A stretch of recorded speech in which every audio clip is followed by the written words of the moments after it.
새마을 운동은 마을을 새로이 일궈 가난을 딛고 일어서고자 했던 우리들의 강한 마음에서 비롯되어 잠든 가능성을 깨워 굶주림 없는 세상을 만드는 지구촌의 강한 힘이 되었습니다.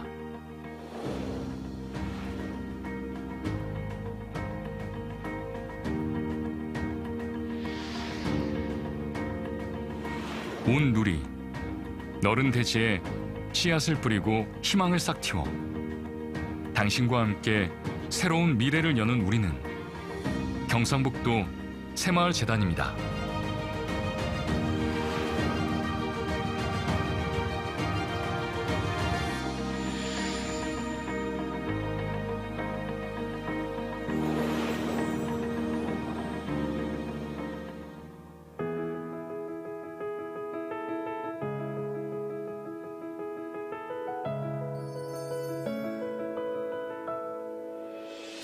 사람들은 말합니다.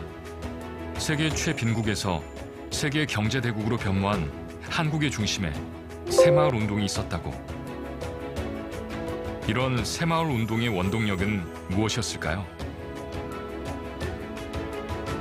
1970년 모두 함께 하나 되어 잘 사는 나라를 만들자는 굳은 의지는 결의의 목소리가 되어 대한민국에 울려 퍼지기 시작했습니다.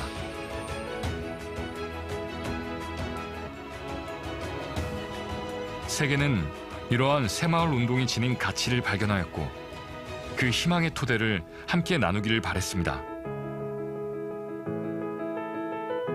그리고 마침내 새마을 운동의 성공 경험을 공유해달라는 국제사회의 요청과 인류 공동 번영을 향한 우리의 마음이 한데 모여 2012년 경상북도 새마을재단이 설립되었습니다. 우리는 개발도상국의 발전과 빈곤 퇴치에 기여한다는 분명한 소명의식을 가지고 개발도상국이 스스로 가난을 극복하여 일어설 수 있도록 지원하고 있습니다.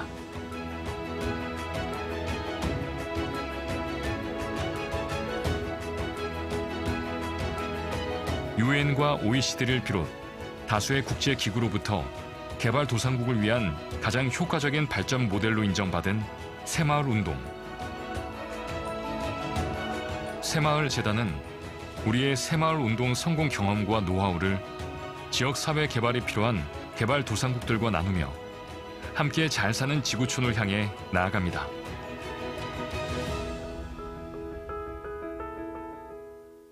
오늘을 걱정하는 나라에서 내일을 그리는 나라로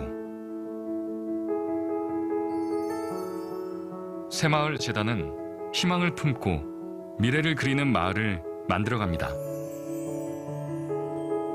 새로운 마을을 일군다는 것은 금전적인 지원이 다가 아니기에 우리는 현재 글로벌 청년 새마을 지도자들을 파견하여 마을 지도자, 주민, 공무원들과의 협력을 통해 신뢰를 쌓고 주인의식과 자립심을 일깨우며 희망의 터전을 만들고 있습니다. How to develop this can-do attitude, that is very important because everything starts from a can-do attitude. If you put that in your mindset and we change the mindsets of the people, they can break any barriers, they can achieve many higher goals. And as a government, as the representative of the government, we truly appreciate the impact that Samuel Ndong had in Senegal. I think what you have done greatly in your country is to change mentality. This is the reason why we also want to work with you to do the same thing in the developing countries. But to me, this is the greatest asset that you have.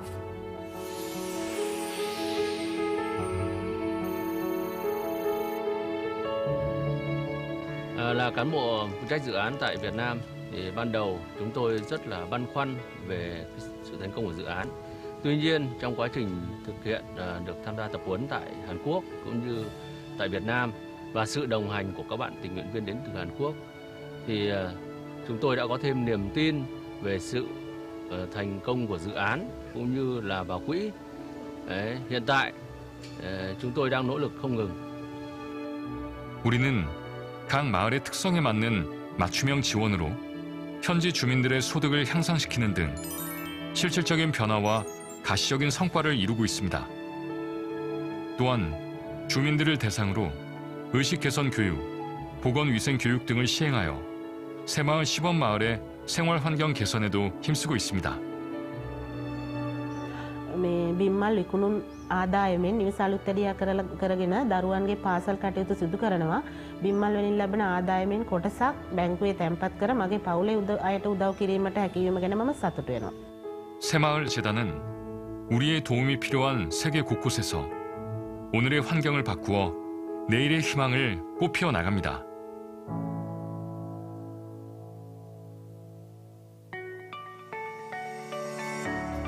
이제 대한민국은 우리 함께를 넘어 모두 함께의 힘을 세계와 나누어 갑니다. 변화를 이끄는 변함없는 가치. 우리의 영향력은 무엇일까요? 작지만 이런 큰 변화를 이끌어내는 것이 우리 역할이라고 생각을 합니다. 화장실을 만들고 또 아이들이 공부할 수 있는 교실을 만들고 또 좁은 도로를 넓히는 것처럼 이런 기본적인 것들이 우리 마을을 변화시키고 있습니다. 이런 작은 변화를 통해서 주민들이 자신감을 얻게 하는 것이 우리의 가장 큰 목표입니다. 새마을 해외 봉사단은 마을 주민의 곁에서 새마을 운동의 정신을 전파하고 있으며 글로벌 청년 새마을 지도자들은 현지 마을 지도자들과 함께 농촌 발전을 이끌며 국제개발 협력 전문가로 거듭나고 있습니다. 새마을 운동은 또한 멈춰 있지 않습니다. 새마을 재단은 현지 대학과 연계한 새마을 연구소와 연수센터를 운영하고 있으며 매년 새마을국제포럼을 개최하여 새마을 세계화 사업의 성과를 공유하고 발전 및 확산 방안을 모색하고 있습니다. 새마을운동은 어떻게 하면 우리 사회의 모든 구성원들이 아무도 소외되지 않고 산업화 세대에 같이 맞춰갈 수 있느냐, 이러한 포부를 가지고 시작을 했습니다. 4차 산업혁명 시대에도 전 세계로 이러한 운동이 퍼져나갔으면 좋겠습니다.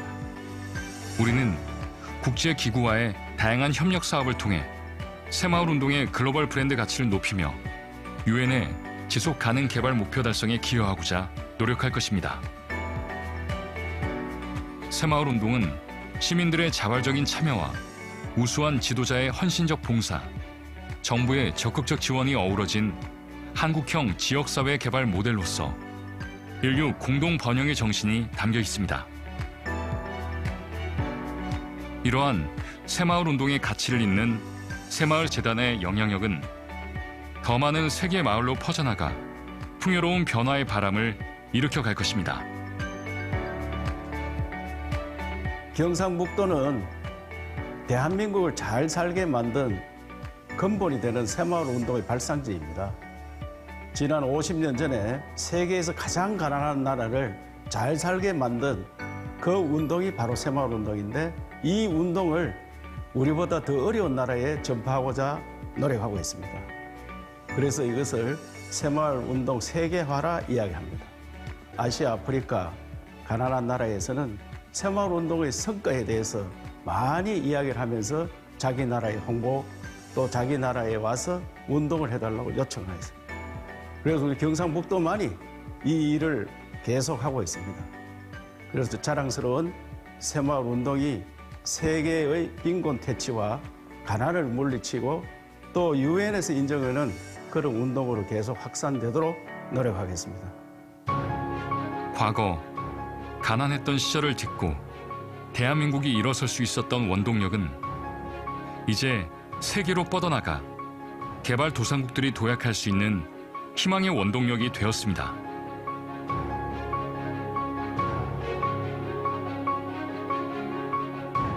작은 도움의 손길이 한숨을 희망으로 바꿀 수 있다는 걸 알기에 다 함께 잘 사는 지구촌을 향해 새마을 재단이 전 세계 곳곳의 이웃들과 함께합니다.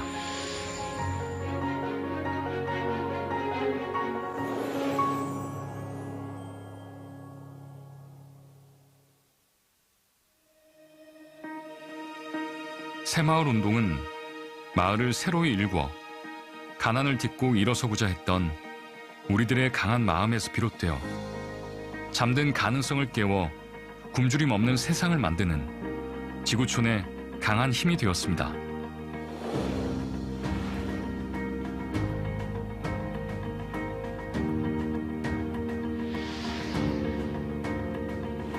온 누리, 너른 대지에 씨앗을 뿌리고 희망을 싹 틔워 당신과 함께 새로운 미래를 여는 우리는 경상북도 새마을재단입니다.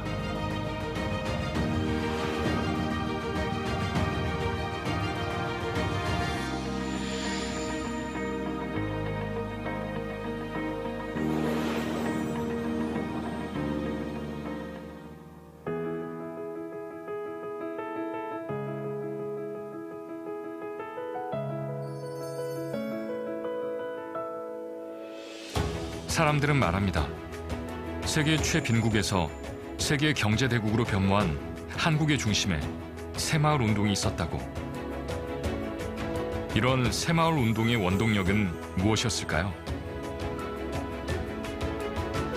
1970년 모두 함께 하나 되어 잘 사는 나라를 만들자는 굳은 의지는 결의의 목소리가 되어 대한민국에 울려 퍼지기 시작했습니다.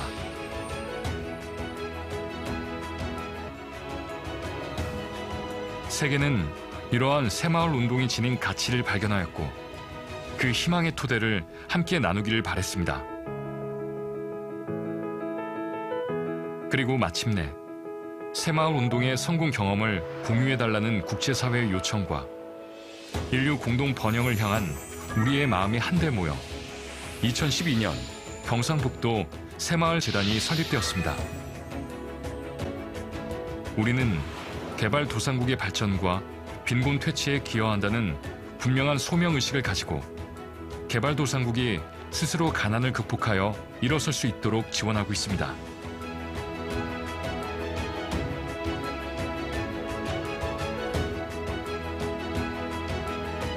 유엔과 OECD를 비롯 다수의 국제기구로부터 개발도상국을 위한 가장 효과적인 발전 모델로 인정받은 새마을운동. 새마을재단은 우리의 새마을운동 성공 경험과 노하우를 지역사회 개발이 필요한 개발도상국들과 나누며 함께 잘 사는 지구촌을 향해 나아갑니다.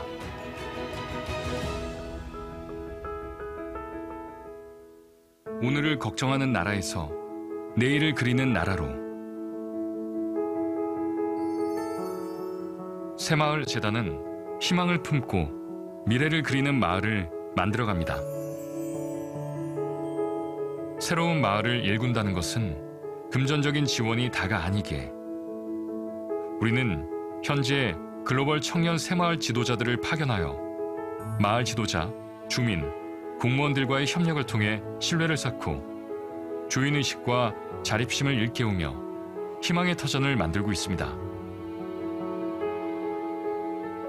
How to develop this can-do attitude, that is very important because everything starts from a can-do attitude. If you put that in your mindset and we change the mindsets of the people, they can break any barriers, they can achieve many higher goals. And as a government, as the representative of the government, we truly appreciate the impact that Semolendong had in Senegal. I think what you have done greatly in your country is to change mentality. This is the reason why we also want to work with you to do the same thing in the developing countries. But to me, this is the greatest asset that you have.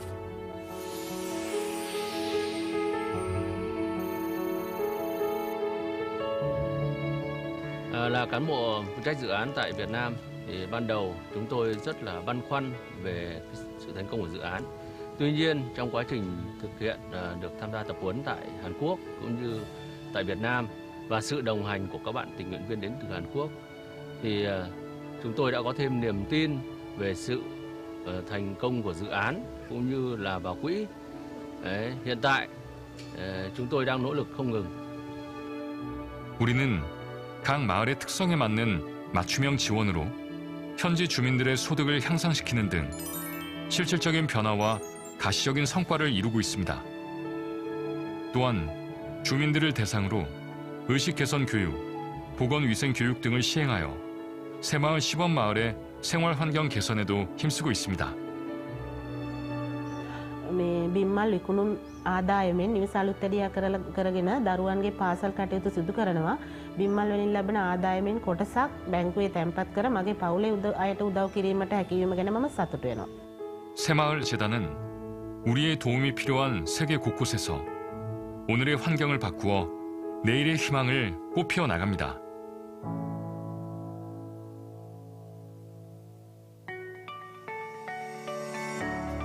이제 대한민국은 우리 함께를 넘어 모두 함께의 힘을 세계와 나누어 갑니다. 변화를 이끄는 변함없는 가치. 우리의 영향력은 무엇일까요? 작지만 이런 큰 변화를 이끌어내는 것이 우리 역할이라고 생각을 합니다. 화장실을 만들고 또 아이들이 공부할 수 있는 교실을 만들고 또 좁은 도로를 넓히는 것처럼 이런 기본적인 것들이 우리 마을을 변화시키고 있습니다. 이런 작은 변화를 통해서 주민들이 자신감을 얻게 하는 것이 우리의 가장 큰 목표입니다. 새마을 해외 봉사단은 마을 주민의 곁에서 새마을 운동의 정신을 전파하고 있으며 글로벌 청년 새마을 지도자들은 현지 마을 지도자들과 함께 농촌 발전을 이끌며 국제개발 협력 전문가로 거듭나고 있습니다. 새마을 운동은 또한 멈춰있지 않습니다. 새마을 재단은 현지 대학과 연계한 새마을 연구소와 연수센터를 운영하고 있으며 매년 새마을국제포럼을 개최하여 새마을 세계화 사업의 성과를 공유하고 발전 및 확산 방안을 모색하고 있습니다. 새마을 운동은 어떻게 하면 우리 사회의 모든 구성원들이 아무도 소외되지 않고 산업화 세대에 같이 맞춰갈 수 있느냐, 이러한 그 포부를 가지고 시작을 했습니다. 4차 산업혁명 시대에도 전 세계로 이러한 운동이 퍼져나갔으면 좋겠습니다. 우리는 국제기구와의 다양한 협력 사업을 통해 새마을 운동의 글로벌 브랜드 가치를 높이며 유엔의 지속 가능 개발 목표 달성에 기여하고자 노력할 것입니다. 새마을 운동은 시민들의 자발적인 참여와 우수한 지도자의 헌신적 봉사, 정부의 적극적 지원이 어우러진 한국형 지역사회 개발 모델로서 인류 공동 번영의 정신이 담겨 있습니다. 이러한 새마을 운동의 가치를 잇는 새마을 재단의 영향력은 더 많은 세계 마을로 퍼져나가 풍요로운 변화의 바람을 일으켜 갈 것입니다. 경상북도는 대한민국을 잘 살게 만든 근본이 되는 새마을 운동의 발상지입니다. 지난 50년 전에 세계에서 가장 가난한 나라를 잘 살게 만든 그 운동이 바로 새마을 운동인데, 이 운동을 우리보다 더 어려운 나라에 전파하고자 노력하고 있습니다. 그래서 이것을 새마을 운동 세계화라 이야기합니다. 아시아, 아프리카 가난한 나라에서는 새마을 운동의 성과에 대해서 많이 이야기를 하면서 자기 나라의 홍보, 또 자기 나라에 와서 운동을 해달라고 요청하였습니다. 그래서 우리 경상북도만이 이 일을 계속하고 있습니다. 그래서 자랑스러운 새마을 운동이 세계의 빈곤 퇴치와 가난을 물리치고 또 유엔에서 인정하는 그런 운동으로 계속 확산되도록 노력하겠습니다. 과거 가난했던 시절을 딛고 대한민국이 일어설 수 있었던 원동력은 이제 세계로 뻗어나가 개발도상국들이 도약할 수 있는 희망의 원동력이 되었습니다.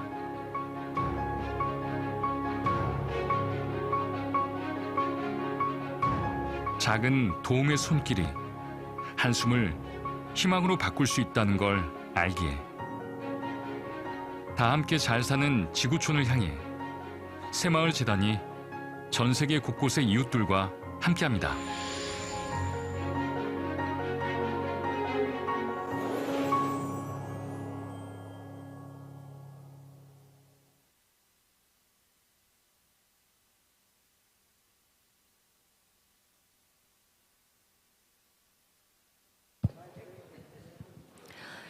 네, 잠시 안내 말씀드리겠습니다. I'd like to make an announcement. From 1:30 p.m., 2022 Semal International Forum opening ceremony will begin. I'd like to kindly ask all participants to enter the hall and be seated. And at your seats, we have prepared interpretation receivers.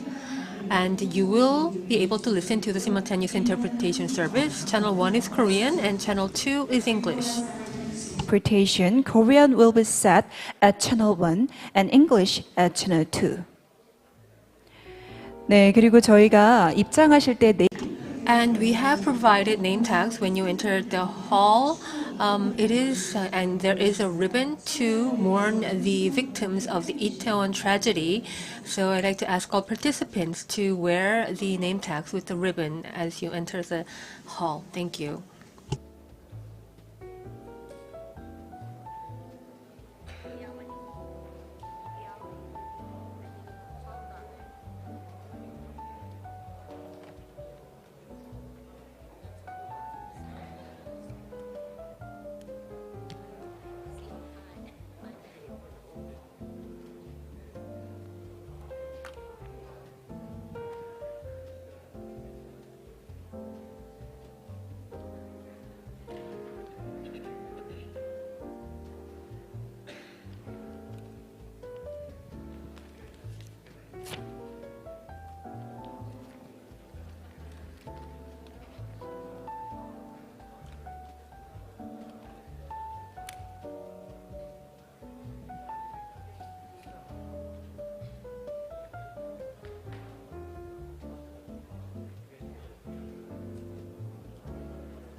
잠시 안내 말씀드리겠습니다. I'd like to make an announcement. At 1:30, the 2022 Semal International Forum opening ceremony will begin.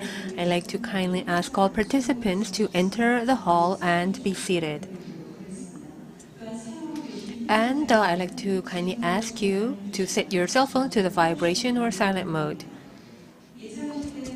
And as you entered, you must have received a name tag. It has a ribbon to mourn for the victims of the Itaewon tragedy. So I'd like to ask you to please wear the ribbon during the forum. We will soon begin the forum.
네, 반갑습니다.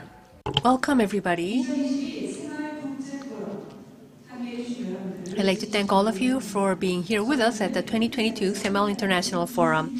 I'm Lee Seung-hee. I will be the MC of this meaningful forum. It's a great pleasure to meet you all. Thank you.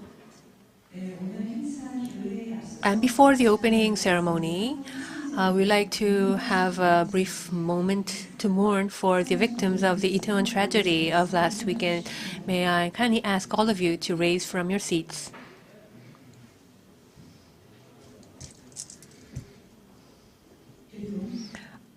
Moment of silence.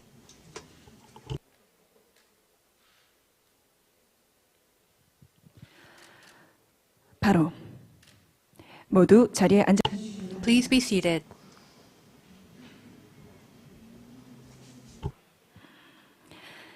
(2022) 새마을국제포럼은 The 2022 Semal International Forum is hosted by the Semal Foundation, Yeongnam University, and Seoul National University Graduate School of Seoul of Public Administration under the theme of the Semal Undong for the 21st Century Development and Well-Being.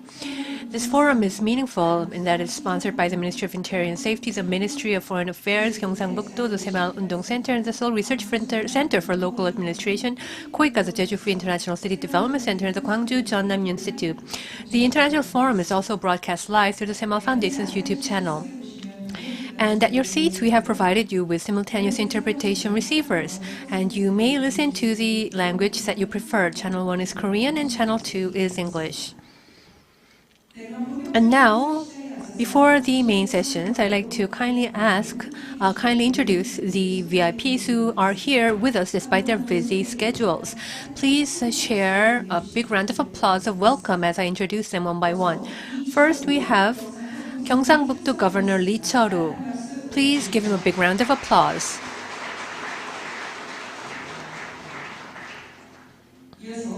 And we have President of Yeongnam University, Choi Wei-chul, who is also present.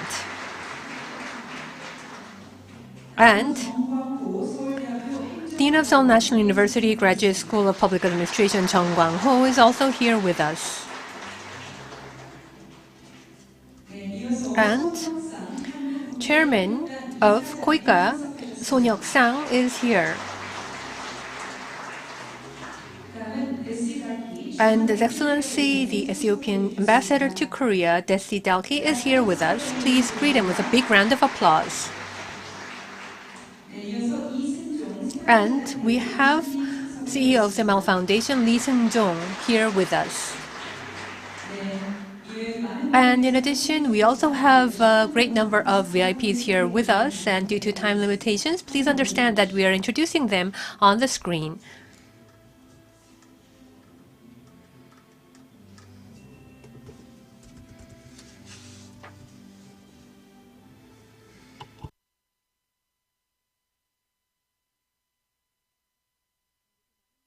And so many people have been supporting us. Once again, please give a big round of applause.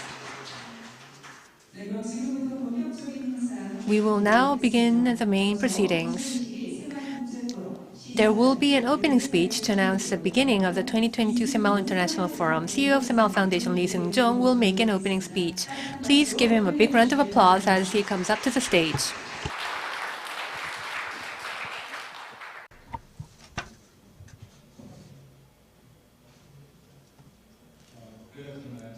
안녕하십니까. 내외 귀빈 여러분, 신사숙녀 여러분. 고맙습니다.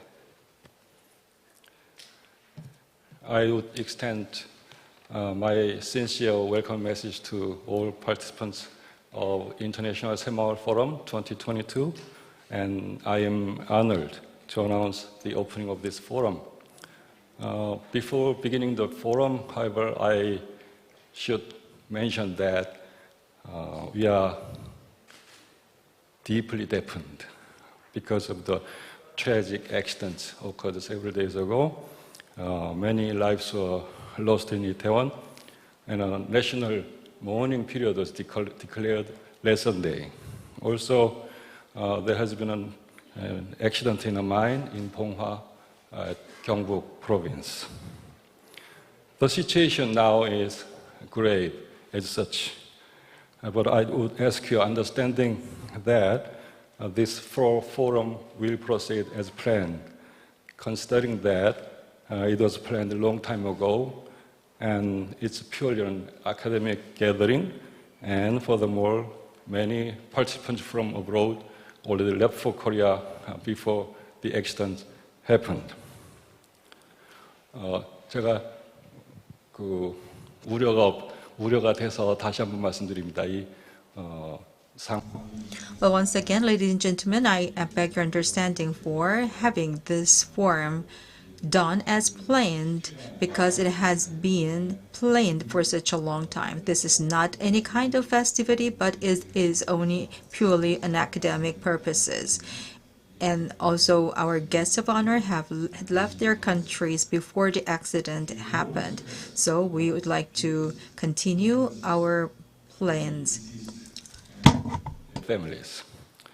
Now I'd like to give special thanks to distinguished guests for coming here. As once again, Governor Lee Chol-ho of Gyeongsang-buk-do Province Government, President Choi Cho of Yeongnam University, Dean Jung Kwang-ho of the Graduate School of Public Administration at Seoul National University, Ambassador Desi Dalki from Ethiopia, President Yi Nguyen, President of the Myanmar Cooperative University, President Son Hyuk-sang of the Korea International Cooperation Agency, Vice President Rhonda Phillips from Purdue University, and Mr. Lee-ji-ha, Mr. Jang Dong-mi, former representative of the 새마을 Foundation, and many other distinguished guests.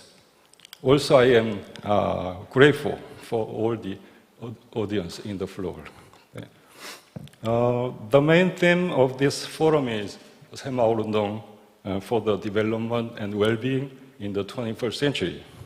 As you know, 새마을운동 was not a mere community movement to revive a single village. It was a grand national project to transform the entire country.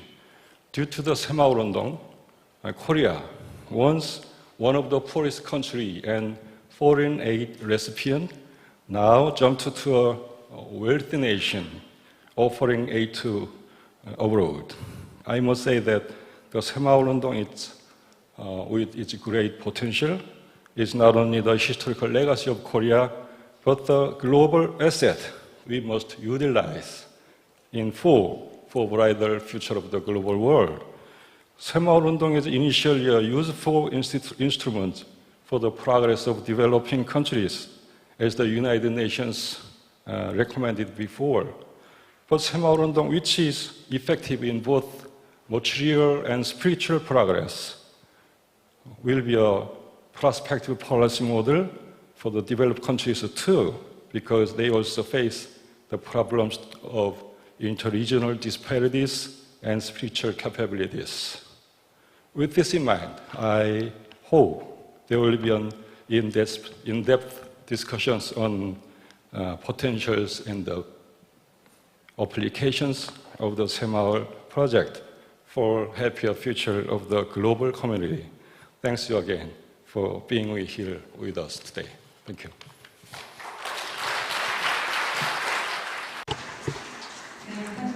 Thank you for your warm words of welcome. And to contribute to the prosperity and well-being of the world, 새마을 movement has been making contributions, and thank you for the warm remarks of encouragement. And next there will be a welcoming speech from Yeongnam University President Choi Wei-chul. Please give him a big round of applause.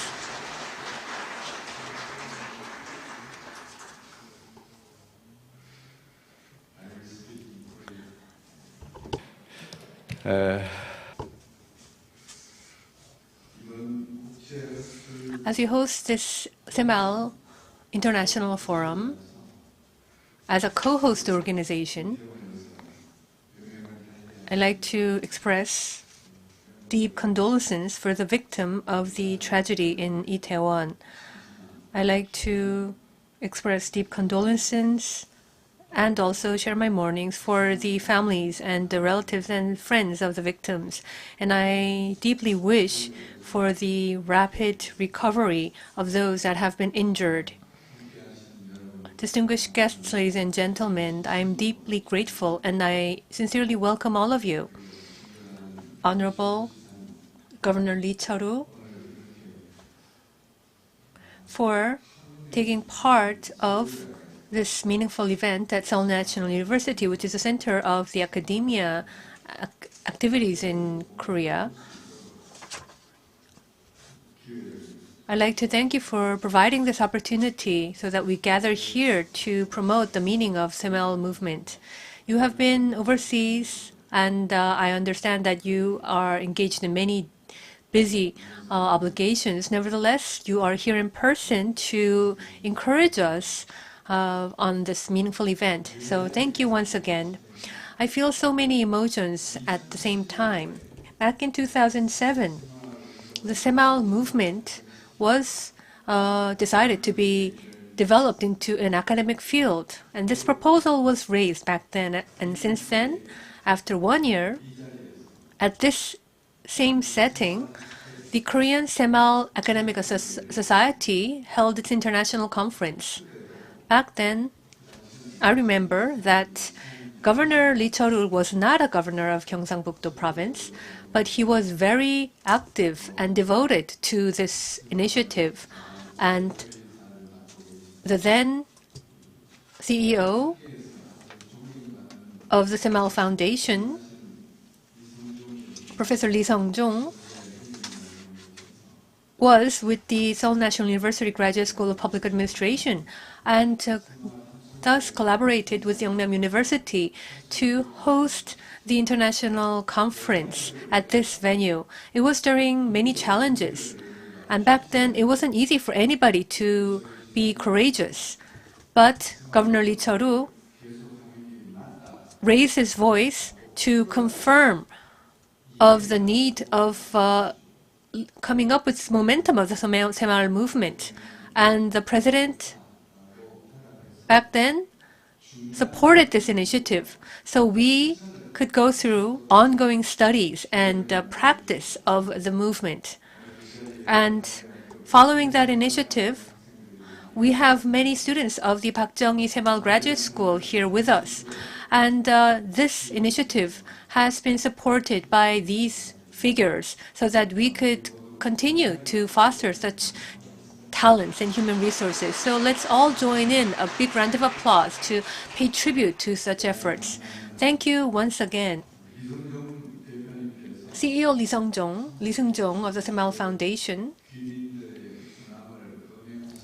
has introduced the VIPs and expressed gratitude one by one. So I myself would like to join his words of gratitude and welcome. The world is undergoing change. From an least developed nation, we went through the status of a developing nation, and last year at UNCTAD, Korea was declared as one of the advanced countries of the world. Of course, there are the bright sides, but at the same time, we are faced with many burdens as well. In the past, municipal governments would have sister relationships with other overseas municipalities. And in the next stage, we started to use the phrase international exchange and cooperation. In Korea, there are three people who we can namely say that represent Korea. The first is the president, the second is the Speaker of the National Assembly, and do you know the third person? Actually, that third person is here with us. It is no other than Governor Lee Cheol-woo. On behalf of 17 municipalities, he is leading this initiative of Republic of Korea on behalf of the people of the Republic of Korea. And Governor Lee Cheol-woo has been leading the initiative of a municipality-based diplomacy and has been forging the future way of this. This strategic service item is no other than the 새마을 development and the development of Korean society. And I think the development experience of Korea, well, in many ways, it could be easier said than done. To say that we should open the pathway for the future, but to put it into practice, there are many challenges. So I once again repeatedly express gratitude for making that first effort. Particularly, the international ownership of the 새마을 movement is increasing rapidly. From some, it may be regarded as something that's out of your mind or something that is of the past administration and a legacy. And on the other hand, some stay unwavered, and that it is a symbol and means of hope. And that is why it is being considered as the UNESCO Archive of Memory of the World Register, and that is why many developing countries are selecting it as a policy goal for their national development. From 2011 to 2019, the World Food Program has cited the 새마을 movement of Korea a policy means to realize zero hunger. And when you look at this achievement, it is being widely evaluated throughout the world. From a sense, right in the first year that we were ranked as an advanced country, Seoul National University has been the venue of that moment, which was led by Dean Jung Kwang-ho.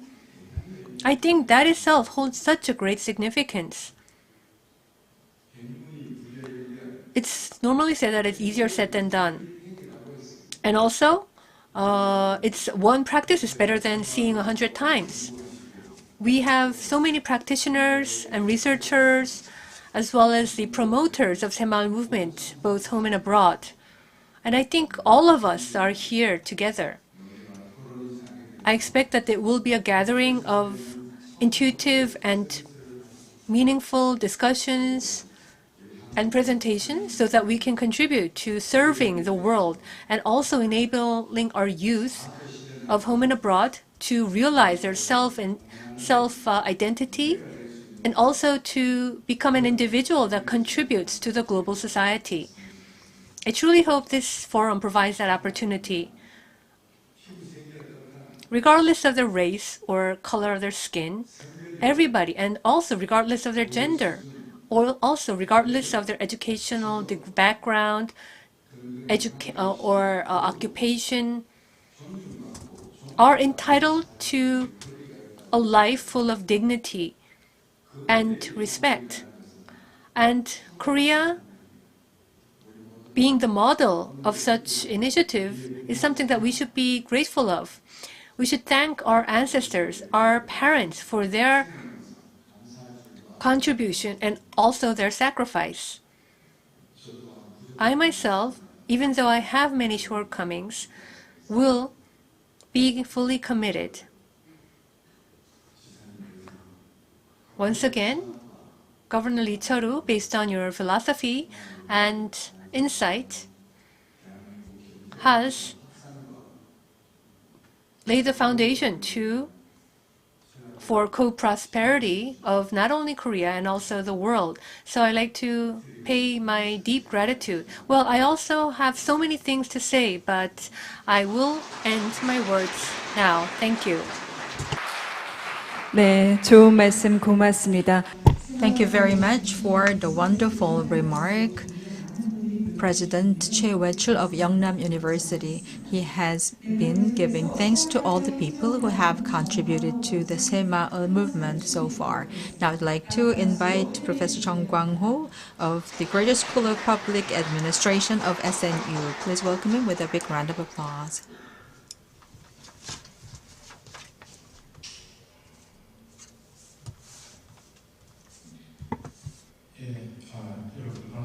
Good afternoon, ladies and gentlemen, distinguished guests.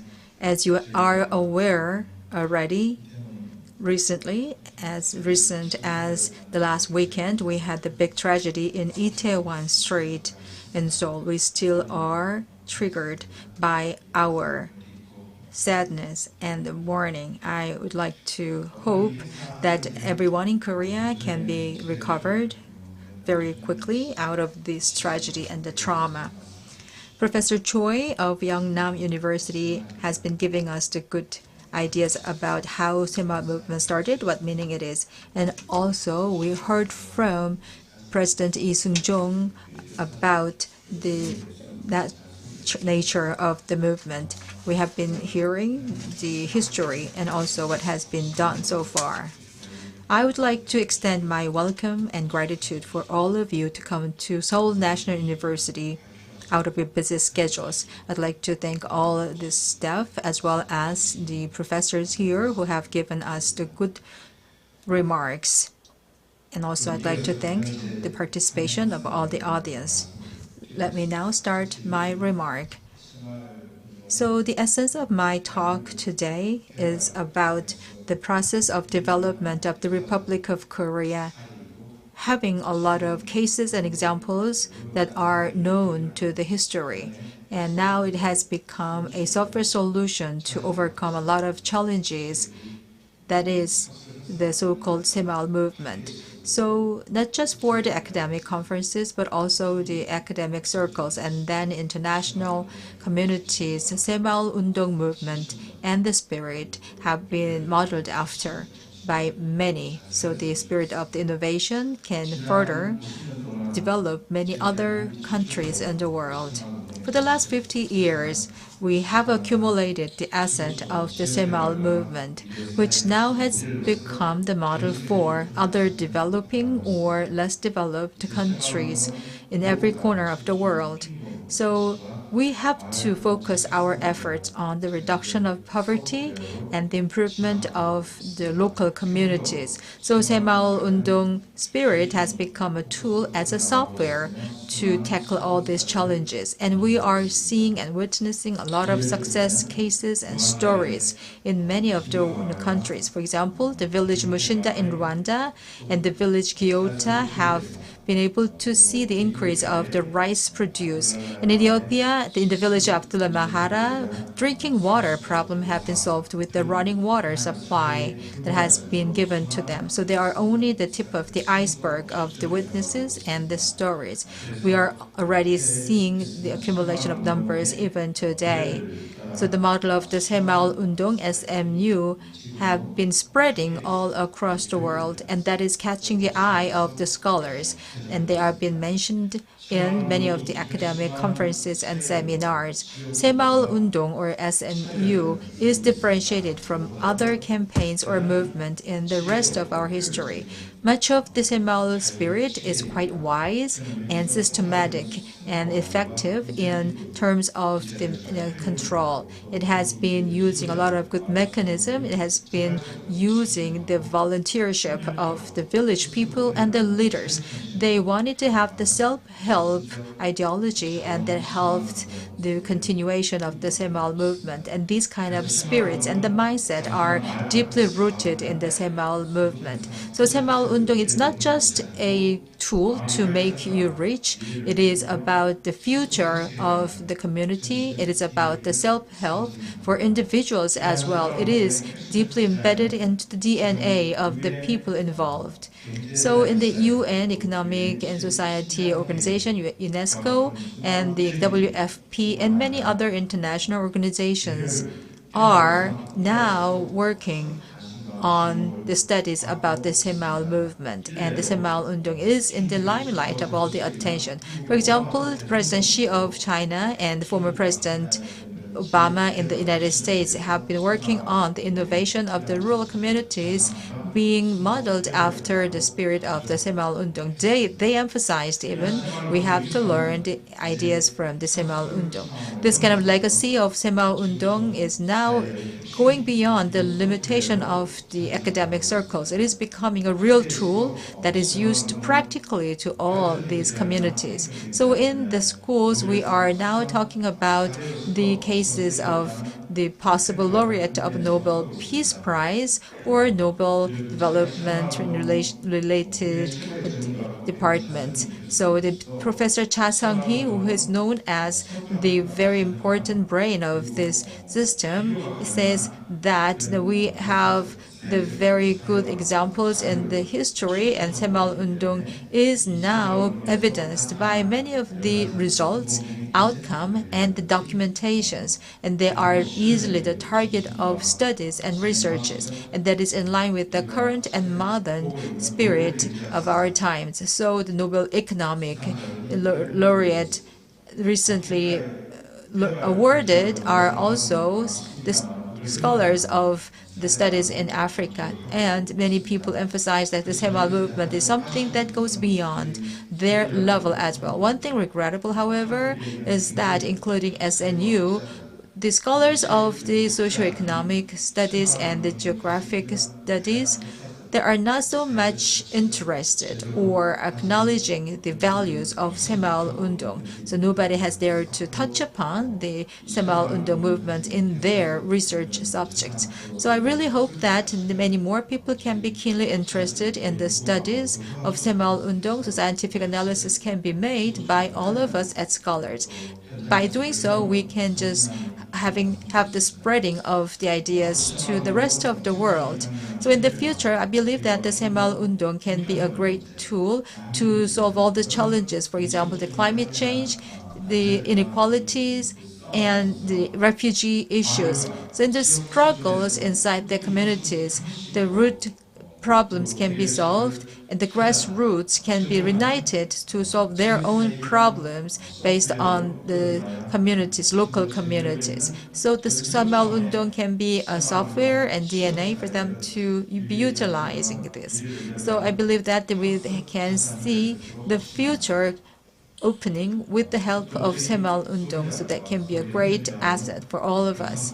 Last but not least, Seoul National University's Graduate School of Public Administration, in line with the Yeongnam University and the Gyeongbuk University, will do our best in order to spread the ideas of the 새마을운동 with the examples and the real cases of applying the 새마을운동 as evidence in many other countries. So we will not forget about the values of 새마을운동. We will continue to study and work hard on that.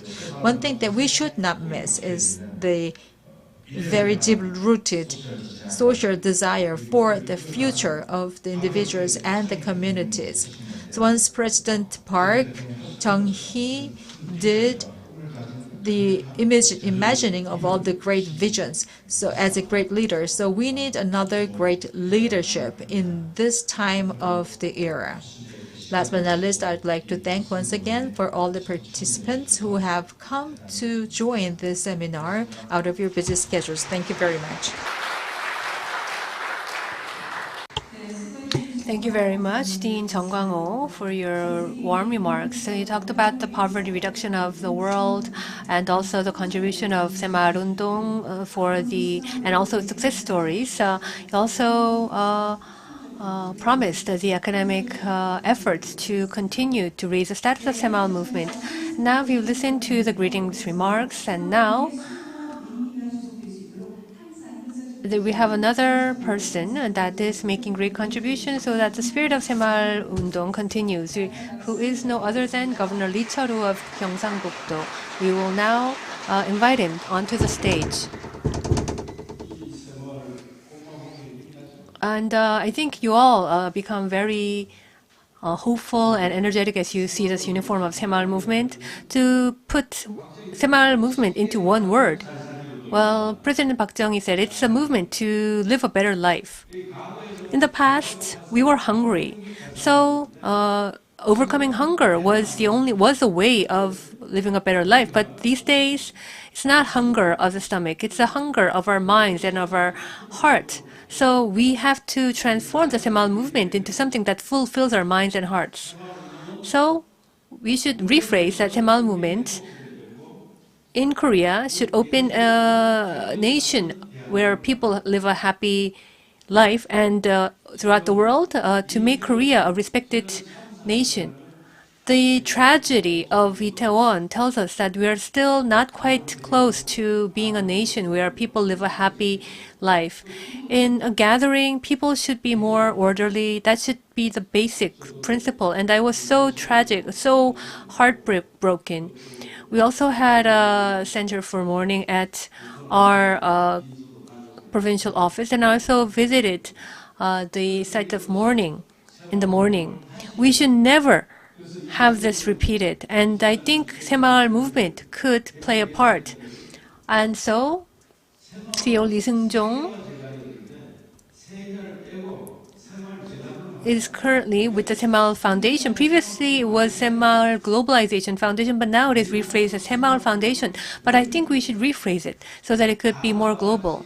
And I think this isn't only for overseas. It is also something that we are in desperate need also in Korea. It's not just about fixing our roofs. It's something to reform our mindsets and our attitudes. That's how we could all realize a happy life and also to realize a Korea that is respected throughout the world.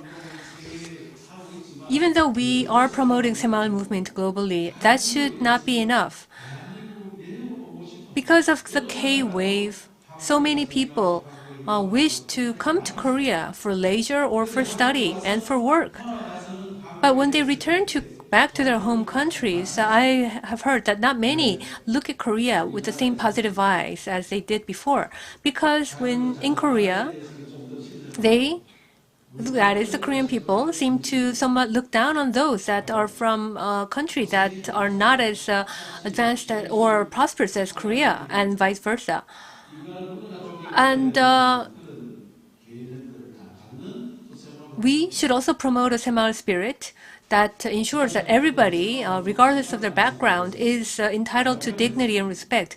In the previous administration, there was a negative aspect in attitude toward the 새마을 movement. I met with the then President Moon Jae-in and persuaded the need of the 새마을 movement. And after he met with the ASEAN leaders at the ASEAN summit, he said that all the leaders of ASEAN talked nothing else than the 새마을 movement, and they wanted more 새마을 movement pilot projects.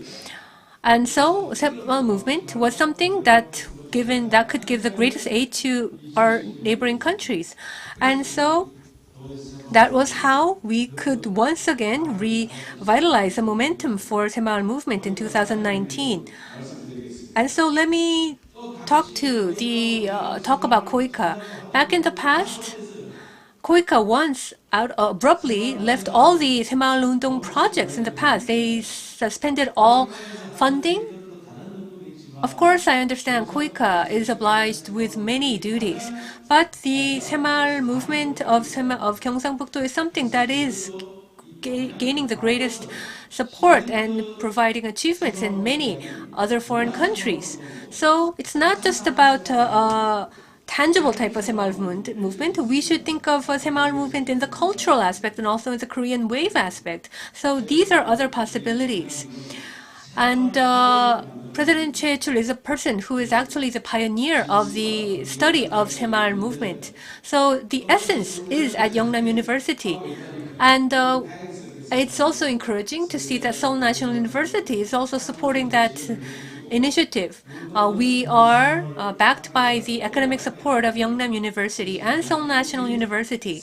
And backed by that, Gyeongsangbuk-do will also be committed to continue to promote the 새마을 movement so that it brings greater prosperity throughout the world. Well, in Korea, there is so much conflict throughout the society. Unless we resolve the conflict, we will face the barrier to become a world first-tier country. And even underneath the tragic incident last weekend, we see the underlying conflict. We have to pay retrospect to that, and we have to overcome any type of underlying conflict. So, 새마을 movement to promote the nation of prosperity and well-being, or in President Park Chung-hee's world, to create a nation where everybody lives a better life, should be supported in two aspects. The first is to create an era where the people live a happy life, and secondly, throughout the world, to make Korea a nation that is respected worldwide. And with these two in mind, I like to once again express gratitude to CEO Lee Seung-jong as well as to the ambassador of Ethiopia.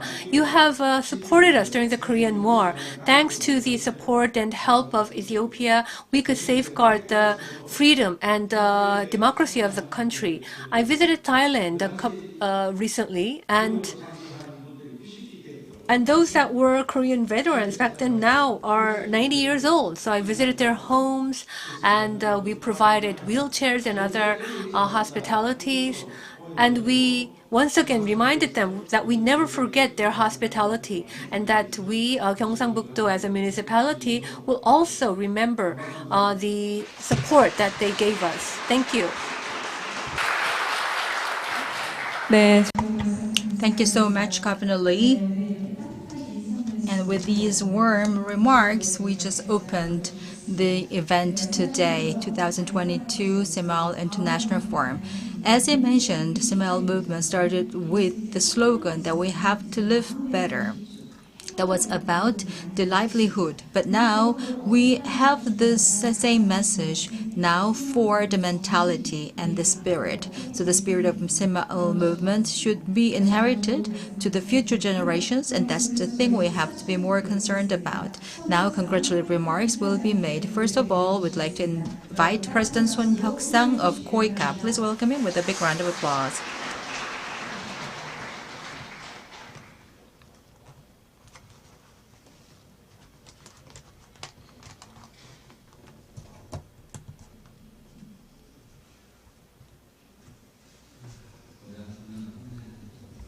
Right now, I'd like to pray for the souls of the victims in the Itaewon incident, and I'd like to extend my deepest condolences to the families of the victims, and also I hope for the quick and rapid recovery of the hearts of the injured in the instance too.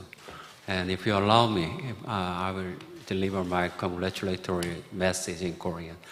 I heard that today's translator is excellent, so her English is much better than mine.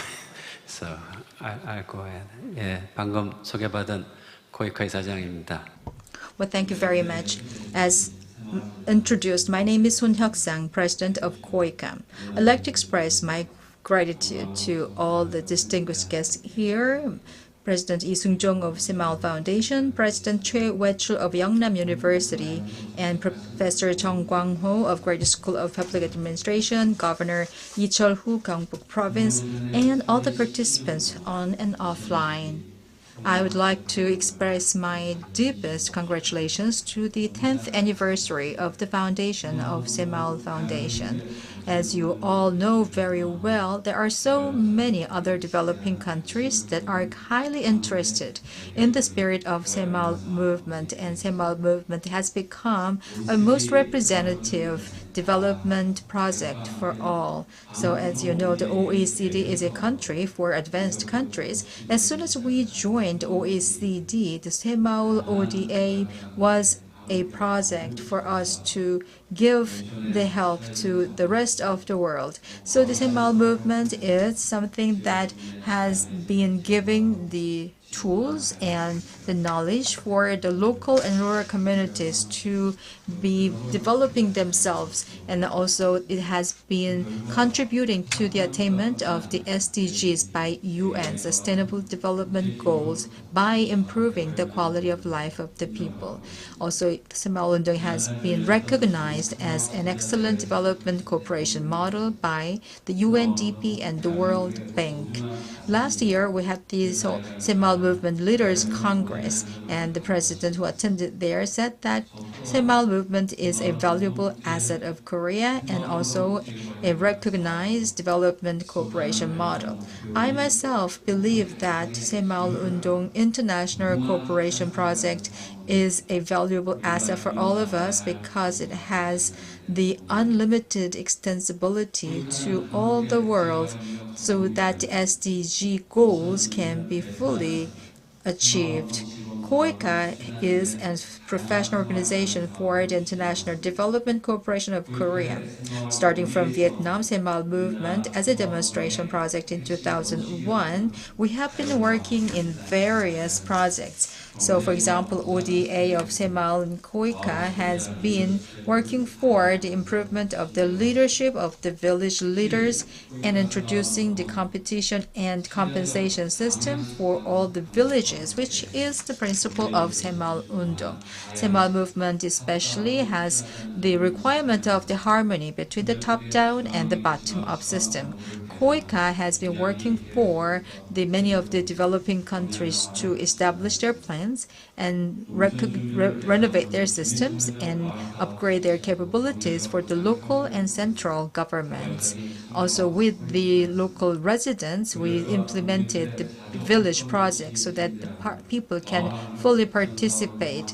And also we have the design of the competition and compensation so that they can have the voluntary participation and the learnings. As a result, we had a lot of good results of income increase and the capability building in their villages. So many examples are abound, but I can give you some examples. In Myanmar, they had the 새마을 demonstration project with their own budget after our COICA project was finished.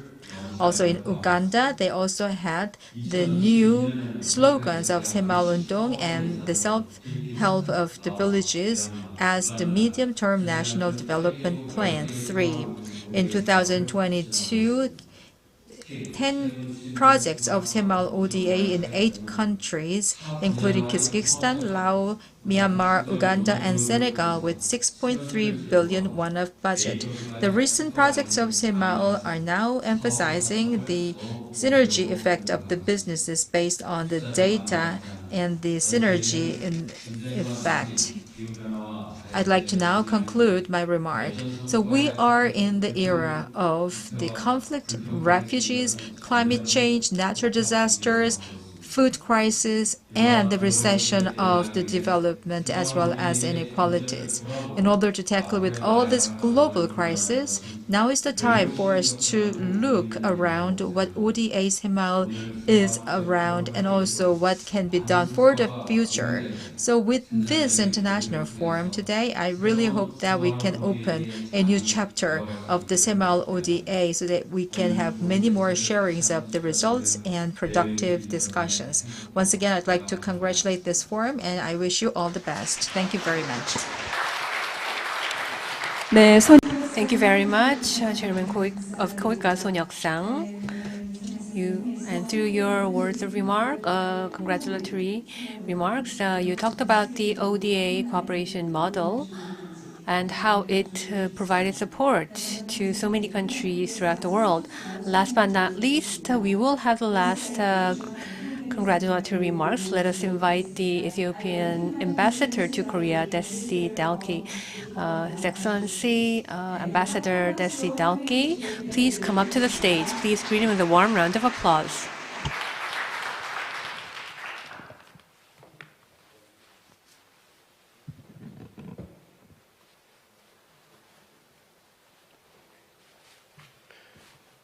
First of all, I would like to express my deepest condolences to the family and friends of the deceased, injured, and Korean people as they mourn this horrific tragedy. Excellency Governor, distinguished guests, dear participants, it is a great honor for me to participate and to deliver a message on this important forum with the theme 새마을 Undong for 21st Development and Well-being. I would like to take this opportunity to congratulate the organizers of this event, 새마을 Foundation, Yangon University, and Seoul National University. Of course, I know that Yangon University is a center for 새마을 Undong and made 새ma을 Andung worldwide through its international cooperation, and we all know about Samuel Andung through Yangon University. I myself trained and shared the experiences of Samuel Andung at Yangon University 7 years ago. At that time, I was president for Southern Nations, Nationalities and Peoples Regional Government of Ethiopia, which is third populous region with more than 20 million people. And after a week training, Professor Choi, now the president of Yangon University, visited my region and with his friends and had given a wonderful training on Samuel Andung, and that contributes a lot to revitalize at that time the leaders of the region for community development. That was my initiation, which I had exposure on this very important strategy. It is a development strategy that everybody should be known and practice. I believe that Samuel Andung, that the community development strategy in this Republic of the Korea is a successful example and great lesson that the world, especially the developing world, should draw on. The serious spirits of Samuel Andung, delicacy, cooperation, and self-help, this is very renowned principles and spirits which make people to come with can-do attitude, which most of the developing countries lack. Those the countries which struggle to come out poverty, it's not matter of resource. It's a matter of attitude, the matter of spirit, the matter of can-do attitude. Samuel Andung make the people to win this problem.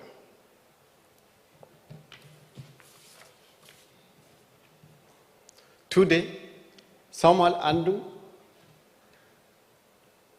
initiative are under remarkable achievement and have got recognition worldwide. We can understand that UNESCO also registered it as the best archive of the Korean people, which provide for the world. Of course, it is the most successful and local society development strategy in this 21st century, which Korean people contributed for the world. I'm confident that Samuel Andung will contribute to eradicate poverty and sustain development. Recognizing its importance, the Ethiopian government has taken the lesson and tried to practice this approach in the course of successful development, even though the way is not the same and similar. Some sample centers, which is almost the same follow path of the Samuel Andung established in different regions, especially Amara, Southern and the Tigray region, and try to practice, and that contributes a lot for this successful development in Ethiopia.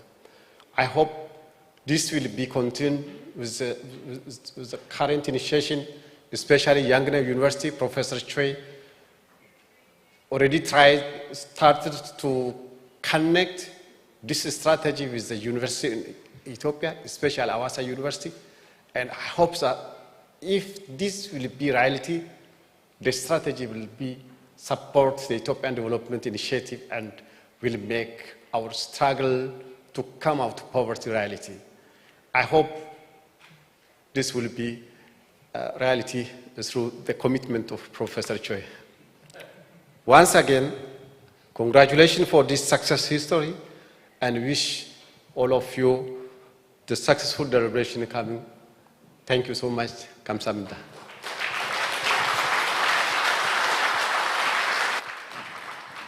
네, 좋은 말씀으로 함께해 주신 Thank you so much, Honorable Ambassador Dr. Diaz.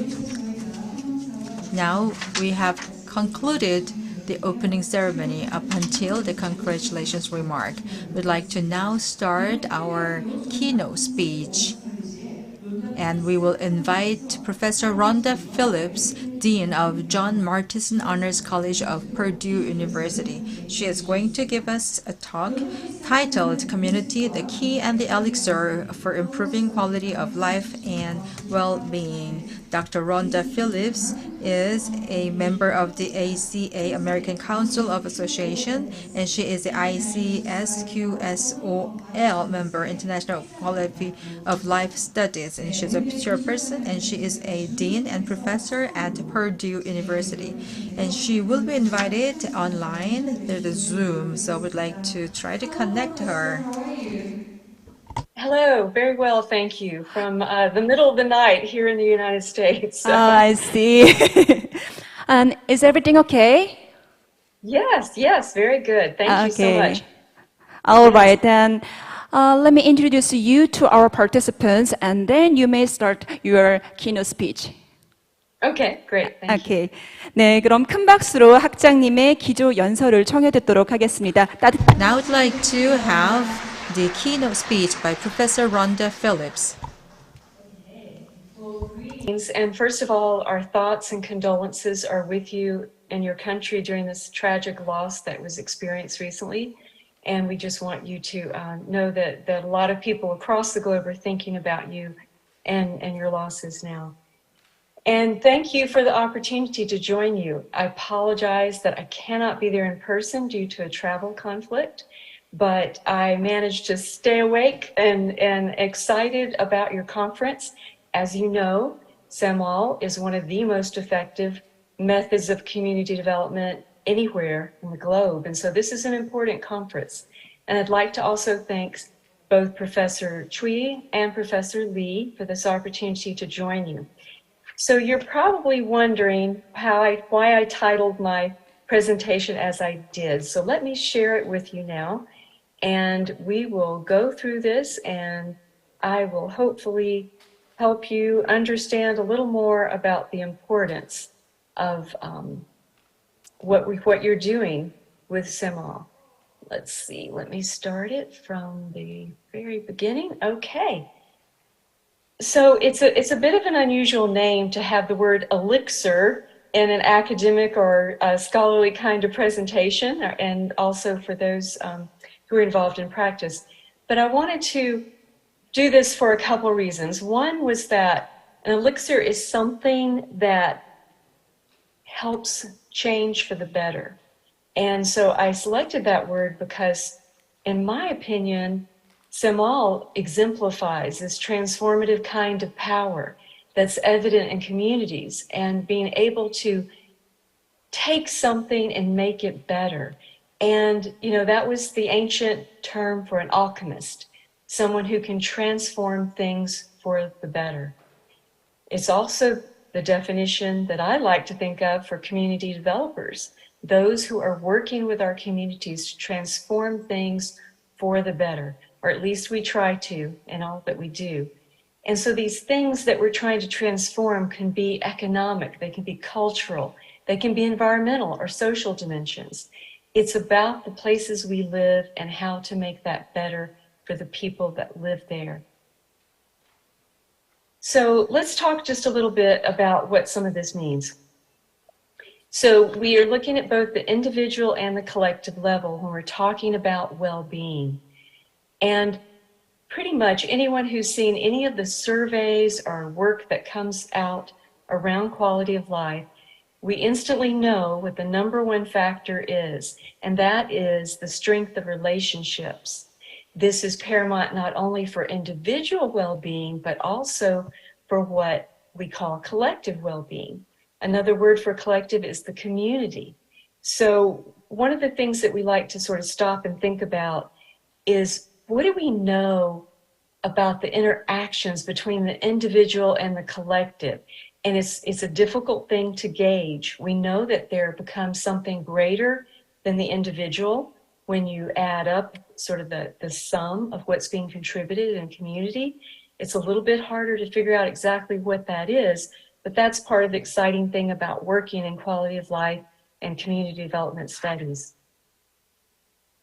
So again, we're talking about the collective as community, and it's never been more important as it is now. We've been through an unprecedented pandemic, and we're coming out of it hopefully, and we'll have some time before anything else like this hits the human species with this kind of challenge.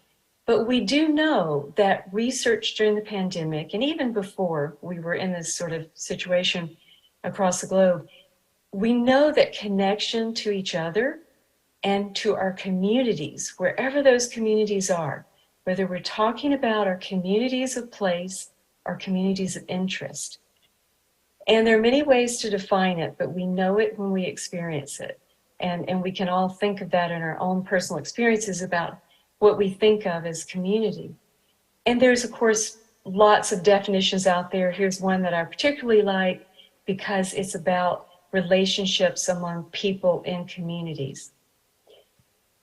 There's also a lot of rich, diverse research at this intersection when we're talking about community development, community well-being, and individual and collective well-being and quality of life. A lot of things come together in this, and I wanted to just point out a few things. One is a book recently by your own Professor Lee, and called Public Happiness. I encourage you to read this. I have found it to be very instrumental in helping define what it means to be a collective or a community and look at those issues around things like the science of happiness and well-being. There's also some classics that are free to download. I put one of those on this for you.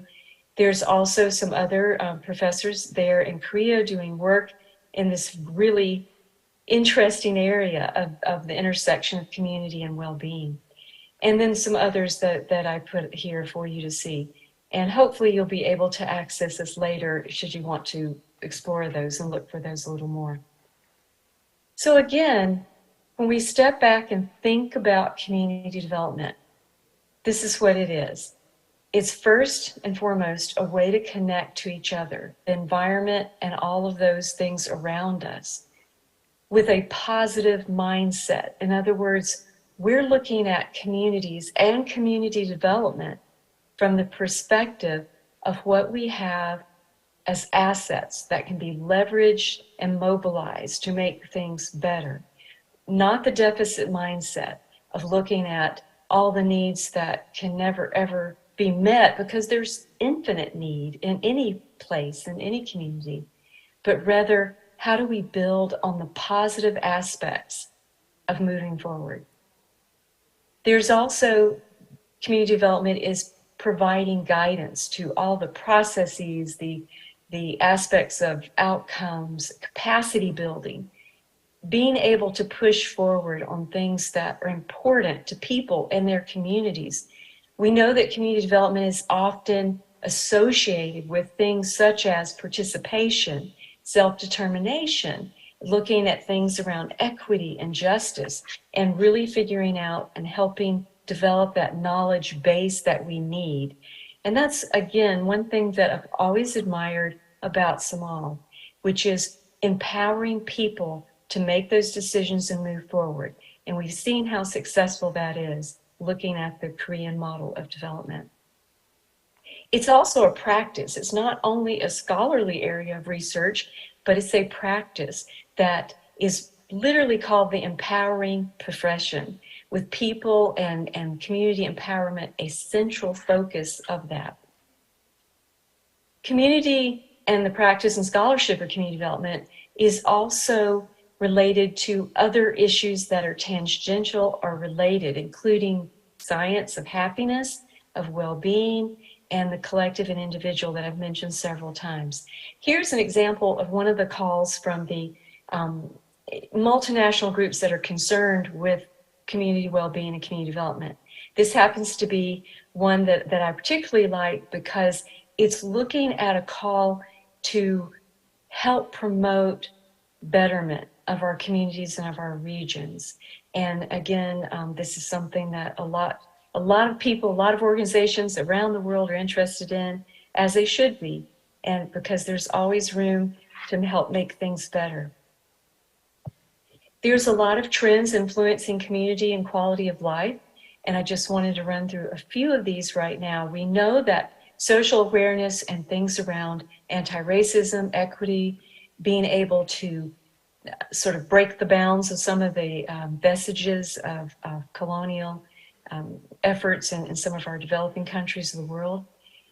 Also, the pandemic has spurred, as you know, this removal of locational constraints. In other words, the future of work is changing so rapidly, it doesn't look like we've always known it. And that's a major influence on community development. And it can be, it can go either way, positive or negative, depending on how your community is positioned for moving forward in this new era of the future of work.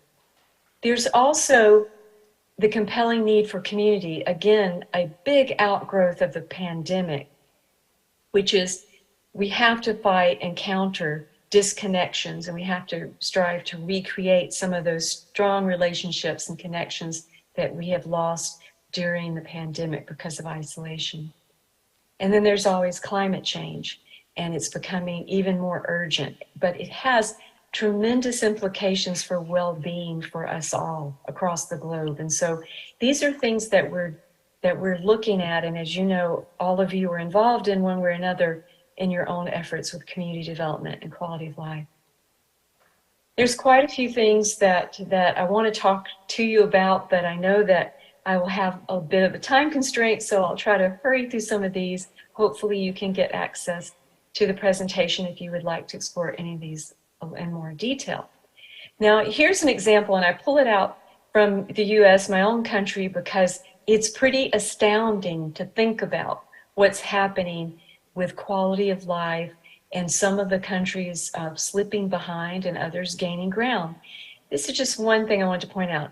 It would take 167 years to gain a single point on a 10-point scale of well-being at the US if we continue to do what we've done in the past 40 years. So we haven't gained a lot on that well-being scale. And this is a serious consideration, not only for the US, but many other countries. I think Korea has a much better handle on the need for looking at things like well-being at the national level, all the way down to the local community level. And many of our countries around the world seem to be pushing this idea. I haven't talked too much about it in the US at the national level, but certainly a lot of our states and local communities are really exploring this. And we know that it's been around a long time. This is not something that's new when we talk about well-being and happiness of society. There's a couple other things I want to point out for you. And these are elements that really take precedence in many ways when we're talking about community development and building those communities. Connectedness, this relates directly back to how deeply we feel about our communities. Are we connected? Do we have a sense of place? Do we want to spend time in those communities? And this is a central aspect to quality of life studies. And again, this relates back to how strong and inclusive are our relationships. There's another factor too that most of us are very aware of as we saw this emerge during and after the pandemic, or at least at the end, hopefully, of this pandemic. And that is the ability of communities to withstand difficulties and to respond to those difficulties or challenges in ways that move things forward. And again, this depends heavily on assets and the capacities, the ability or the capitals and ability of a community to move forward. Things like social networks, things like connections between members. And it's really directly influenced, as you might guess, from community connectedness. So this is a pretty vital element that we must pay attention to, because without the strength of those relationships or connectedness, we cannot be as resilient and strong to withstand those challenges when they come, and they always do. And we've seen this over and over again throughout history, but certainly we've seen it in the last couple years about the idea of being resilient as a community and standing together to face those challenges. There's also another aspect I wanted to mention. This is community happiness. Now, we talk a lot about happiness, but typically we're indicating individual happiness, not necessarily at the community or collective level. But this is something that is getting much more attention than it has in the past. And there's quite a few studies and ability to really look at this in deep, meaningful ways. And again, not surprised that connecting to others is the central way to foster happiness at the community level. Having those strong relationships, having those venues and opportunities for people to connect and to learn and grow together and to accomplish things, to make change for the better, that is really critically important component of community development. And it just boils down also to being there, making sure that we have empathy for each other, that we care about each other, and not really be isolated from each other in ways, because it's much better that we can move forward together and make those positive changes. This happens to be a picture of one of my classes that we took on field trip, and they were very happy. As you can see, they were all jumping for joy at the idea of a very happy community that we happened to visit. So it was a very enlightening thing for especially young people to realize that they and all their peers and others can be a big influence within their own communities. There's other ways to encourage community happiness, and this includes, for example, having a local or regional council. Just as we have councils for planning many aspects of development, you can also have it for happiness science.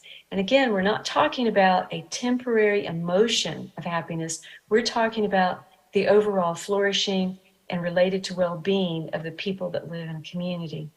There are also happiness plans and policies that are emerging more and more across the world as people realize that they need to make sure that this is explicitly stated in a way that supports improving community well-being and quality of life. And I think we all need to stay connected too. As a community of scholars and practitioners, we need to be sure that we are staying in touch with each other to share ideas and to share innovations and see how we're responding to challenges. This is really an area of transdisciplinary study. In other words, creating new ways of thinking, not just borrowing from other disciplines, but merging with that to create new ways of moving forward. And there's quite a few efforts out there across the world, including in Korea, and I've been honored to be a part of that for the last 11 years and hope to continue and hope to be in person with you for next year's conference. But anyway, there's quite a few resources out there. I just want to mention briefly as I sum up here, because I know I'm running out of my time here, is the book series with the International Society for Quality of Life Studies, ISQUALS, and Springer, which is an academic publisher. It's called Community Quality of Life and Well-Being. We've had 5 new titles come out just this year, so there's a lot more interest in these topics. And so you're on the leading edge of that. There's also the International Journal of Community Well-Being that we founded with colleagues there in Korea, Professors Lee and Key. And I encourage you to look at that and download the articles and consider submitting an article or a review to the journal. There's also a certification program in a related area of community indicators that often are used to support and measure metrics towards progress, and that's coming from ISQUALS as well. There's many things. I just selected a few to share with you because these tend to be a little bit more global in orientation. That's it from the middle of America in the middle of the night, and I hope you will be well and be happy.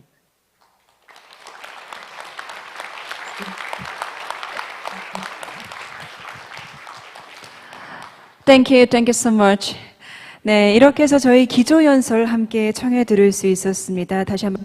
Now, thank you very much for the keynote speech. Once again, I'd like to express our gratitude to Dr. and Professor Rhonda Phillips in Purdue University. We'd like to now have the group photo session. So for all of you, you're invited to have the photo taking session on the front of this hall.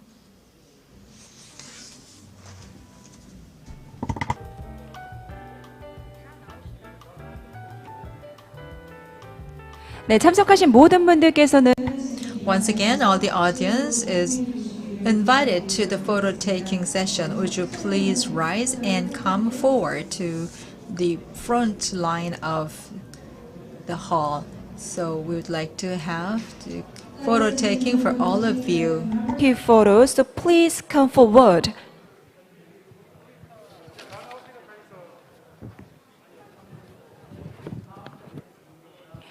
네, 오늘 참석하신 모든 참가자분들과 Once again, I'm inviting all of the audience for this photo taking session. I know that the space is quite limited for accommodating all of us, but we can take multiple shots, not one shot. commemorative photos, so please come forward. 네, 모든 분들께서 함께 해주시길 부탁드리도록 하겠습니다. 2020 So we are all part of this photo taking session to commemorate 2022 새마을 International Forum. We have great turnout, so we will not miss anybody for this photo taking session. This will be a good memory for our day. So we would not leave anybody behind for this photo taking. So we will invite every one of you, please. 네, 굉장히 많은 분들께서 함께 하시는 만큼 저희가 다 Since this is a great audience in number, I advise you your caution not to fall from the altar there, and also make sure that everyone's face can be taken duly onto the camera. Ladies and gentlemen, please show your faces between people in the front row. 네, 준비가 다 됐을까요?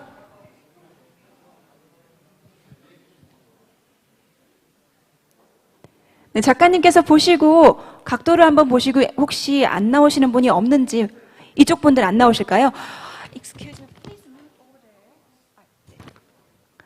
키가 크신 분들께서 뒤쪽으로 가시면 좋을 것 같은데 다 나오실까요? 일단 한번 촬영을 하고 저희 마스크를 전체적으로 다 벗도록 하겠습니다. Please remove your mask. 다 벗으셨을까요? 저희가 기념사진이기 때문에 잠시만 마스크를 벗고 촬영하도록 하겠습니다. 양해 부탁드리겠습니다. 약간 딱딱한 것 같죠? 저희 한번 이렇게 찍으시고 다 같이 화이팅 같은 거 한번 해볼까요? 그리고 이제 마스크를 벗으셨기 때문에 입을 숨길 수가 없습니다. 그러니까 활짝 웃어주셔야 되세요. 다 같이 카메라 보시고 찍겠습니다. 하나, 둘, 셋, 찰칵! 네, 좋습니다. 이제 화이팅 한번 해보도록 하겠습니다. 손 달게 화이팅! 좋습니다. 하나, 둘, 셋, 화이팅! 네, 좋습니다. 촬영 다 됐을까요? 네, 함께 해주신 모든 분들 감사드리도록 하겠습니다. 네, 조심해서 한 분 한 분씩 이동해 보도록 하겠습니다.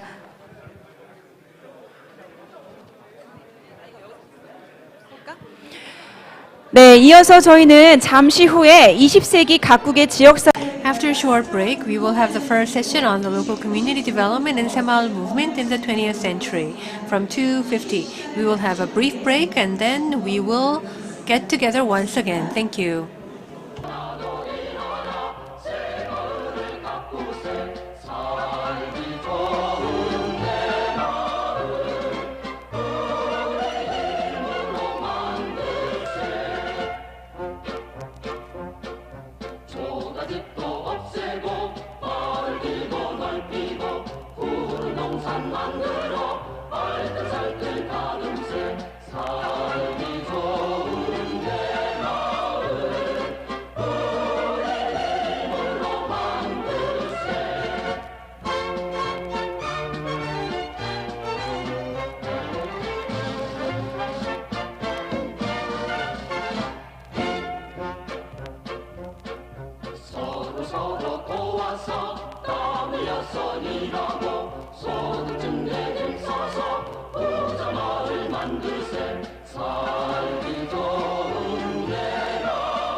새마을 운동은 마을을 새로이 일궈 가난을 딛고 일어서고자 했던 우리들의 강한 마음에서 비롯되어 잠든 가능성을 깨워 굶주림 없는 세상을 만드는 지구촌의 강한 힘이 되었습니다.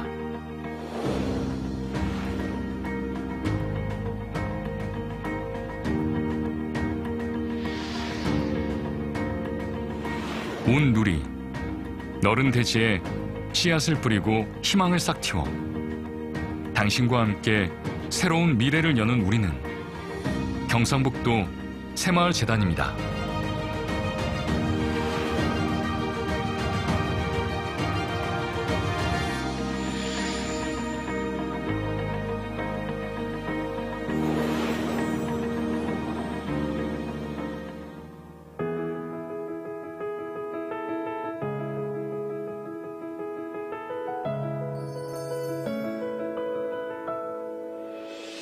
사람들은 말합니다. 세계 최빈국에서 세계 경제대국으로 변모한 한국의 중심에 새마을 운동이 있었다고. 이런 새마을 운동의 원동력은 무엇이었을까요?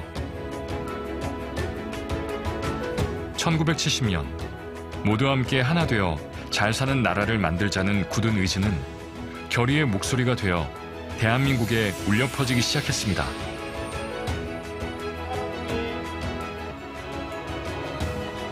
세계는 이러한 새마을 운동이 지닌 가치를 발견하였고 그 희망의 토대를 함께 나누기를 바랬습니다.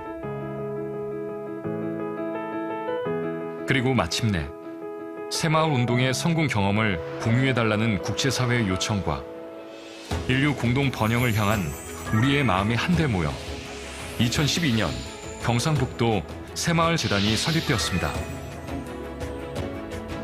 우리는 개발도상국의 발전과 빈곤 퇴치에 기여한다는 분명한 소명의식을 가지고 개발도상국이 스스로 가난을 극복하여 일어설 수 있도록 지원하고 있습니다.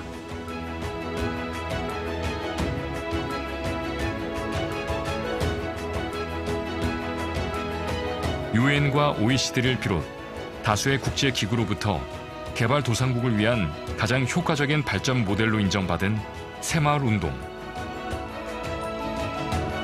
새마을재단은 우리의 새마을운동 성공 경험과 노하우를 지역사회 개발이 필요한 개발도상국들과 나누며 함께 잘 사는 지구촌을 향해 나아갑니다.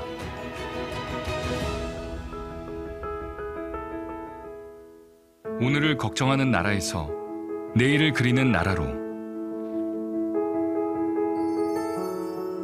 새마을재단은 희망을 품고 미래를 그리는 마을을 만들어갑니다.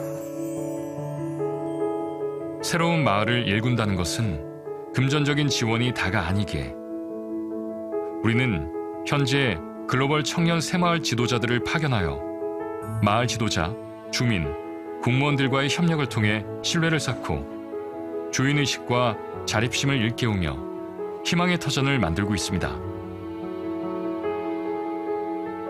How to develop this can-do attitude, that is very important because everything starts from a can-do attitude. If you put that in your mindset and we change the mindsets of the people, they can break any barriers, they can achieve many higher goals, and as a government, as the representative of the government, we truly appreciate the impact that Semolondong had in Senegal. I think what you have done greatly in your country is to change mentality. This is the reason why we also want to work with you to do the same thing in the developing countries. But to me, this is the greatest asset that you have.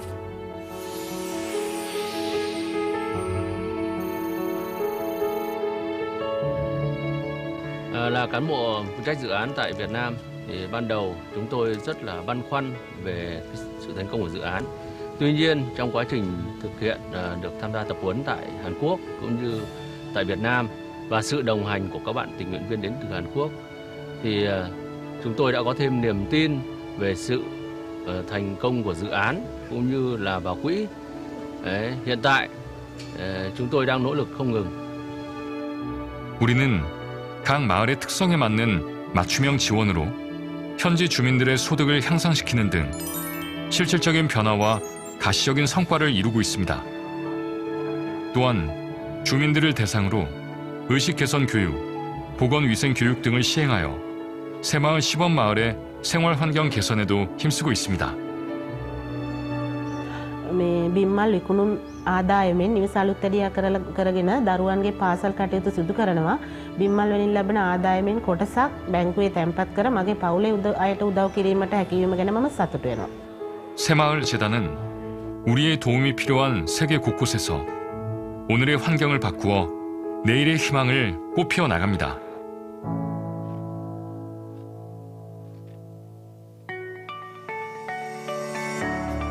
이제 대한민국은 우리 함께를 넘어 모두 함께의 힘을 세계와 나누어 갑니다.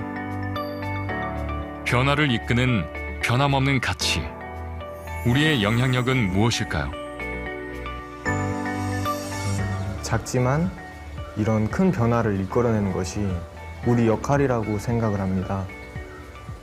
화장실을 만들고 또 아이들이 공부할 수 있는 교실을 만들고 또 좁은 도로를 넓히는 것처럼 이런 기본적인 것들이 우리 마을을 변화시키고 있습니다. 이런 작은 변화를 통해서 주민들이 자신감을 얻게 하는 것이 우리의 가장 큰 목표입니다. 새마을 해외 봉사단은 마을 주민의 곁에서 새마을 운동의 정신을 전파하고 있으며 글로벌 청년 새마을 지도자들은 현지 마을 지도자들과 함께 농촌 발전을 이끌며 국제개발 협력 전문가로 거듭나고 있습니다. 새마을 운동은 또한 멈춰있지 않습니다. 새마을 재단은 현지 대학과 연계한 새마을 연구소와 연수센터를 운영하고 있으며 매년 새마을국제포럼을 개최하여 새마을 세계화 사업의 성과를 공유하고 발전 및 확산 방안을 모색하고 있습니다. 새마을 운동은 잠깐 안내 말씀드리겠습니다. 현재 앞에 좌석이 많이 비어있기 때문에 뒤에 앉아 계신 분들은 앞으로 자리 옮겨주시면 감사드리겠습니다. 앞에 자리 빈 좌석으로 옮겨 앉아주시면 감사드리겠습니다. 앞에 이름표 없는 부분은 다 빈자리입니다. 앞에 앉아주시면 감사드리겠습니다.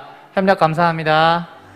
우리는 국제기구와의 다양한 협력 사업을 통해 새마을 운동의 글로벌 브랜드 가치를 높이며 유엔의 지속 가능 개발 목표 달성에 기여하고자 노력할 것입니다.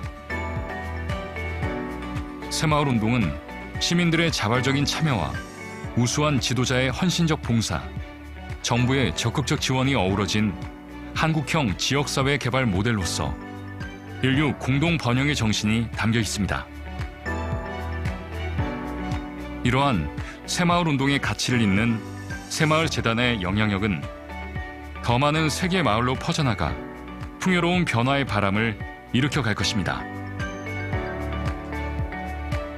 경상북도는 대한민국을 잘 살게 만든 근본이 되는 새마을 운동의 발상지입니다. 지난 50년 전에 세계에서 가장 가난한 나라를 잘 살게 만든 그 운동이 바로 새마을 운동인데 이 운동을 우리보다 더 어려운 나라에 전파하고자 노력하고 있습니다. 그래서 이것을 새마을 운동 세계화라 이야기합니다. 아시아, 아프리카, 가난한 나라에서는 새마을 운동의 성과에 대해서 많이 이야기를 하면서 자기 나라의 홍보 또 자기 나라에 와서 운동을 해달라고 요청을 했습니다. 그래서 우리 경상북도만이 이 일을 계속하고 있습니다. 그래서 자랑스러운 새마을 운동이 세계의 빈곤 퇴치와 가난을 물리치고 또 유엔에서 인정하는 그런 운동으로 계속 확산되도록 노력하겠습니다. 과거 가난했던 시절을 딛고 대한민국이 일어설 수 있었던 원동력은 이제 세계로 뻗어나가 개발도상국들이 도약할 수 있는 희망의 원동력이 되었습니다.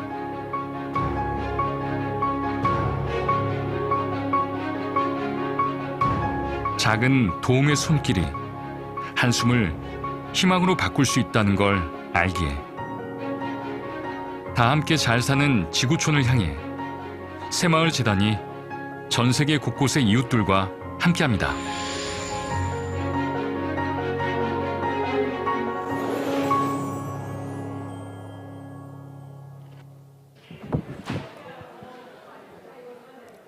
네, 새로 시작할 55분이 되었으나 아직 참가자들이 다 입장하지 않은 관계로 잠깐만 대기해 주시면 감사드리겠습니다.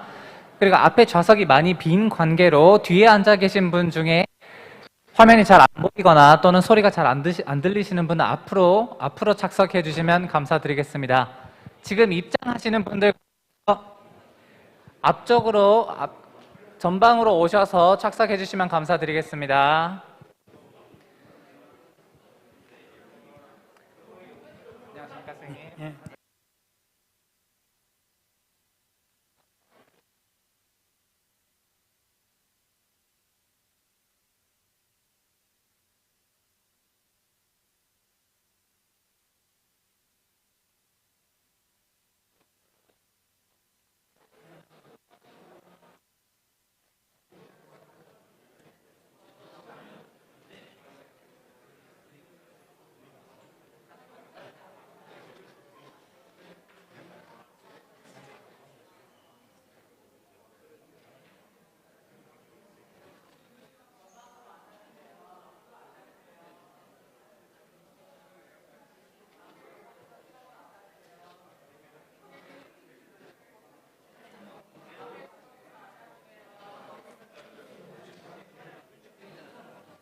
이승종 대표이사님 앉아주시겠어요? 회의 진행에 굉장히 방해를 지금 하고 계십니다.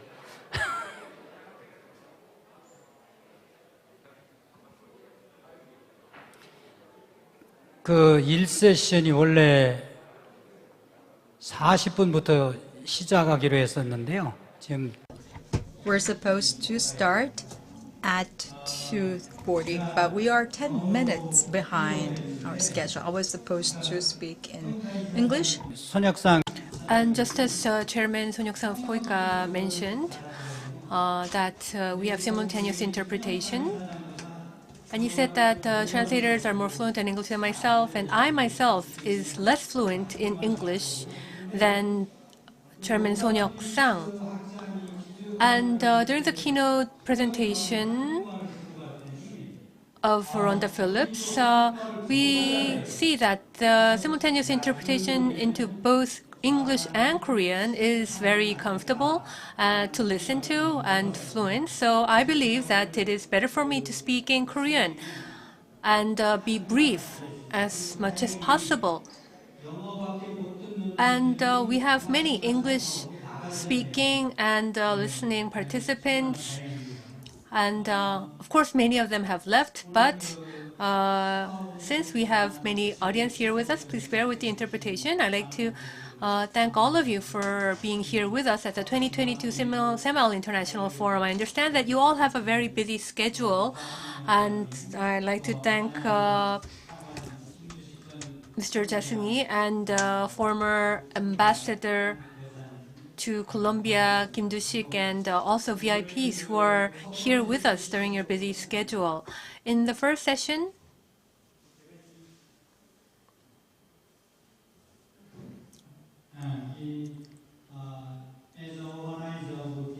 International Symposium Committee, Organizing Committee, 제가 원래 my original intention was when we visit foreign countries, we all hear positive feedbacks about the 새마을 movement.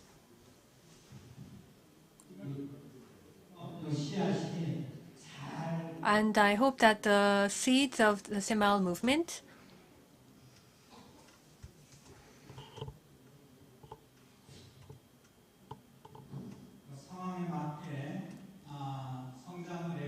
could sprout and grow.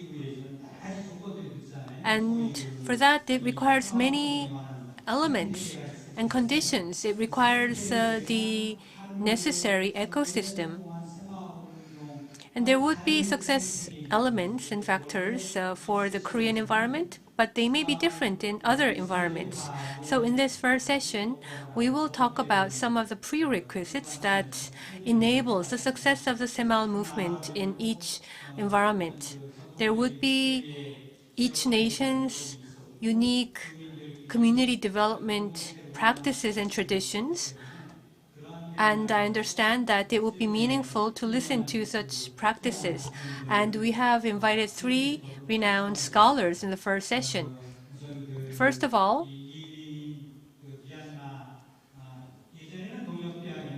previously in Myanmar, it was called the Agricultural Cooperative University, but now it is the Agricultural Cooperative and Administration University. We have President Madam Rekka, and also we have long engaged in the exchange. I understand that we have a leader long engaged in the 새마을 movement. In the Bangladesh, there's a Kuila model from the 1956. Dr. Khan had first initiated this model in Bangladesh, and there is a rich experience in this model. We have Professor Kamran Hassan from the Stanford University of Bangladesh. Please greet him with a warm round of applause. And maybe you might have seen this person on the television. From Jordan,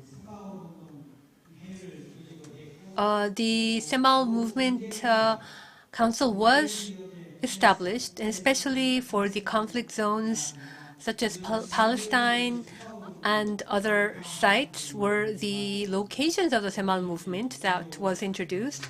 And this person is from the New York, received his doctorate degree from the New York Institute of Technology, and mainly is engaged in the studies of anthropologies and other social studies. We have Dr. Anas Taluni from Jordan.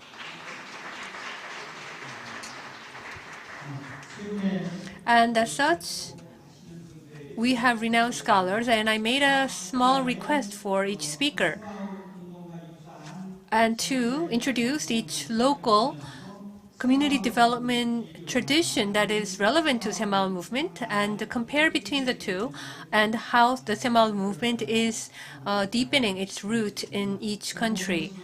And as for our designated discussants, we have 4 personnel. 1 discussant will join us online. First, we have senior journalist of Yonhap News Agency, Yoon Taek-kyung. Thank you.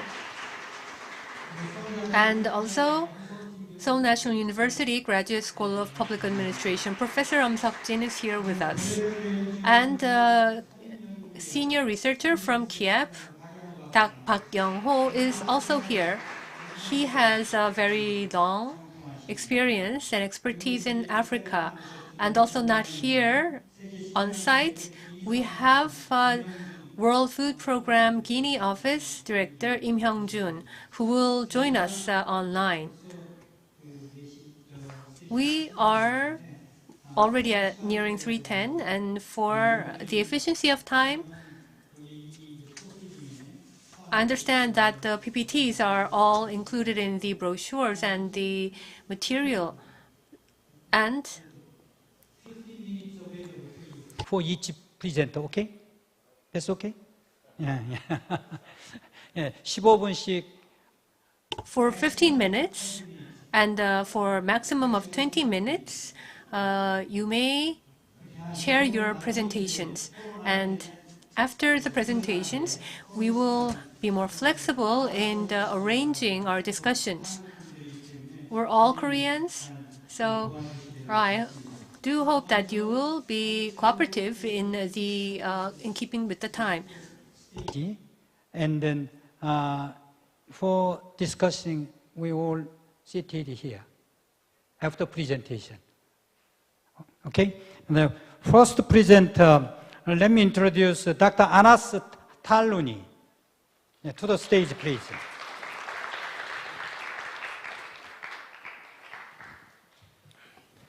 안녕하세요. 네. How are you? Is it hot طوايا؟ لا. طيب. My name is Dr. Anas Talhouni. I'm from Jordan. I'm the managing director of Semal Londong in Jordan. The official name of Semal Londong in Jordan is Semal Zaydoun. It's an NGO registered in the Jordanian government, and we do some projects. Today's presentation is going to be about the ancient or the historical development plans of Jordanian government, comparing them to Semal Londong, and maybe a glimpse about what we can do with Semal Londong in the near future. But before that, how many of you visited Jordan? No one? Okay. Okay, so the name of the presentation is Waves of Hope for the Unity of Global Society. Close the mic? Oh, okay, okay.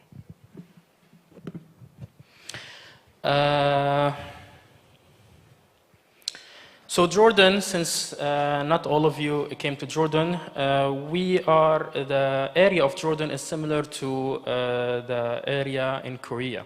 We are 89,000 square kilometers. The population today is around 11 million, and we have 2 million refugees from Palestine, and around 1 million now from Syria, another 250,000 from Iraq and other countries. So the refugees consist more than a quarter of the population in Jordan. Youth in Jordan have the highest percentage, and our GDP today, quarter number 1, 2022, is around $4,200 US annually.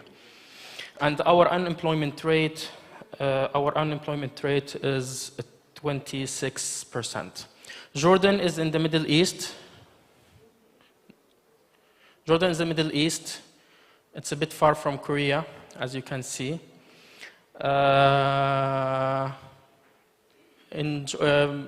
Saudi Arabia is here, Iraq, Syria, Palestine, and Egypt is on our west.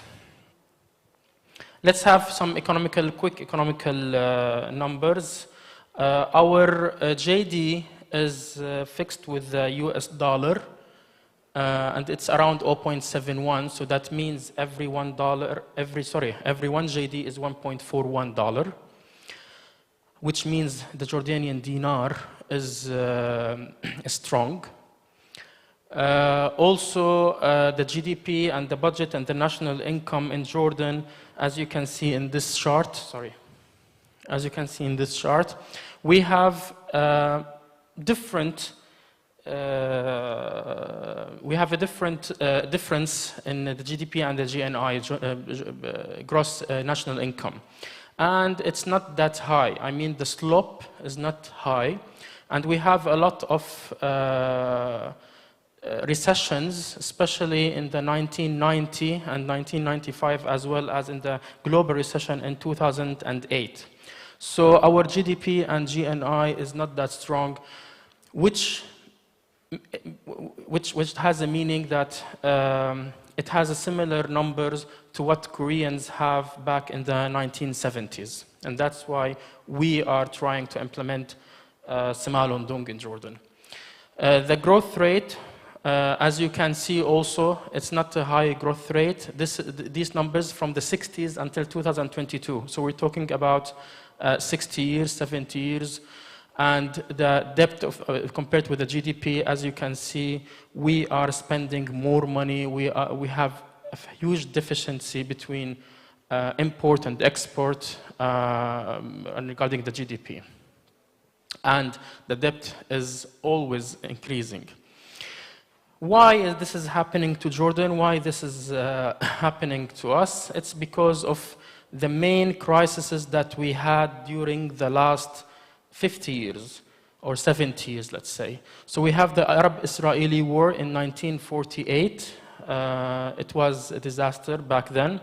We have the war in 1967, a civil war in Jordan.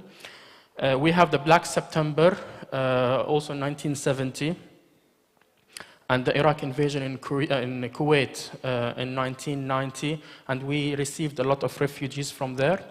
Iraq war in 2003, Syrian civil war, as you noticed, in 2011, and the COVID pandemic, which affected our economy and affected our growth rates in a clear way.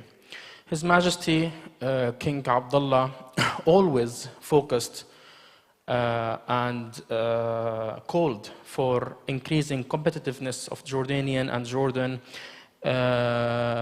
developing the economy and make it more efficient through the youth.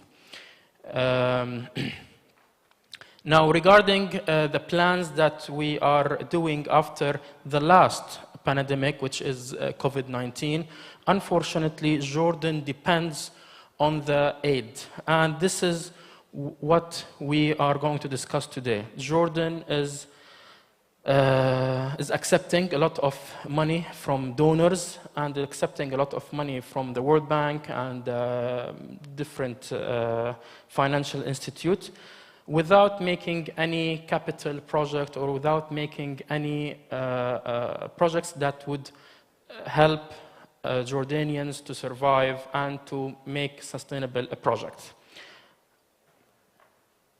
So again, the main things, the main pillars of our economy, as you can see, is again is getting aids from the banks, as you can see, and to increase the competitiveness and the GDP, as well as increasing the income for the people. But this decreases or increases the debts that Jordan has, which is very dangerous. Between 2021 and 2022, we have the government economical reform, or the EDP, which is Executive Development Plan. The Executive Development Plan was supposed to have more capital projects and focusing on youth. Unfortunately, due to the COVID, these things couldn't happen. So again, the objectives, as I have said, that to ensure competitiveness and transparency in Jordan, unite the effort of the ministers and the public and PPP, the public-private partnership. And most important thing is direct national planning and helping the national income to increase in order to have more money and more growth in our economy. So again, the growth drivers in Jordan is to be more green and to invest more in Jordan, to have a smart Jordan. We're going to talk about smart Jordan later on, and high-value industries, sustainable resources. Unfortunately, all of these are not being conducted, but with the help of Sämaal Undung, I think these things can be inducted easily, because this is the spirit of the Sämaal Undung, in my opinion. So that's why I believe Sämaal Undung could be a wave for hope to Jordan. And if we implemented the Sämaal rules and the Sämaal spirit in Jordan, we could achieve what we were talking about. So again, I think if we followed or prevented the mistakes that the government of Jordan made. So for example, one of the most important things in Sämaal Undung is bottom-up cooperation. And unfortunately in Jordan, we do the exact opposite. We do the up-bottom cooperation, or actually there's no cooperation, because we insist and we say to the people what they need, but it's the exact opposite of what Sämaal Undung's spirit is talking about. And also advancing local spirit. Unfortunately also in Jordan, locals and villagers and less privileged people are not in decision making or in policy making. And this is also, the government doesn't know what are the exact needs of them. And also spreading and sharing the culture of Jordan, the culture of Arabs, the culture of Islam, is something rich, and it can be invested for a sustainable development projects. That's why we are always call for easy projects, near projects, small projects, and immediate projects, because Jordan needs immediate assistance, immediate help. And there's no point of doing a huge project. Small project and SMEs, in my opinion and in the economist opinion, are the best thing to develop the country's So this is a small part of some pictures of our project of 새마을운동 in Jordan. We have different projects. Our prestigious project is the organic farming. We have 3 organic farms in Jordan that provides food security and self-sufficient food for villagers and less privileged people. We also have environmental related projects, climate change, climate adaptation related projects that we are doing, especially in the sessions that we do in Jordan for the youngsters and youth, explaining to them how to save water and how to continue water. We have also a lot of planting. 새마을운동 in Jordan planted more than 3,000 trees in Jordan. Anyways, during all those activities and during the events that we have been doing since 2016 in Jordan, I noticed that there is more from 새ma을운동. 새ma을운동 is not only related to economy, it's also related to social and human capital. Changing the mindset of people, helping them to develop themselves, work more, and support their families is the real seed of 새ma을운동.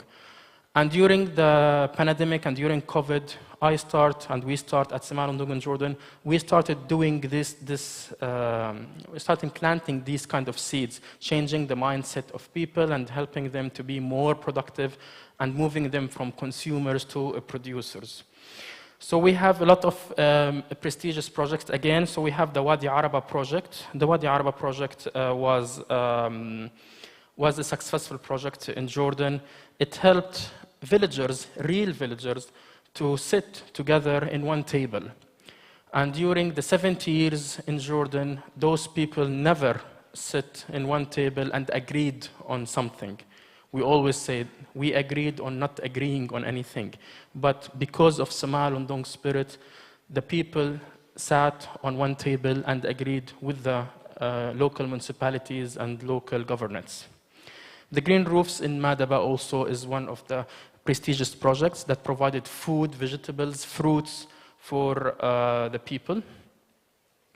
And as I have said, during the pandemic, we had a lot of food security related projects. 새ma을운동 moved from Jordan to different countries. This is a sample of a project, a Green Roofs project that we did in Palestine. I decided that to start some activities in Palestine because, again, the Semal is not only about projects and it's not only about helping people and supporting people, but also bringing people together for a happier community, as we have heard by the Dr. Rwanda, I think was her name, from the United States. So we focus on spreading the seed of peace in Palestine.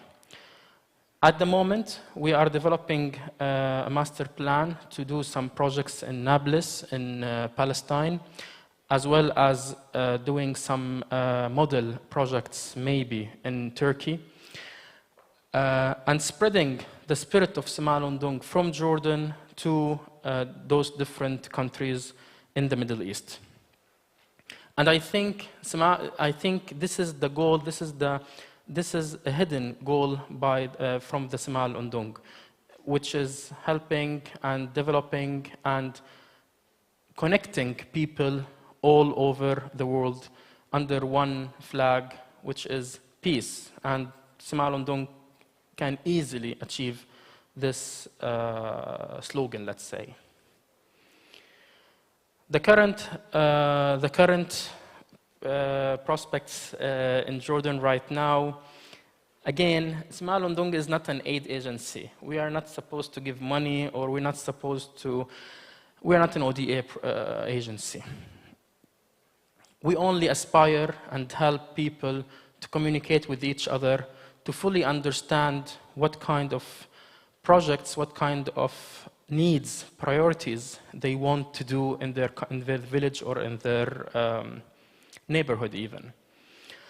So we only support those people to sit together. We only guide them and help them to do their own needs.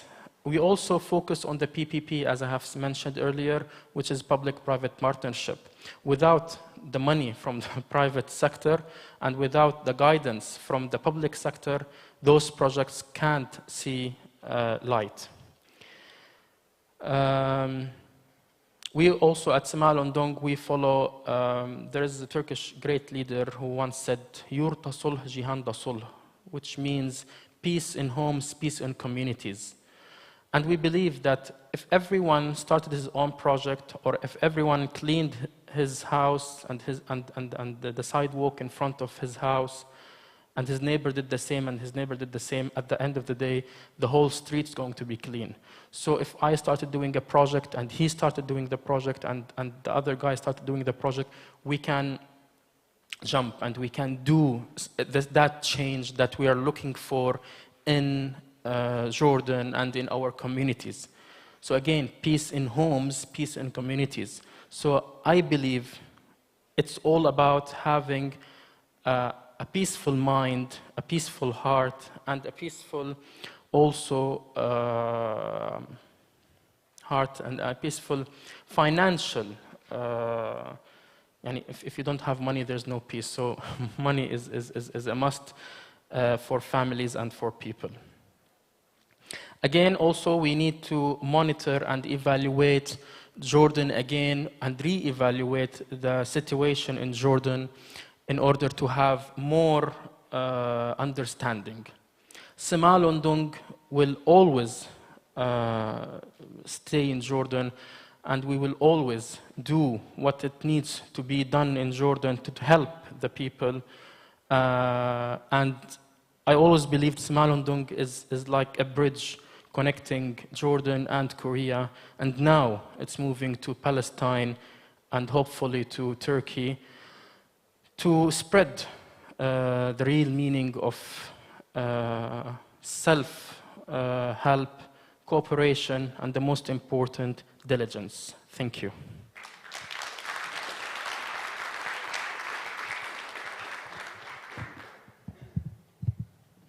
Thank you very much, Yeah. Dr. Anas. And the next presenter from Bangladesh, Professor Kamnul Hassan. 이분은 지금 이제 Professor Kamnul Hassan is at BAHAT, the Bangladesh Rural Academy for Rural Development, which is kind of a rural promotion advancement agency. And after 30 years of service at this agency, he is now at Stanford University. And he has a very enriched academic achievement. And he has written more than 60 books. And especially from 1950s, there was a Kumima model, which is a Bangladesh local community development model of the 1950s. And I think it was in 2010. And from 2010, he started studying 새마을운동 in the theoretical aspect.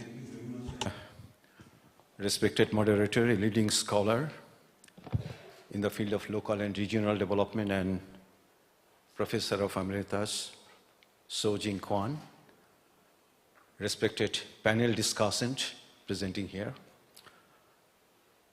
distinguished guests,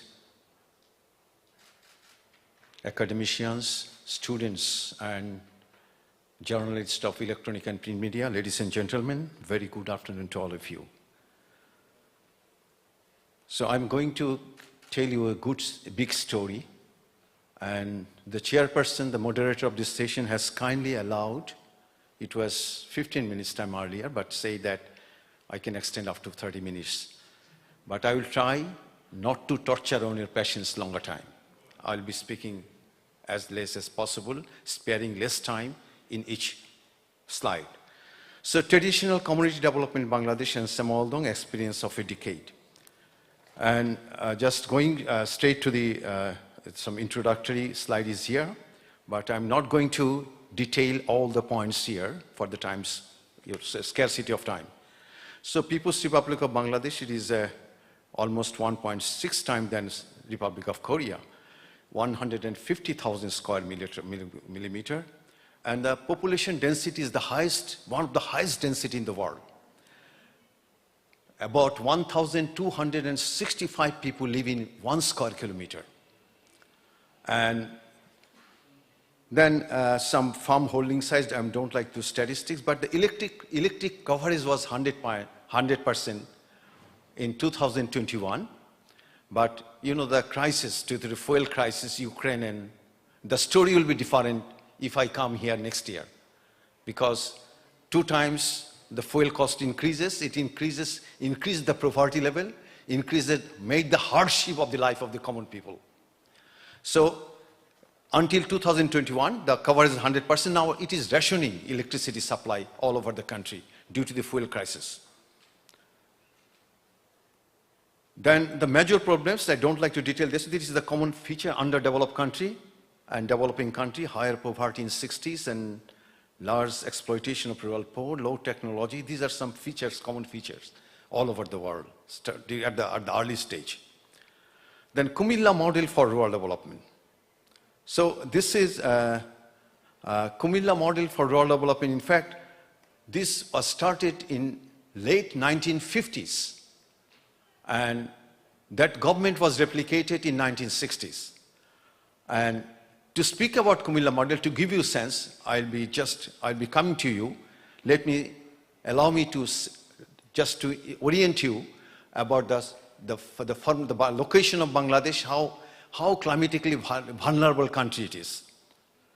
This is Bangladesh. You know that all around India, only small split in the south. In the southeast is Myanmar, and you know that this is Bangladesh, small country, and India all around. And on the north, Bhutan and Nepal in the northwest. So this is the formation of Bangladesh. Bangladesh is there. 80% of the land, I repeat, 80% of the land of Bangladesh is built up with the river transported soil. Every year we get 1.2 billion tons of siltation from China, Nepal, Bhutan, and India. This huge amount of siltation comes through the huge water going through Bangladesh to the ocean. So this is the setting of Bangladesh. So you see that this is the catchment area outside the country. The major 3 streams in the world passes through Bangladesh. So flood is a very common phenomenon, and one of the major causes of higher poverty and deprivations is the flood and natural disaster. So these are 3 major streams in the world, the Ganges, Brahmaputra and Meghna. All this passes through Bangladesh, carrying the siltation from China, Bhutan, Nepal and India. And every year, and the catchment area is 10 times than Bangladesh, the water catchment area. So whenever the river builds a country, the altitude is naturally very lower, near to the water surface. So if 1 meter water level rise, about 17% of the land will be inundated. And 20% of the population, about over 20 million people will be climate refugee. So that is the reality of today's Bangladesh. And 3.3 to 5 millimeter per year, you know, the sea level rising, because there is a controversy about the sea level rise, but still is a great threat for us. Kumilla model of rural development is a sense, that one, because this is a vast floodplain. So Dr. Akhtar Hamid Khan, the pioneer of Kumilla model in 1950s, late of the 1950s, he said that he made a number of experiments in Kumilla to find out some solutions, experimental projects. He said that the physical infrastructure should be the first priority, to protect from the land, from the river, from the high flood. At the same time, cultivation of the land. This is, and hence at the same time the growth marketing, road, culvert, etc. should be provided as much as possible so that in a control measure we can produce crops and can enhance our economic growth. So this is the physical infrastructure. Then said that there should be another infrastructure, that is, all these are come not from his speaking, but it comes from number of experiment in Kumilla, in practical experimentation. Number says that institutional infrastructure. Institution means the 80%, over 80% people live below the poverty line, and almost all are the farmers in early 1960s. So they should make cooperatives. The farmers' cooperatives, they federated, the farmers' cooperatives should be there, and this farmers' cooperative federated sub-district level, one democratic body. That democratic body deal with the national building departments to provide support and services, this primary society. This is the institutional infrastructure. At the same time, he says that the administrative infrastructure should be there. It is not like the law and order situation. The administrative infrastructure is that all the national building departments officials should sit in one campus, so that the poor people from the village cooperative society come there once. The leaders of their community leader will come there once in a week, and they can carry the support and services, and new innovations come to the center. So these three together, institutional infrastructure, physical infrastructure, and administrative infrastructure, can be a good package to move upward the economic condition, the backward economic condition of Bangladesh. It has a lot of positive impacts in Bangladesh economy. You know that Bangladesh in the meantime graduated from underdeveloped country to developing country. So, but not much as. So that is the reason the Semal Dong is there. Not much as we expected. So ladies and gentlemen, I have to move fast. I'm talking too much. This is how the Kumilla model works. How the Kumilla model works here, this is sketch. The two-tier cooperative physical infrastructure, then rural works on a rural works on physical infrastructure, two-tier cooperatives is the institutional infrastructure, and Thana Training and Development Center was the administrative infrastructure. And all these were replicated by the then government of the Bangladesh all over the country. So 10 principles of community development in Kumilla model of rural development. What are the 10 principles? Strong village organization through action participation of the villagers, capital formation through individual and community participation, building and maintenance of village-based physical infrastructures by their own, social capital, sympathy, empathy, and cooperation to each other, effective network between villagers and service delivery mechanism, agriculture technologies in the villages, introduction of profitable income generating activities, reaching government program by village with minimum cost, health education, population control, women education, and rural and agro-based industries and industrial initiatives. Now, National Rural Development Policy. I don't like to spare long sentences. It is there, but the core message of the National Rural Development Policy is to improve the quality of the life. You know that, just to listen the keynote paper presentation. Out of 10 indicators, 1 indicators need 167, for an example, to achieve. So it's a strong, challenging work. So government is working there. The quality change, I will not read out. So these slides details what we intend at the end of this, not the end, this running process in improving the quality of the life. So integration activities rural development with a view to alleviate poverty. Poverty is a big challenge.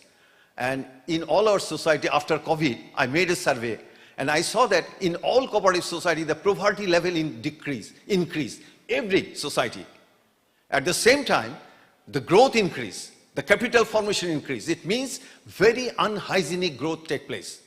That means the income distribution is skewed. So that will be coming to the point. And methods of approaches, don't like to read out this thing. Mainly, the formal approach was there in Kumilla model, but after Kumilla model, after liberation of war, 1971, 1974, Professor Yunus, you know Professor Yunus is a Nobel Prize winner, peace winner. Professor Yunus came for the non-formal approach, the Grameen Bank. And also, Fazle Hassan Abed, BRAC, Bangladesh Rural Advancement Committee, it is the largest NGO in the world, working in many countries in Africa and Latin America. So these two persons came forward that we should make the non-formal approach. So there are, to give you the two major ways our community development take place under the government shelter. It is formal and non-formal. And I'm not going, this is there, I've detailed Gramin Bank, but this slide, I'd like to have a kind concentration that the Kumilla model that was started, the farmers organization in 1963, and that farmers organization over the years, over the decades, changed into the comprehensive village development program. That means this is no more farmers organization is there. The green revolution has been occurred. We produced our enough food, but now this village organization into comprehensive village development program. That means it is not an organization in true sense. It is a platform to all the villagers, irrespective of the professions, irrespective of the their positions in the society. All the members of villagers, this platform receives support and services from the government, non-government organization, and international initiatives.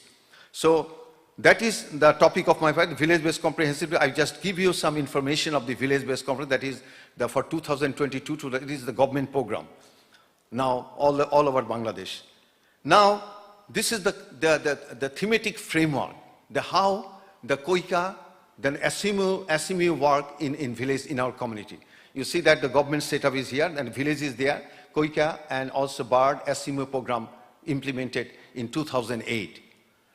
So, localizing SMU, local community development program in Bangladesh. So, I just put here one of the goals. We know that 17 goals are there, and 129 targets and 232 indicators are there in the SDGs that we're running, that was talking this morning. So the 16th goal is more social justice and strong institution. That can be highly focused from the established document of the world, can be correlated to the 새마을동. Then I took the initiative to make a project in 2008. I was then a little bit younger at the time. And I initiated a project that we translated the diligence, we translated the self-help, we translate the cooperation in our local values. Spirit of the 새마을동 there, in our local values, this is the 새마을동, and the sincerity in our community. And in our Kumilla model, we translate it and make a project there in 20 villages under 2 unions. And that project was ended in 2012. And the output of the project, I put it here because the presentation was so loaded, so many slides are there. So I'm afraid to load more slides here. Just to give you idea that we carry out the project on the basis of the people's opinion. We carried out a workshop, we carried out a ranking exercise with the villagers that what are the priorities, and accordingly we designed a project, and Bangladesh government and Koika came forward.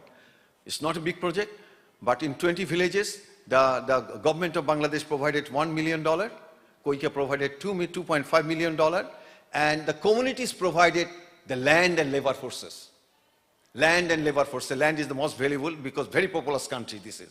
So they provide land. So 10 kilometers road was constructed, and then 6 community center, and also the school, primary school, that was also neat for the society, and also deep tubewell, shallow tubewell.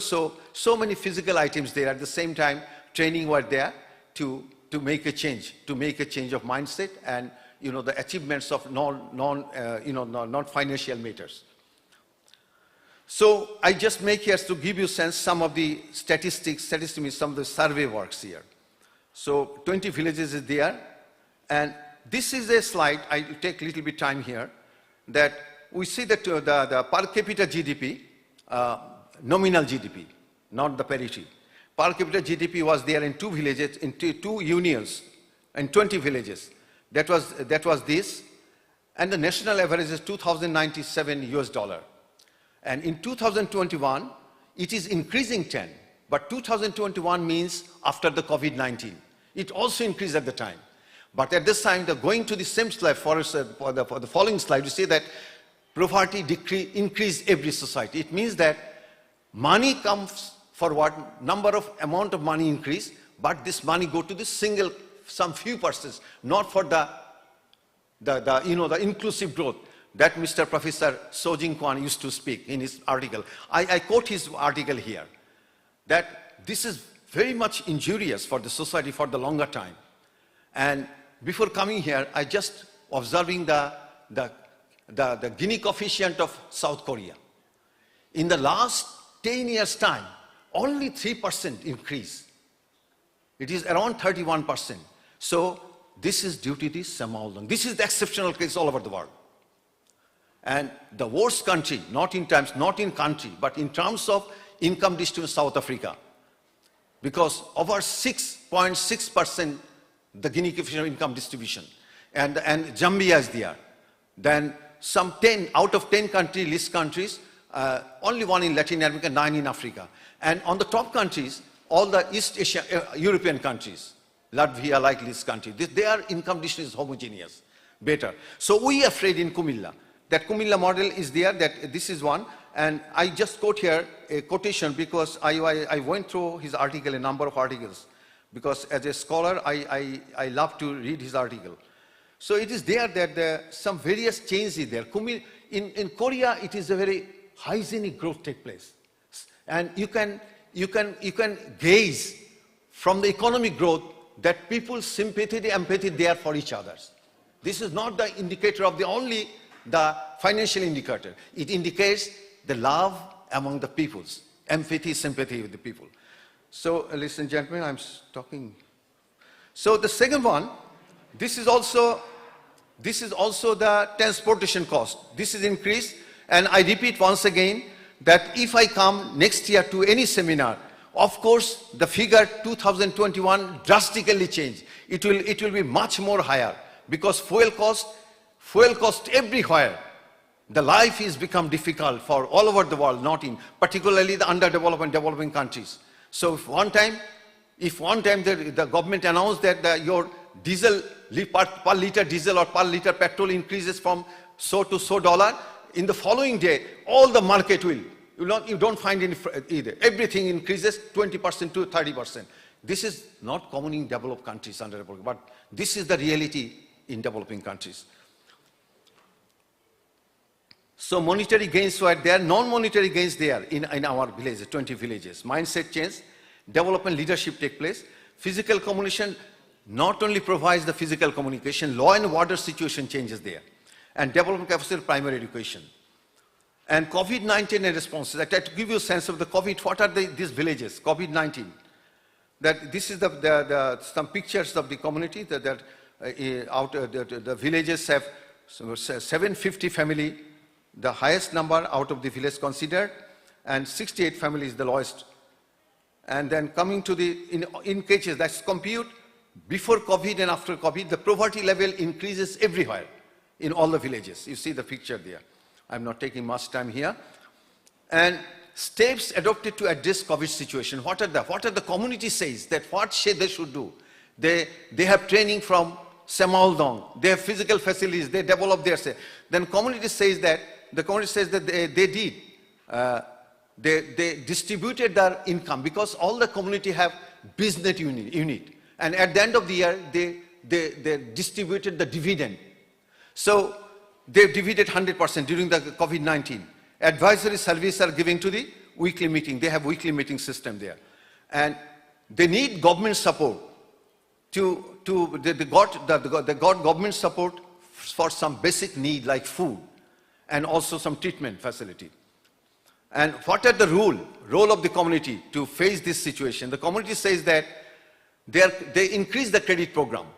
They provide credit from their own. They don't ask in most cases, they don't ask the bank because they have accumulation money for their own. And they arrange training, trade-based training, so that the human quality can change. And also they advise that regular deposits, share and savings will adopt development projects, more development projects they adopt. And added support and service will be provided to the cooperatives. And they need government support in terms of money. They don't like to have money from the government as a grant, but they say that we need some money because we have a lot of losses in the COVID situation with zero interest or very low interest. At the same time, they say from the government, they need some trade-based training for that, which the government provides the training. And ladies and gentlemen, I'm coming to the lesson learned from the community. I have one more slice to go. So allow me kindly to move up to there.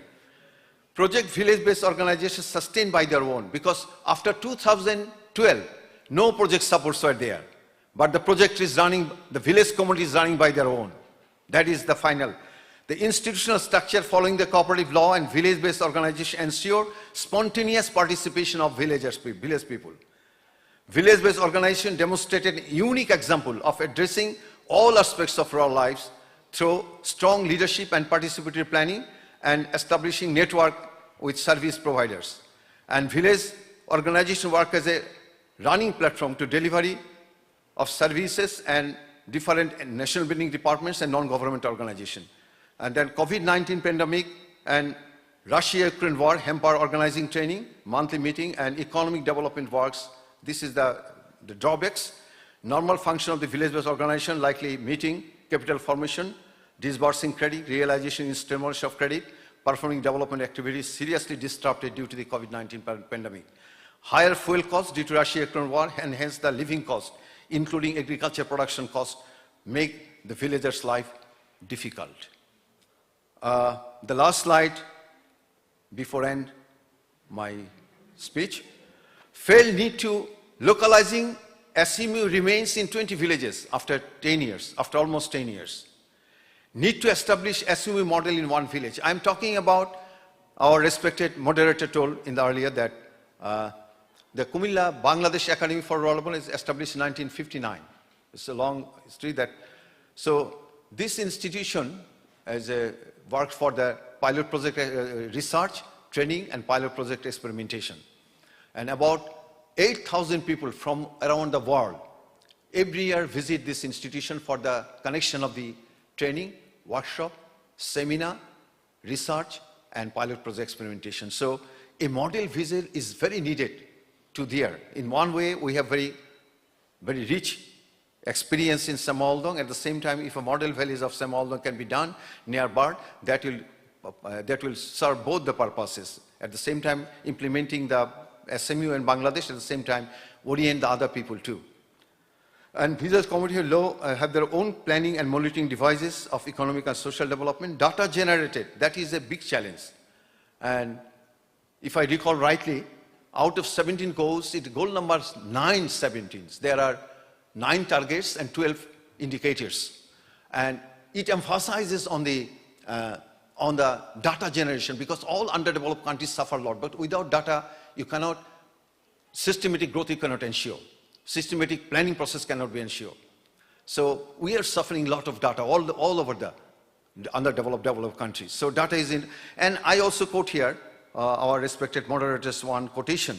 The Semaoldong needs an evaluation in 2021, this century.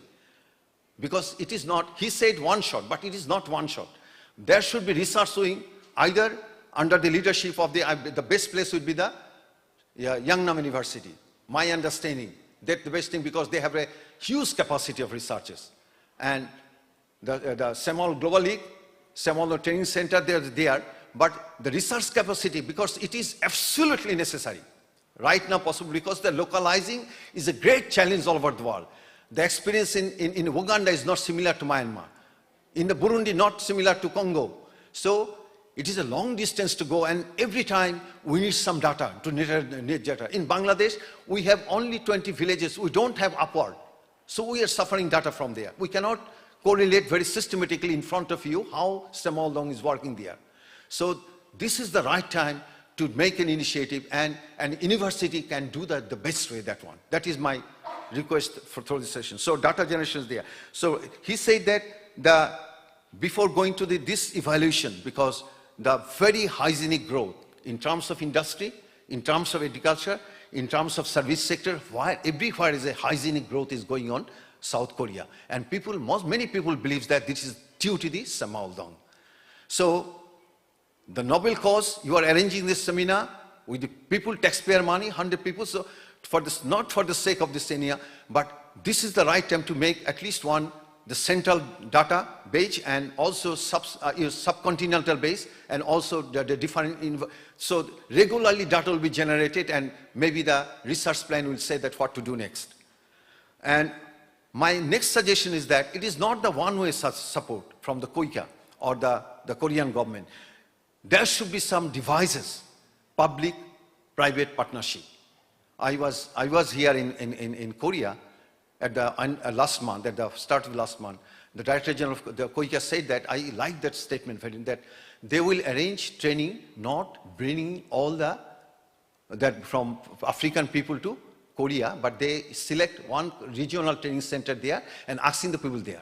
That means the low cost is there, and patronizing the private sector come forward. I like to say that before finishing that one, that so the arranging the visits or sharing experiences, that can be done, that cost can be bear by the respective government. But not all cases the government of Korea should provide the money. So that is the time we need to introduce that way. We have to think that way. The sharing of, if it is happening in South, then we need to go there, and the experience we can share, and that way we can move forward.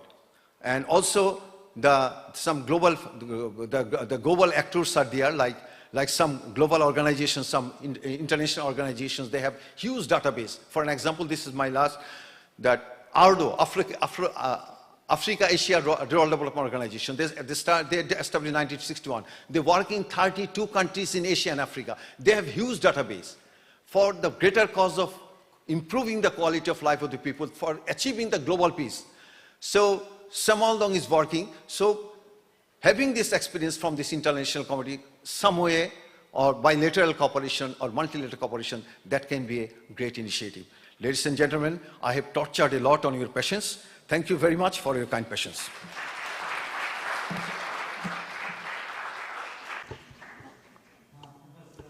Thank you very much for your preparing so much in deep, but sorry to ask you brief within 20 minutes. And the last presenter, Madam Rector of Cooperative and Management University from Myanmar. To the stage, please.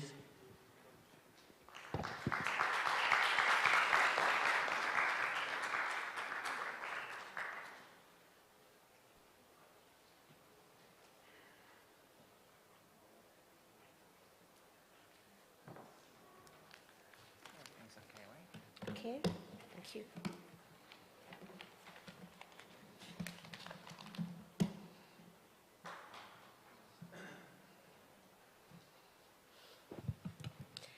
Good afternoon, ladies and gentlemen.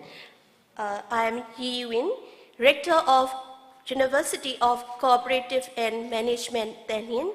I came from Myanmar.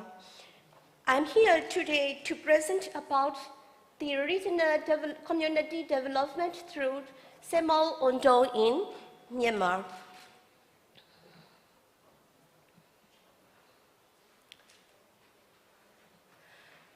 I have divided 4 main parts in my presentation. In the first part, I will present profile of Myanmar and profile of our university, University of Cooperative and Management, Tân Yên, in short, UCMT. In my second part of the presentation, I will present why is regional community development important in Myanmar and regional community development project through 새마을운동 in Myanmar, and the role of UCMT in 새마을 project's implementation. In my third part, I will discuss about the implementation of 새마을운동 projects and how to achieve the sustainable development goals by implementing 새마을 project, and SWOT analysis on 새마을 projects. In my first part, I will present monitoring and assessing activities for sustainability of 새마을운동 in Myanmar and benefits and suggestions and lessons learned from these projects, and my conclusion.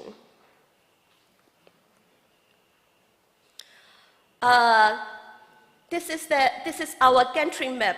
Our country map look like shape of the ladies, guitar shape. Do you know guitar shape? Yeah, like our country map is look like a guitar shape. So in our country, there are 55.2 million people live in our country, and 70% of the rural population, and total area is 676,578 kilometers square. Our country is the second largest country in Southeast Asia. To the northeast with the People's Republic of China, and to the east and southeast with Laos and Thailand, and to the north and northwest with Bangladesh and India. There are 7 states and 7 regions in our country, 330 townships and over 63,000 villages. Our main economy is agriculture and farm-related activities. Our Myanmar currency is called Jet. In current situation, 2,100 Jets equal to 1 USD. GDP per capita is $1,187 in 2021. I would like to present about the profile of our university. Our university has been established as Yangon Cooperative Training School in 1970. It was upgraded as Yangon Regional Cooperative College in 1994, and then upgraded to Yangon Cooperative Degree College in 1996, and upgraded as a university in 2012. And we renamed as University of Cooperative and Management Planning in 2021 according to the academic subjects which can land in our university. Our university is located in Tallinn Township, Yangon region. It separates 84.259 hectares and 208.209 acres of land. There are 11 academic departments and 3 administrative departments in our university. There are 106 staffs in academic section, including 12 professors and 12 associate professors, and 147 staffs in administrative section. So the total number of staff in our universities is 253.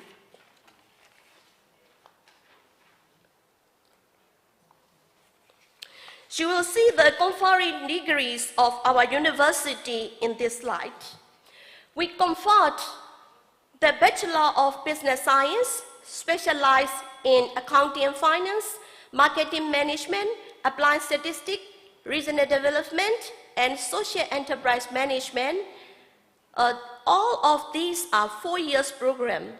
And we have 1 year postgraduate diploma courses, specialized in 5 specialized subjects. We have also 1 year master programs in these specialized subjects. We have total number of graduate students nearly 8,000, and total number of students in current situation 2,400. I will present one is community and regional development important in Myanmar.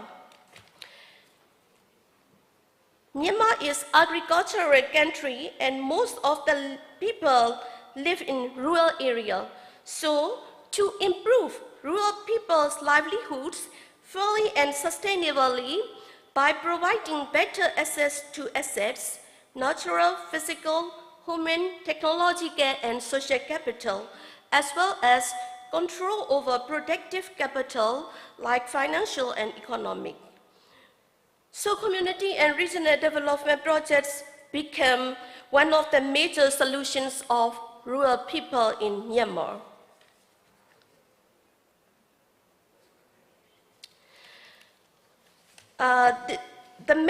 This slide shows us objective and key principles of 새마을운동 in Myanmar. The main objective is to uplift standard of living for rural communities and thereby contribute to socio-economic development of Myanmar. According to these principles, we need mindset, behavior change, leadership, result-oriented approach, promotion of local ownership for income generation and sustainable rural development.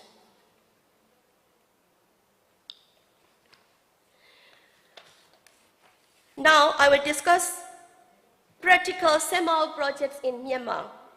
새마을 projects has been started in Thanapin and East Phongji villages. These villages are very near with our university. We implemented in those two villages as the 5 years projects and then extended in 9 villages in current situations. 6 villages from Talin Township near our university and 3 villages from Legu Township near Cooperative College, Phongji. It was mainly provided in infrastructure development projects, income generation projects, and the mental reform projects. We contributed to become the modern development villages. For these projects, Korea Semo Undong Training Center under the Ministry of Interior, the Republic of Korea, supported by $600,000 and 300.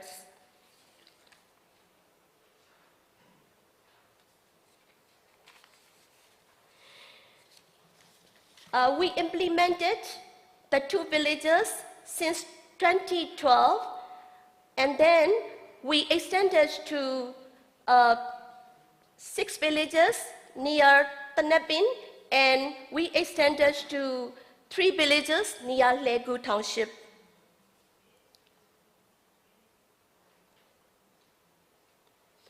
These are the role of our university in 새마을 project implementation.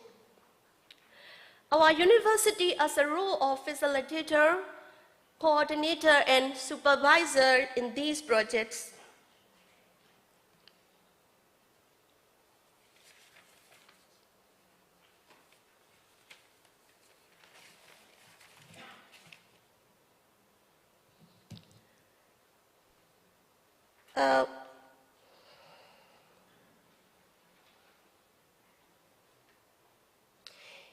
In this regard, implemented 새마을 projects are poverty reduction function, social development, physical environment, economic growth, and global partnership. Under poverty reduction, breeding pigs, breeding hens, growing paddy, breeding cows, and microfinance. Under social development, we implemented rural health care center, social welfare office, fitting the electric cable, building the adjoining toilet, and youth nurturing center. And under the physical environmental, we collecting rubbish collection within village, fencing the lake, constructing the drainage. And the economic growth, they are making vocational training, producing, porting make of glutinous rice, sugar, coconut, and oil. And the global partnership, we make some workshop, trainings, and forum in Korea and Myanmar. We attend Global 새마을 Leadership Forum every year in Korea 새마을 Undong Center with the villagers from implemented villages.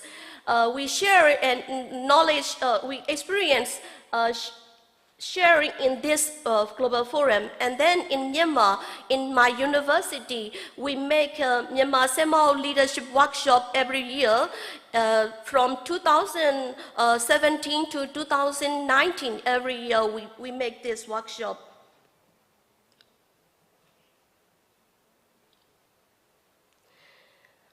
These are the same documentary photos, pictures, implementation of 새마을 projects.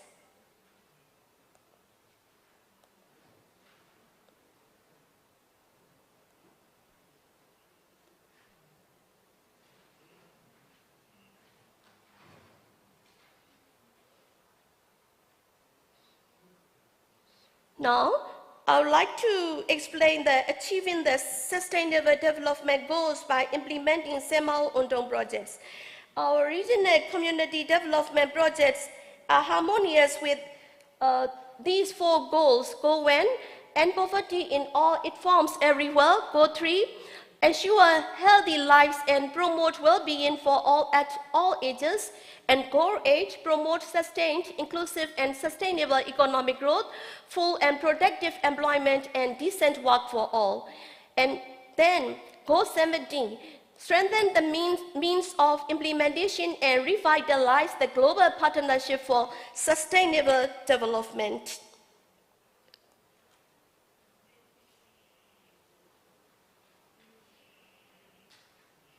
What I would like to discuss is we found the same strong points according to SWOT analysis.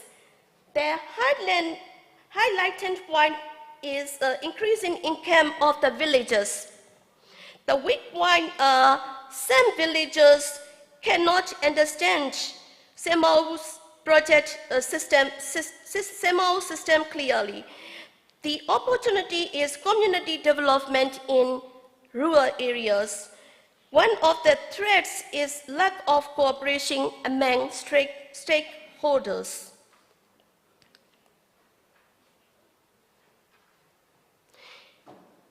This slide presents monitoring and assessing for sustainability, such as project progress, field check, appraisal of project, and outstanding awards.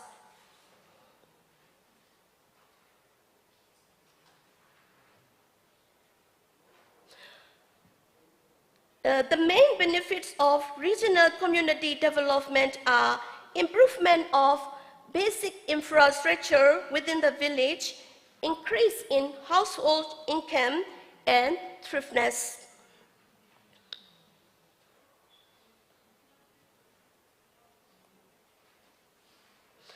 These are some suggestions from our experience.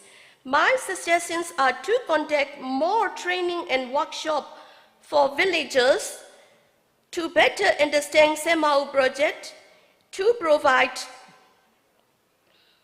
more trainings to the 새ma을 leaders how their value, attitude, ideology may affect their ability to lead others, and to provide villagers with unity-based spirit through educating.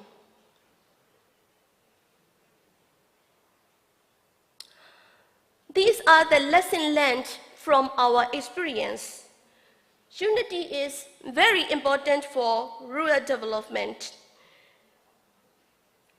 And we found that community development programs are largely depends on the devotion and effort of local village people, including local government, moreover unity, motivation, confidence of the village people.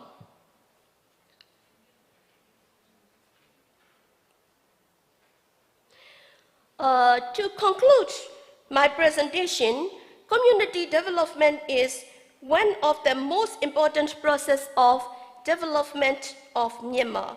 We have started since last 10 years, so youth in the villages realize that villages gain momentum of development through 새마을 project.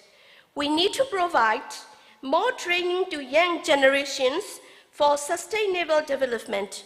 새ma을 projects can strengthen participation, promote community and social capital, and facilitate development priorities.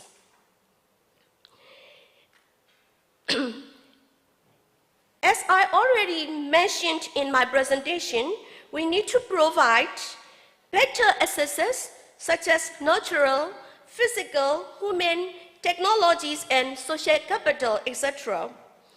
Figuratively to say, 새ma을 in Myanmar like a tree.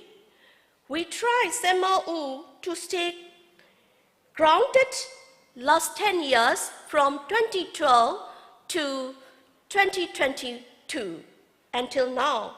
We try 새ma을 to keep growing at least next 10 years for the sustainability. We believe Semaul will sustainable development. In this way, Myanmar will achieve fruitful success in community development. I would like to say end of my presentation by quote by Helen Keller, "Alone we can do so little. Together we can do so much." Thank you so much for your kind attention.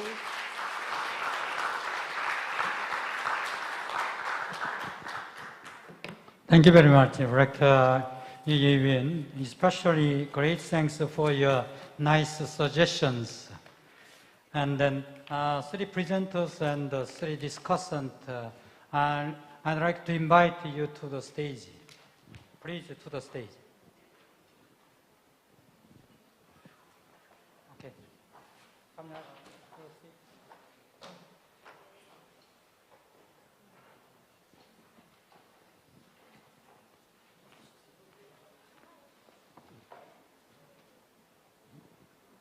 옛날에 임금이 정치를 잘못하면은 어디 끌고 가서 폐위를 시키고 저기 했다는데 오늘 사회가 시간을 잘 못 지켜가지고 사회자가 사형당하는 거 아닌가 모르겠어요. So when there is a bad governance by a king, the king is threatened to be killed. I am a bad timekeeper today, so I'm threatened to be killed today. So I was supposed to have much more time than now, but because of my bad timekeeping, I have only a little bit of time left for the discussion. Thank you very much for the 3 speakers. They have been talking about their political situations and historical issues along with the 새마을 movement. And also we have discussants here, so we have somebody linked to Zoom as well. Professor was in class and he postponed his class by 30 minutes, but still he has to leave earlier. So Professor you have to start first in order to leave early. I have a class in 30 minutes, well, 20 minutes, so please understand my early leaving, not by hearing all kinds of discussion here. So my name is Seok-jin I'm a professor of Graduate School of Public Administration, Seoul National University. I have researched the 새마을 운동 in Korea in the era of economic growth and published several papers on it. It is my pleasure to join this meaningful conference and share the Korean experience of 새마을 운동. As a discussant, I would like to talk about the success factors of rural development movement in developing countries based on the 3 presentations in different countries. I argued that the synergy between the government and rural society was one of the crucial factors in the success of 새마을 운동. The effective and efficient government institutions created an environment where rural people participate in 새마을 운동 program, and various level leadership facilitate the people participation in the project and contributed to forging the norms, trust, and network among villagers that were required to development. And villagers' participation in turn, they became one of the major driving forces for rural development and strengthened public institutions as a consequence of the rural 새마을 운동. Well, I found that as a kind of a synergy between the government and rural society in the cases of the presenters. Then the next question should be, what is the crucial, critical conditions to achieve the synergy between the government and society? Among many possible factors, I would like to emphasize the significance of the leadership at the village level. As the presenters commonly pointed out, village leaders played important roles in the rural development, and according to my research, 새마을 운동 in Korea in 1960s, the three kinds of the readers at the village level. First one is the Semaul readers. Second one is the headman of the villages.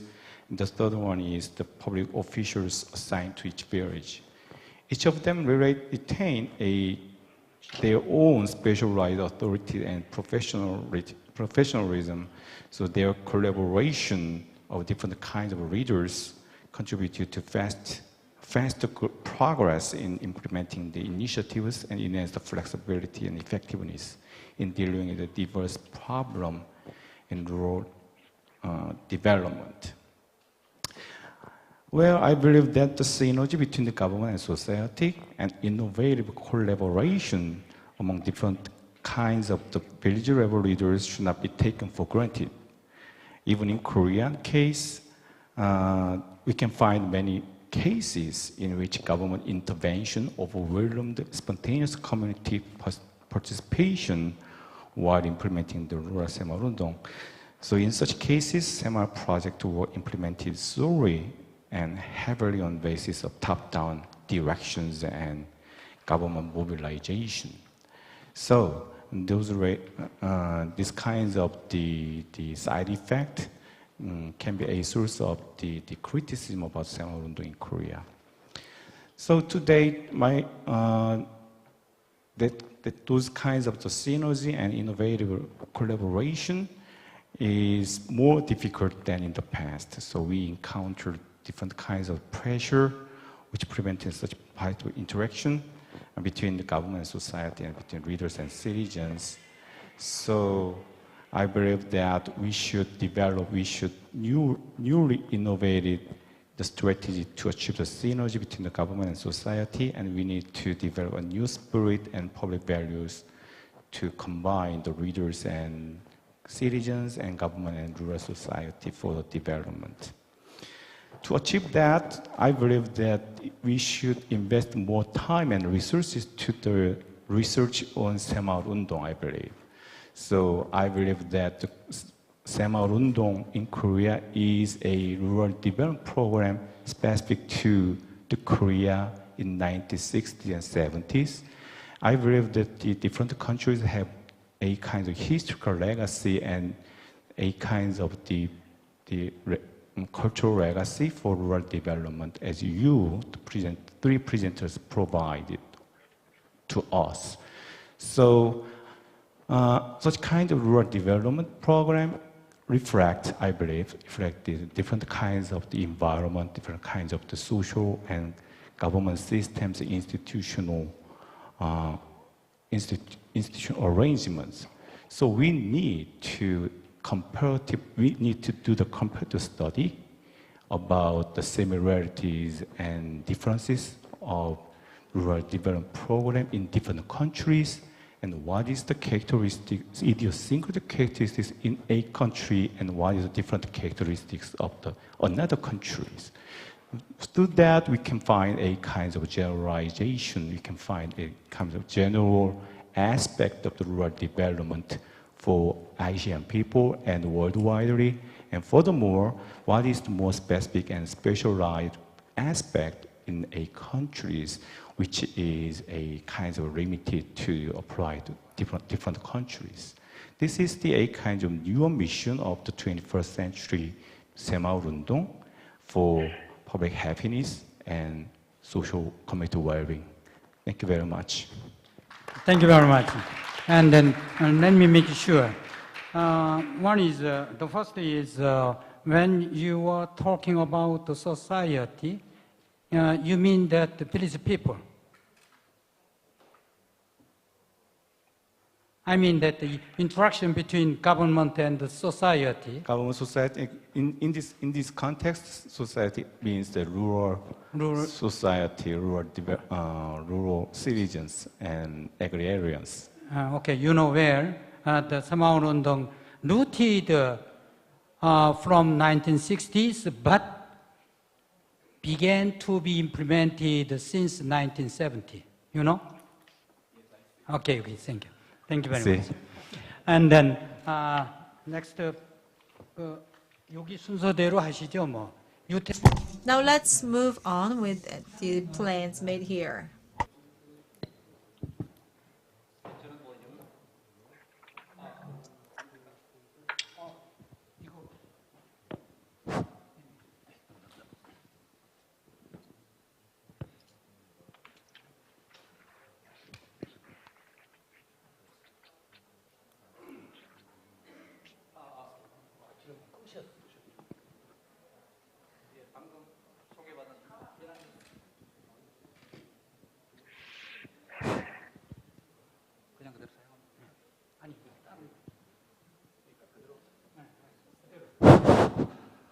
예, 안녕하십니까. 저는 Hello, I'm at Yonhap News Agency. I am Yoon Tae-kyung. Today I listened to the 3 presentations. And just by listening to the presentations, we can understand that the 새마을운동 of Korea, not only in Southeast Asia, but also throughout the world, has been widely effective and successful.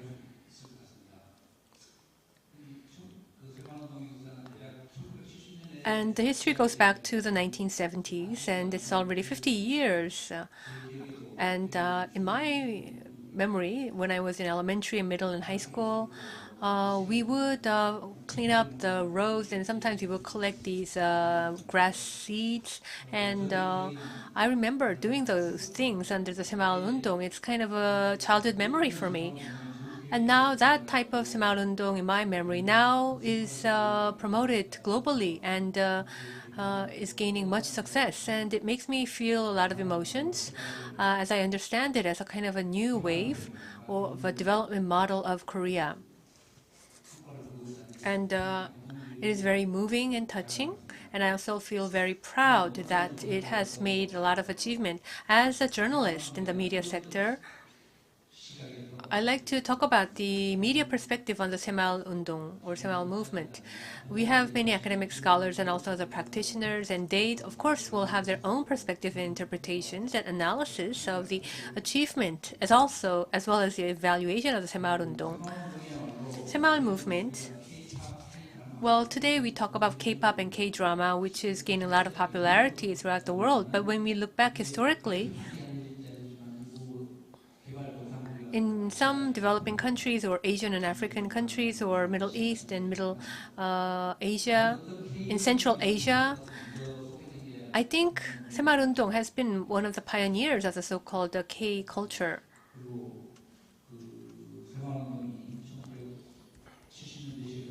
And it began in 1970s, and as it developed in 1980s and 1990s, 새마을운동 became a private-led movement in Korea. And especially during the 1970s and 80s, it reached a lot of achievement, especially in the rural areas, to raise income and also in development. In the urban sector, 새마을운동 also helped the underprivileged and also the districts where the underprivileged used to reside. And also in 2000s, it has quite transferred to a private sector-led initiative. And in other parts of the world, it also achieved numerous outcomes. For the present generation, what I think quite disappointing or regrettable is that they are quite negligent toward or unconscious about or ignorant about the history or achievement of the 새마을운동. So to the 새마을운동 Center and to KOICA, I'd like to propose about this issue, about how we could communicate the 새마을운동 to the current generation, and also how we could make 새마을운동 be more worldwidely introduced in many parts of the world. And this academic forum, I believe, is in line with that purpose. And so I propose that we strengthen our cooperation, and I suggest to publish regular publications and also to promote some more active media coverage so that it could develop as a so-called K-local development or community development project. With that, I'd like to conclude my discussion. Thank you. Thank you very much. And next, Senior Researcher Park Young-ho.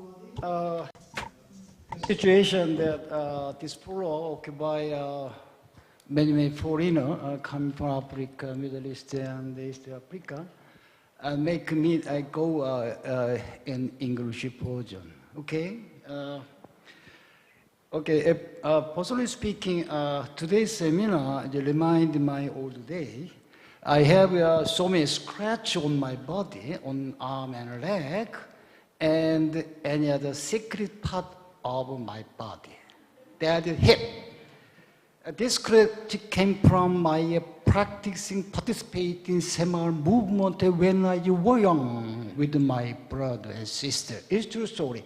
It means I directly witnessed and seen how 새마을 movement is going on. Now we talking about 새마을 movement.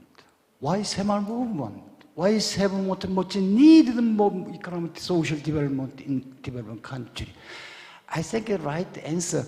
I suppose with highly Jasung professor, I meeting you at first time. I know him nothing about him, but I saw a highly Jasung professor at mass media, YouTube and broadcasting. He had very deep knowledge on 새마을 movement. 새마을 movement was much needed. The professor stressed that 새마을 movement is another production factor, very important factor. Okay. I was born and raised in rural small village. One of my main jobs after school was to raise small animals, rabbit, pig, the chicken, which were the primary income resource of my family. And also was to cotton tree in mountain for heating in winter season when actually drop down the -degree Celsius. This is my personal the story. Actually, it illustrated what I back 40 years ago. I think 새마을 movement not so long time ago. Recent phenomena. It's just 50 years ago story. In around 1960, Korea was the poorest nation among the world. At the GDP per capita income level, it's less than $100. It's much lower than many developed countries, including the Africa. My friend Africa, yeah. The result of the 새마을 movement is very dramatic. They bring about great change in almost everything rural Korean rural society. Since 새마을 movement took off, for example, rural income level increased 9-fold during the 1970s with the 새마을 movement. It's a pride. 새마을 movement was widely recognized as a successful rural development model. This is why you are here. I understand. ODA itself, giving the money, it do not guarantee poverty reduction and economic development of a recipient country, which was proved in ODA history. Okay? In case of Africa, I love Africa. The more than $1 trillion, huge amount of money, and countless policy recommendations coming from World Bank and donor country pour into the African region. What happened? Poverty reduction, economic development. I dare say, almost nothing happened in poverty reduction, economic development. It is my witness. My first visit to Africa is 30 years ago. My recent visit to Africa is 2 years ago. What difference? Almost happened. It is a true story. This is one part of why we talk on Africa. This is my personal opinion. This message is very clear. The sharing experience, including 새마을 movement, I long believe, much valuable than just giving the money. I'd like to say, 새마을 movement is not magic, but has a superpower to change,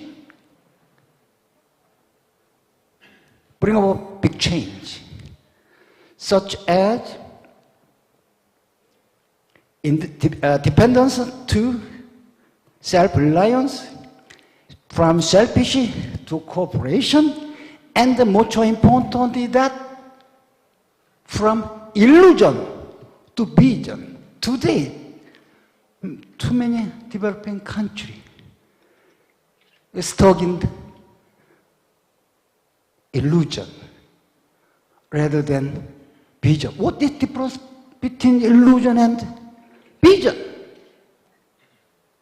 The biggest difference between them is implementation. There are on the table too much talk repeatedly. That is an illusion. I witness. I spent more than 30 years studying development country at KIEP, Korea Government Economic Research Institute. I spent more than 30 years. Please do not terrorize. Please do not conceal the truth behind the underdevelopment of developed country. Okay, I have a time constraint of 5 minutes, so I'm really stop here. Thank you very much. Dr. Bak, thank you very much for your another presentation, nearly another presentation. And then one thing, UNESCO and the UNDP and the OECD designated 새마을 운동 as the official name, not 새마을 movement. And thank you very much. And then 지금 온라인으로 And we also have our Mr. Lee Myung-jun, the director of the World Food Program Guinea office, online. And you have waited a long time. It's okay. And could you please keep within 5 minutes? I understand that Guinea and Korea are in the same time zone. For example, there isn't a big difference. Well, yes, about 2 times. So, so your understanding of the time limit is same to Korea, right? Mr. Anas Talhuni of Jordan and Mr. Kamul Ashan of Bangladesh and Mr. Ewing of Myanmar. I really appreciate the, we were very inspired by Bangladesh. It's Bangladesh is known for paradise of NGO innovation, and WFP had a 새마을 Zero Hunger Community project, and it had a very firm foundation to make a success. I prepared a few slides, so allow me to share a couple of slides. What's going on in Guinea? So I don't know what it is. Okay. Already 2 minutes and 30 seconds.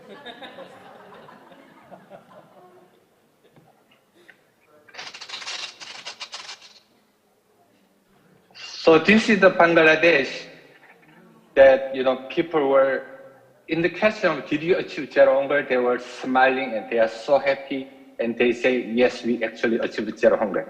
So in Guinea, hunger is a reality. Every time I go to the field, they say "Junam manje kin in fuat alju." They only eat once a day, and food insecurity in Guinea is getting worse and worse every year. And compared to last year March and now, it has tripled. Food insecure population, and government vision of Guinea is make zero rice import in next 2 years and achieve food self-sufficiency. Unfortunately, rice import has tripled from 2010 to 2020. The country has 40 million hectares, 1 hectare per person, with abundant water, but still 35% of food is imported.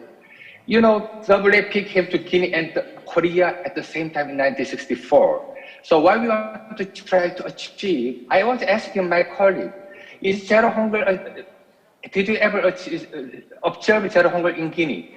Nobody said, you know, yes, for the 60 years. So what we decided is to demonstrate zero hunger is indeed possible at individual and community level. So we launched a very ambitious target of 2 years to achieve that goal and integrating our major activities of nutrition, education, and resilience. And we applied the lesson learned from 새마을 Zero Hunger Community Project in Rwanda, Nepal, Bangladesh, and Tanzania. But simply put, this is a new model combining WFP, Food for as a platform, and 새마을 Undong to be adjusted in the local context.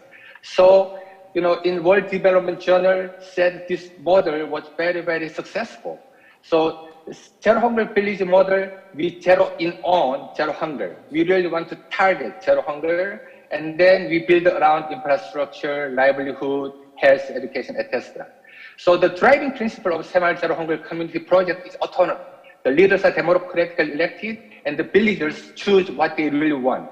And villagers have to contribute up to 30% of, you know, what they can offer. And also competition. You know, we have 7 villages that are competing. So more successful villages get more support. And there are 3 stages: changing environment, infrastructure, changing mentality. This is so important. And then at the end of the day, it should be income generation. So we are trying to create value chain, and this is the model. We are linking to the market, and we, you know, the agricultural product is used in school and nutrition center and complete value chain. So you know this is a 51 in Korea, and one side is a Tongil rice. And this actually achieved food security in only 4 years, 73 to 76. Korea once was a hopeless country. Even General MacArthur said it will take at least 100 years to rebuild South Korea. And, you know, Zimbabwe, Peru, Philippines was 3 times richer than South Korea in 61. Congo was 2 times richer than South Korea. And overcoming hunger was the top priority of Korea. And Tongil rice made it possible. So what we did was introduce Tongil rice in Guinea. You know, in this year, February, we introduced 5 kilo of Tongil rice and 5 kilo of aromatic rice from Korea. And then you can see the difference. Local Guinean rice, only one-time harvest. It takes 6 months and 1 hectare maximum 1.5 metric ton. But Tongil rice, we can harvest 3-4 times. It takes only 3 months to harvest and 7 metric ton per hectare. So, you know, 10 or 20 times productivity higher. So, you know, to help government vision of, you know, zero import, we have 30,000, simple math, 33,000 hectares, 3 times harvest, we can actually make it possible. And if we, you know, harvest in 100,000 hectares, there will be 2.1 million metric ton, and Kenya can even become a rice exporting country. So we did the first pilot in Anjarekore, 0.5 hectare. From late February to July, we scaled up 100 times in the second pilot in 7 provinces, 4 agricultural schools, and end of November, early December, we are seeing another harvest. So senior government official came to Guinea. The presidential secretary came in September. Last week, Minister of Agriculture came to Guinea to see what is going on. So this is a simple video, but ours just show what is, this is how we plan to do it. 임 소장님. And yes, now. Mr. Lim, Mr. Lim. Okay. So way forward is working closely with the government as a one UN working with the other UN team, and we are also capacity building training on 새마을 Undong in Yeongnam University, and even consider establish 새마을 Undong department in university in Guinea. So we will build a successful model here and will expand to scale. So zero hunger in Guinea, if Koreans can do, why not Guineans? So I really want to see Guinea as Korea of Africa. Thank you. Thank you very much. 수고 많이 하셨습니다. Thank you very much. Actually, 3 presenters did a good job. The evidence is no rejection, objection from the discussant. We are generosity, sir. Kindness and generosity. But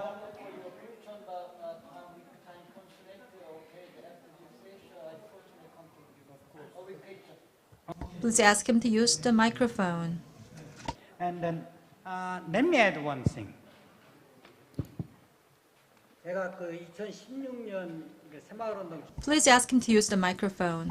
노벨 그 한국의 새마을운동은 노벨 평화상 이상의 가치가 있다라고 이제 했더니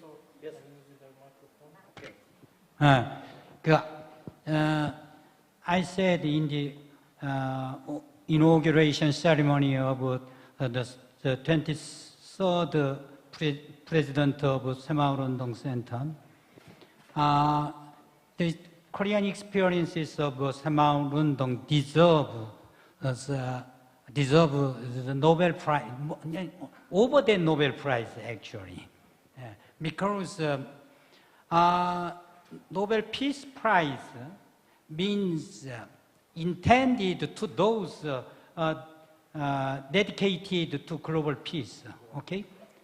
But usually we used to say that there are 4 or 5 types of freedom. And one is freedom of wars or conflict. And the second is the freedom from poverty. And the third, freedom from ignorance. The fourth, freedom from diseases.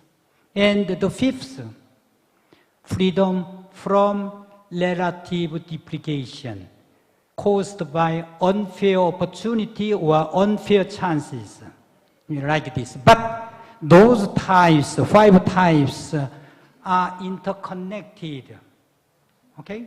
Among them, poverty is the most important. And then Korean 새마을운동 succeeded in elevating and reducing poverty. It's why we try to spread the 새마을운동 approach to other countries. Because we changed our countries from the worst country to the top 10 country now through 새마을운동. It's why we try to share our experiences with other countries, okay? So, in 2016, I organized, as the president of Korea 새마을운동 Center, the 새마을운동 Global League, you know well, you join us. And then at that time, 36 countries joined the 새마을운동 Global League. Now, 46 countries joining SGL. And then if we exchange and share the successful cases among member countries, we can build more for the global peace. Here, big scholar in Korean Academic Society, Dr. Chua Seung-hee, used to say that, 새마을운동 deserves Nobel Prize. Okay? 예. 그래서 이게 오늘 그 여러 이야기가 됐고. Well, we've been talking about a lot of these things now. I'm not a good timekeeper, as I said, but still I would like to say that there was the intention by Professor Lee Seung-jong, who was the keynote speaker today, and what has been the target or objective of doing this 새마을 movement that we did so far. If we have a very good definition of objectives, then we can get the most effective pathway. Such a driving force can be coming from Korean 새마을 movement as well, because we cannot disregard what has been done in Korea. 새마을 movement is still going on inside South Korea, but not many people know about this. Therefore, the currently done 새마을운동 legacy should be shared with all other countries in the world, and that was the objective of doing this international forum. And please forgive me, and as a very poor timekeeper, but other than that, I'd like to thank everyone. So this has been our session. Thank you.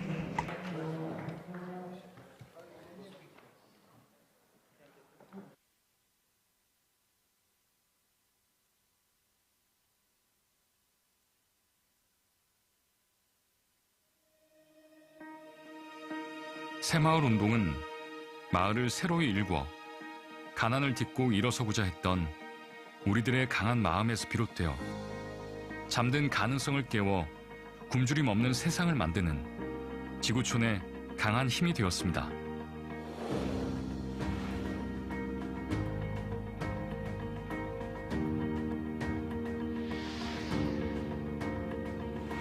온 누리, 너른 대지에 씨앗을 뿌리고 희망을 싹 틔워 당신과 함께 새로운 미래를 여는 우리는 경상북도 새마을재단입니다.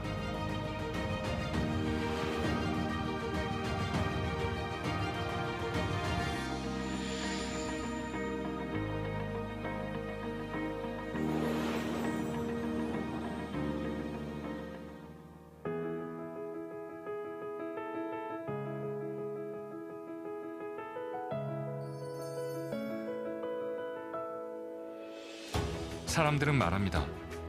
세계 최빈국에서 세계 경제대국으로 변모한 한국의 중심에 새마을 운동이 있었다고. 이런 새마을 운동의 원동력은 무엇이었을까요? 1970년 모두 함께 하나 되어 잘 사는 나라를 만들자는 굳은 의지는 결의의 목소리가 되어 대한민국에 울려 퍼지기 시작했습니다.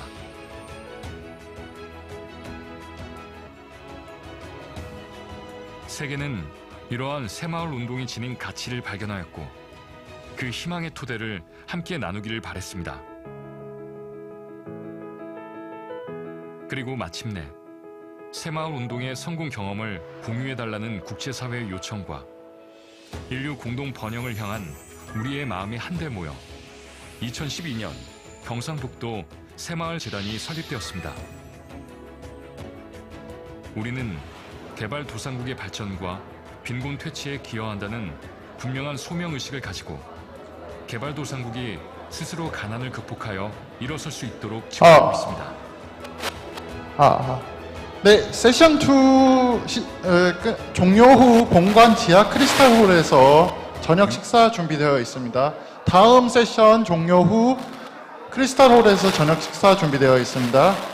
After session, the next session 2 finishes, there is dinner already prepared for everyone, all the participants here, at Crystal Hall, where we had lunch. If you do not know where it is, it's right down the stairs. It's at Crystal Hall, and it's beneath one floor. So dinner is ready over there. So after the next session, you can go and have dinner over there. Thank you very much. 한국어로도. 네. 세션 2 한 번만 더 말씀드리겠습니다. 세션 2 종료 후 본관 크리스탈홀 지하에 저녁 식사 준비되어 있고요. 영어로도 한 번 더 말씀하겠습니다.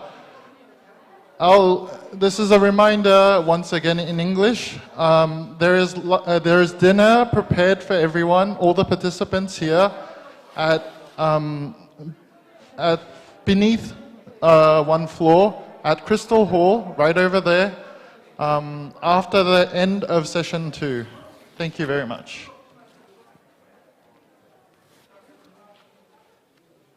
Mindsets of the people, they can break any barriers, they can achieve many higher goals, and as a government, as the representative of the government, we truly appreciate the impact that Samuel Ndong had in Senegal. I think what you have done greatly in your country is to change mentality. This is the reason why we also want to work with you to do the same thing in the developing countries. But to me, this is the greatest asset that you have.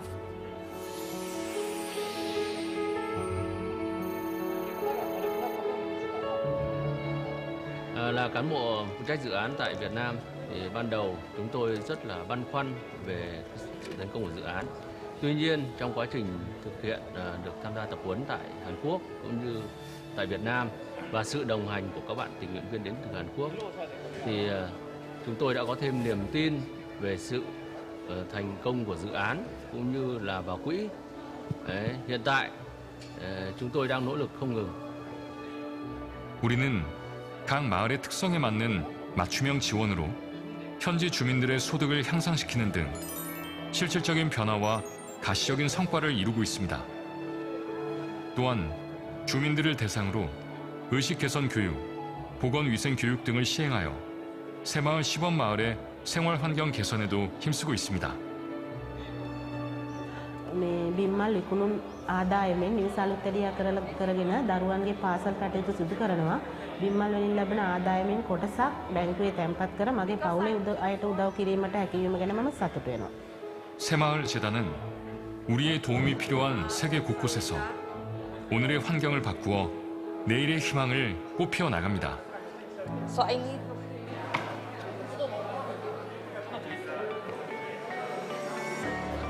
이제 대한민국은 우리 함께를 넘어 모두 함께의 힘을 세계와 나누어 갑니다. 변화를 이끄는 변함없는 가치.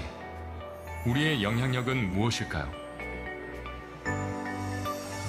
작지만 이런 큰 변화를 이끌어내는 것이 우리 역할이라고 생각을 합니다. 화장실을 만들고 또 아이들이 공부할 수 있는 교실을 만들고 또 좁은 도로를 넓히는 것처럼 이런 기본적인 것들이 우리 마을을 변화시키고 있습니다. 이런 작은 변화를 통해서 주민들이 자신감을 얻게 하는 것이 우리의 가장 큰 목표입니다. 새마을 해외 봉사단은 마을 주민의 곁에서 새마을 운동의 정신을 전파하고 있으며 글로벌 청년 새마을 지도자들은 현지 마을 지도자들과 함께 농촌 발전을 이끌며 국제개발 협력 전문가로 거듭나고 있습니다. 새마을 운동은 또한 멈춰 있지 않습니다. 새마을 재단은 현지 대학과 연계한 새마을 연구소와 연수센터를 운영하고 있으며 매년 새마을국제포럼을 개최하여 새마을 세계화 사업의 성과를 공유하고 발전 및 확산 방안을 모색하고 있습니다. 새마을 운동은 어떻게 하면 우리 사회의 모든 구성원들이 아무도 소외되지 않고 산업화 세대에 같이 맞춰갈 수 있느냐, 이런 그 포부를 가지고 시작을 했습니다. 4차 산업혁명 시대에도 전 세계로 이런 운동이 퍼져나갔으면 좋겠습니다. 우리는 국제기구와의 다양한 협력 사업을 통해 새마을 운동의 글로벌 브랜드 가치를 높이며 유엔의 지속 가능 개발 목표 달성에 기여하고자 노력할 것입니다.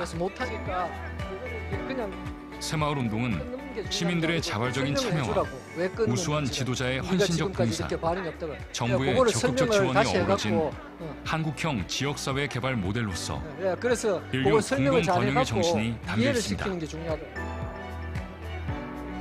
이러한 새마을 운동의 가치를 잇는 새마을 재단의 영향력은 더 많은 세계 마을로 퍼져나가 풍요로운 변화의 바람을 일으켜 갈 것입니다.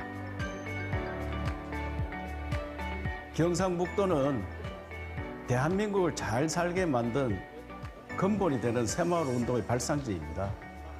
지난 50년 전에 세계에서 가장 가난한 나라를 잘 살게 만든 그 운동이 바로 새마을 운동인데, 이 운동을 우리보다 더 어려운 나라에 전파하고자 노력하고 있습니다. 그래서 이것을 새마을 운동 세계화라 이야기합니다. 아시아, 아프리카 가난한 나라에서는 새마을 운동의 성과에 대해서 많이 이야기를 하면서 자기 나라의 홍보, 또 자기 나라에 와서 운동을 해달라고 요청을 했습니다. 그래서 우리 경상북도만이 이 일을 계속하고 있습니다. 그래서 자랑스러운 새마을 운동이 세계의 빈곤 퇴치와 가난을 물리치고 또 유엔에서 인정하는 그런 운동으로 계속 확산되도록 노력하겠습니다. 과거 가난했던 시절을 딛고 대한민국이 일어설 수 있었던 원동력은 이제 세계로 뻗어나가 개발도상국들이 도약할 수 있는 희망의 원동력이 되었습니다.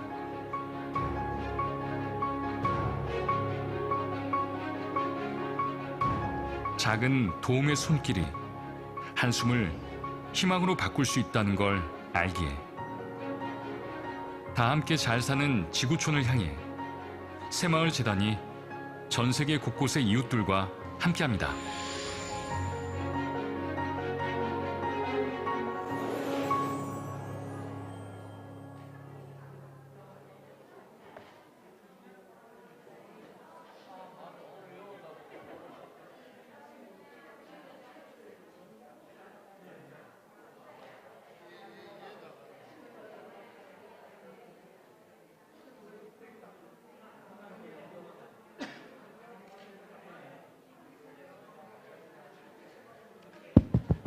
Okay, ladies and gentlemen, please be seated. So now we'll start the session 2 of the 2022 새마을 International Forum. Please be seated and let us start.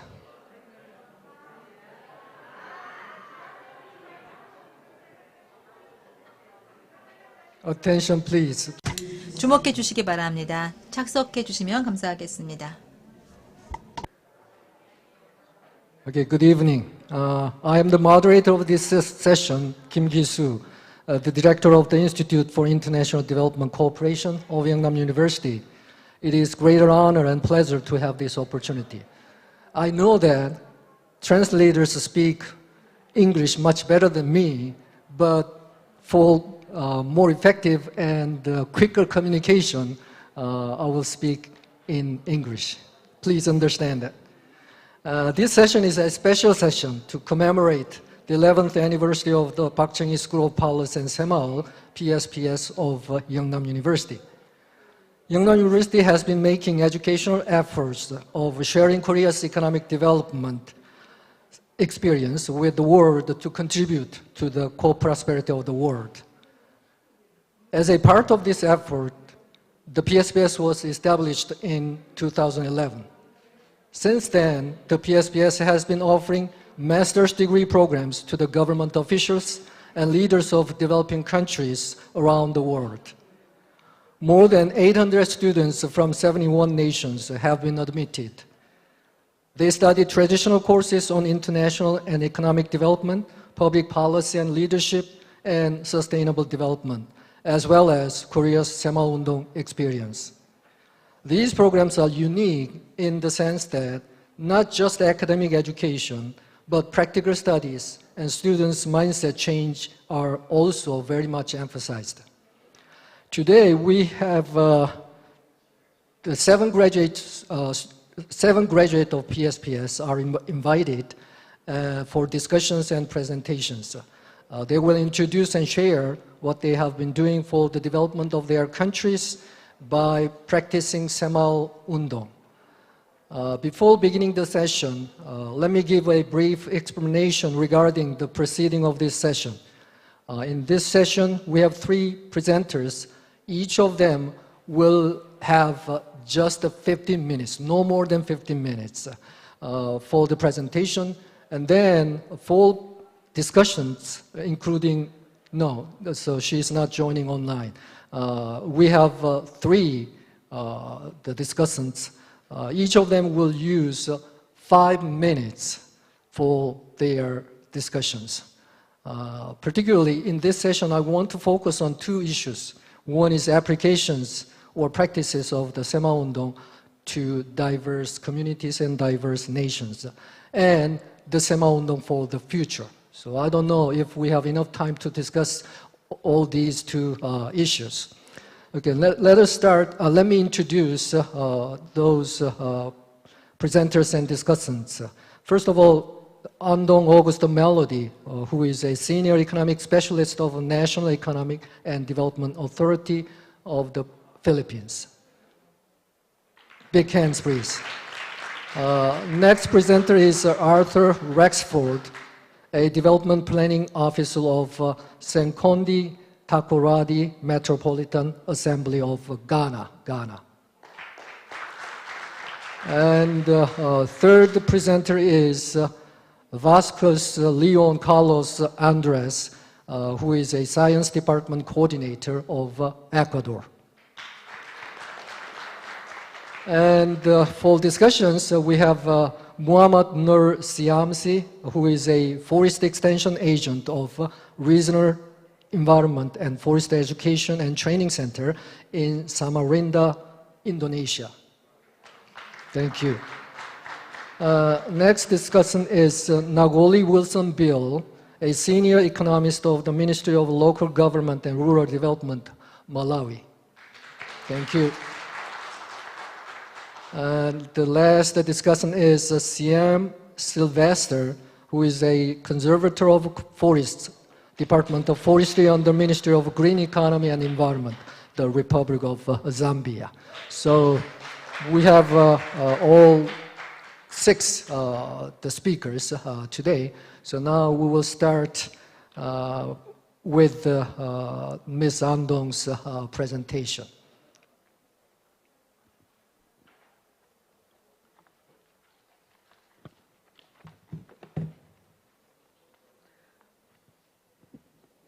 안녕하십니까. 저는 예름.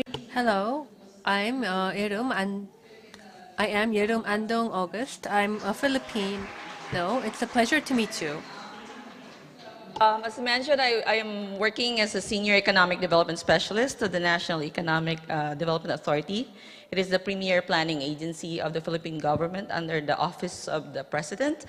And I also recently also serve as the Master Sergeant of the 1st Air Reserve Center of the Education and Training Wing Reserve Unit of the Philippine Air Force. And for now, what I'm going to present to you is a very recent research that I did under the scholarship program of the Public Management Development program of the Development Academy of the Philippines, which is a government scholarship for middle managers. And it's entitled Bagong Bayanihan ng Bayan, Mindset Transformation Intervention in Philippines Local Planning Towards Ambition Natin 2040, Lessons in Adapting Korea's Simul Development Framework in the Philippines. So this is like an outline of my presentation. So I'll give you a briefer, a project conceptual framework, methodology, results, and analysis of the capstone project, and the conclusion and recommendation. So for just a briefer, I'll just give you some information about my country. If you can see, this is the map of my country. The focus of my project is actually here in this region, the blue one. It's composed of 6 provinces and 2 highly urbanized cities. So it's the Western Visayas region. In totality, our latest population is 109 million, but this region is around 8 million.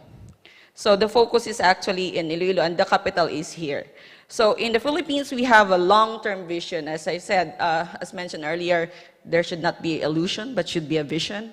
So in my country, we have a long-term vision until 2040, which is to have a stable, secure, and comfortable life for all. This was a result of the survey conducted in 2015 under the Aquino administration, and the first development plan as a foundation to achieve the Ambition Natin 2040 is actually the current plan, which is the Philippine Development Plan 2017-2022. And actually right now, since we have a new president, we are conducting the assessment of this plan, what was effective, and it can be carried on the next plan. So we are in the process of preparing the 2023-2028 plan, which is actually based on the socio-economic agenda, 8-point socio-economic agenda of the current President, Ferdinand Bongbong Marcos Jr.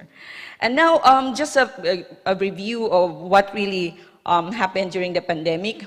We were actually in a very consistent economic growth until pandemic happened. We had a recession in 2020. So our growth trajectory, if you can see, this is supposed to be our growth trajectory, but pandemic happened, so it becomes lower. So we lose around a gap of 3.4 trillion during that time. So we need to find effective strategies to really bounce back from the economic loss that we experienced in 2020 and even until in 2021. So a recent GDP that we have, growth rate, from our office report, it's around 6.4, positive growth. So we have a rapid economic growth based on the 2021 GDP. So let me proceed with, this is my region. As I mentioned earlier, I'm focusing on Western Visayas. So the performance of my region in Western Visayas is, we are actually the 5th largest economy outside the national capital region. And apparently during the pandemic, the one that has a very good positive growth is agriculture, forestry, and fisheries. So we see a very positive aspect of economic growth in our agri-forestry and fishing, and also some of the top negative contributors during that time. And of course, the largest and fastest growth that we have from the household consumption to government final consumption expenditure. And then, all right, during my conduct of the study, I also had to analyze what is this ranking of the provinces and the highly urbanized cities in the region. So what you can see is the competitiveness index of the cities and municipalities and provinces and the ranking that was conducted between 2019 and 2020. And the focus of the competitiveness index looks into the government efficiency, economic dynamism, infrastructure, and resiliency. So I have to look into those data in order to come up with a better strategy and model to improve the economy and development. Then, of course, I have to look into the problem with our local planning. As I mentioned, our office is actually the premier planning agency, so I have to find the gap, which is the problem. So if you can see, this is the interconnected relationship of our plan from the national down to the regional. Since my office is the regional, so we focus on this one and review every 6-year term, and we have an update every 3 years. And then this is the provincial plan. And of course, the local plan, city and the municipalities or town, this is the plan that they have. But there is always a missing link with the provincial and the municipal planning, and in align with our regional and national plans. So that's one thing that we find. And during my conduct of the study, I found that the village or barangay means village, is actually, there's a gap. Where is the village plan? There is a village plan, but it's not responsive to the needs of the village. So that's the main problem that I find during the research. And then, of course, I'll show you as well the interrelationship of our Development Council, which is the highest policy-making body in the country. So from the national, this is the Office of the President, and our office is chaired by the NEDA board. And of course, the regional, this is the one that we are assisting in our Western Visayas, for example, there's one. But we have 17 regions, so it's like 17 regional development council. And then the provincial, we oversee the Provincial Development Council. So in the region, the chairperson and the co-chairperson is the alter ego of the president in the region. So that's like part of the centralization. So projects that are actually costing 2.5 billion pesos can be approved in this level and up. So more than that, higher than that, then we have to endorse it to the national for funding. But we are focusing now in the barangay. This is my main concern.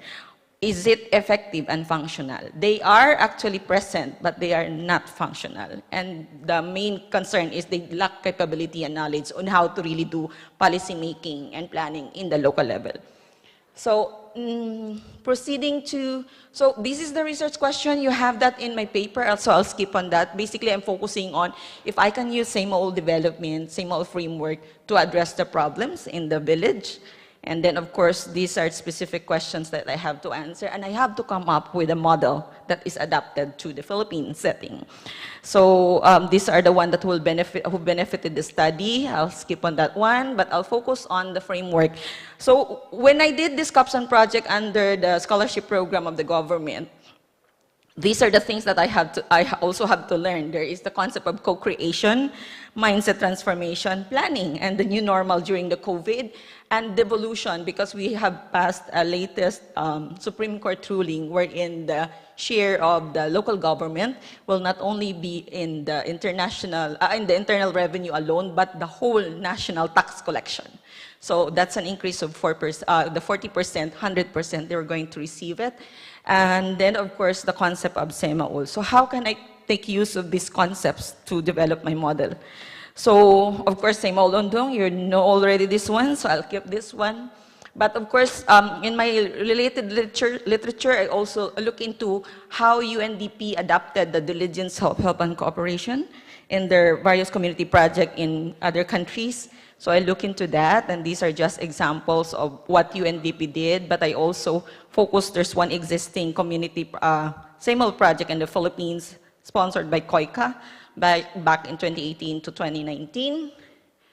And then this is one projects that I had in my hometown, which is a voluntary initiative that I did, like a test, if it's going to work. So in these aspects of the various literature that I discovered, I was able to come up with co-create the concept of the traditional Filipino cooperation. So bayanihan means pagtutulungan or cooperation, taken from the root word bayan or town and anihan as harvest.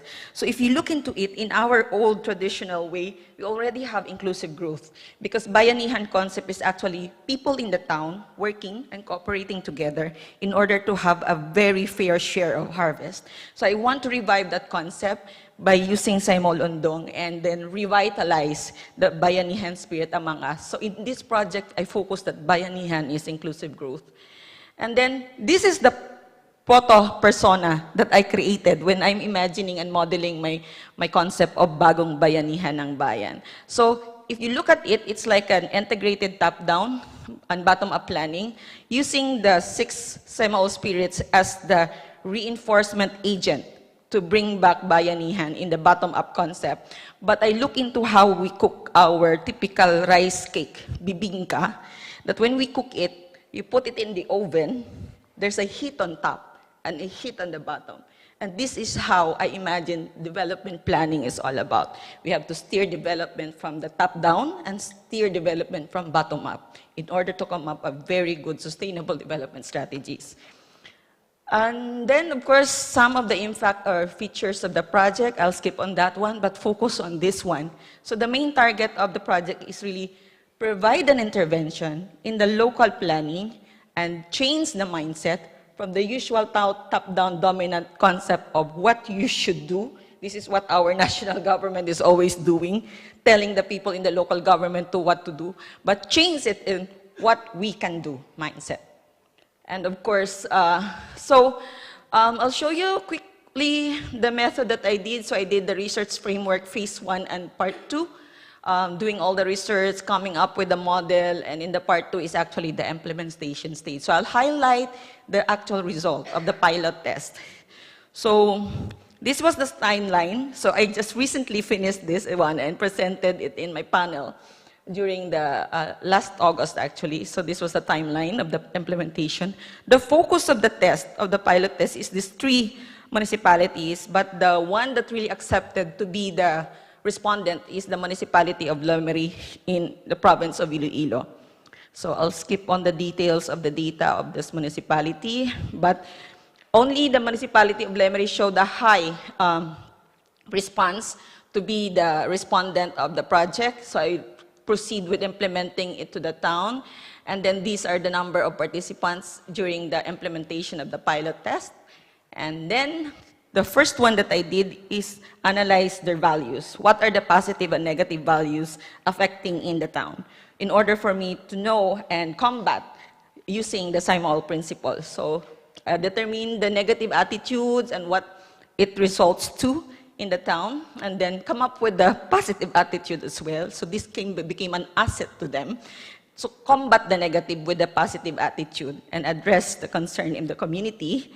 And then we did the actual local planning with the village people, with those respondents. So these are just some photos that we did and some of the responses during the workshop. So it's really nice because you taught them how to do planning and take part as in the planning process. So we have the participants from officers from the municipal government, and then the village people, and then the volunteers in the area.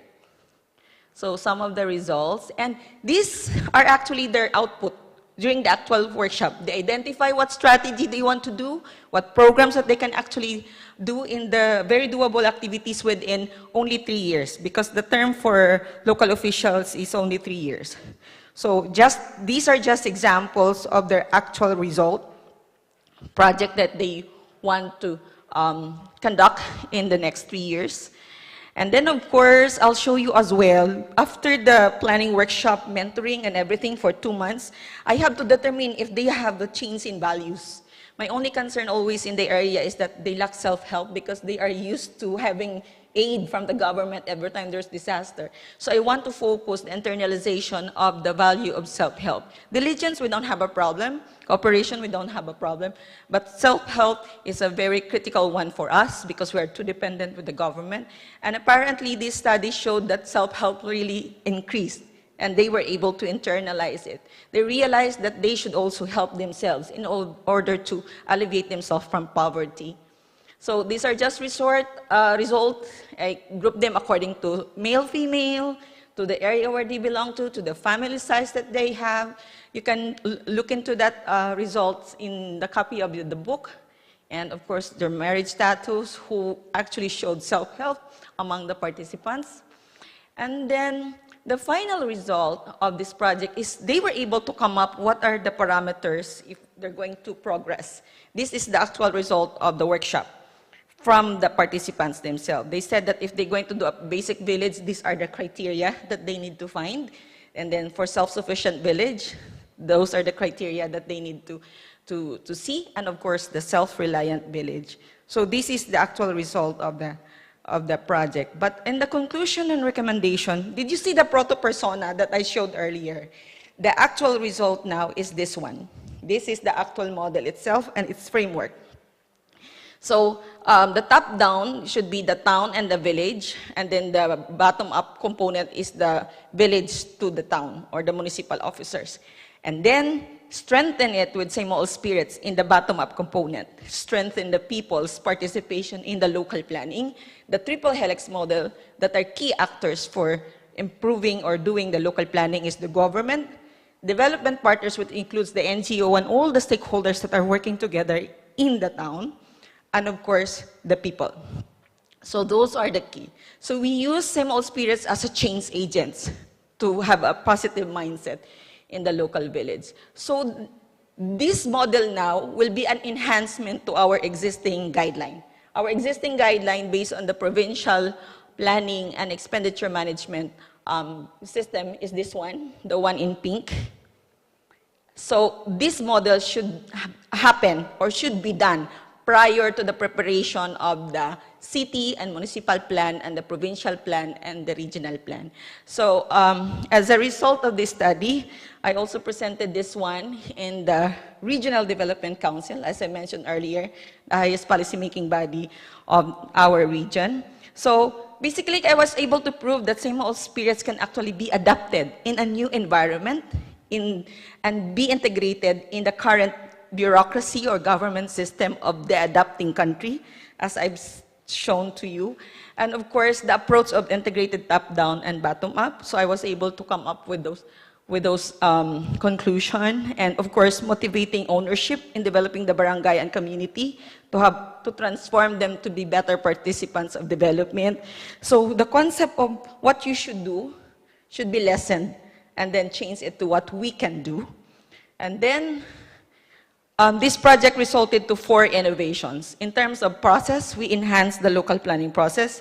Second, policy, we come up with a new guideline now on how to prepare the plan.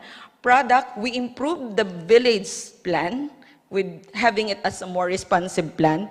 And the social innovation wherein we transformed the mindset of the people in the village to take part and take ownership in developing their community. So these are the key things that I learned. Also, there should be synergy of cooperation, good leadership, male and female leaders should be encouraged, empowered positive values, and access to knowledge support. So as a result now, last October 13th, the Regional Development Council actually conducted the third quarter full council meeting. I presented the result of my study in one of the sector of the Regional Development Council, which handles the governance sector, and it was approved and endorsed.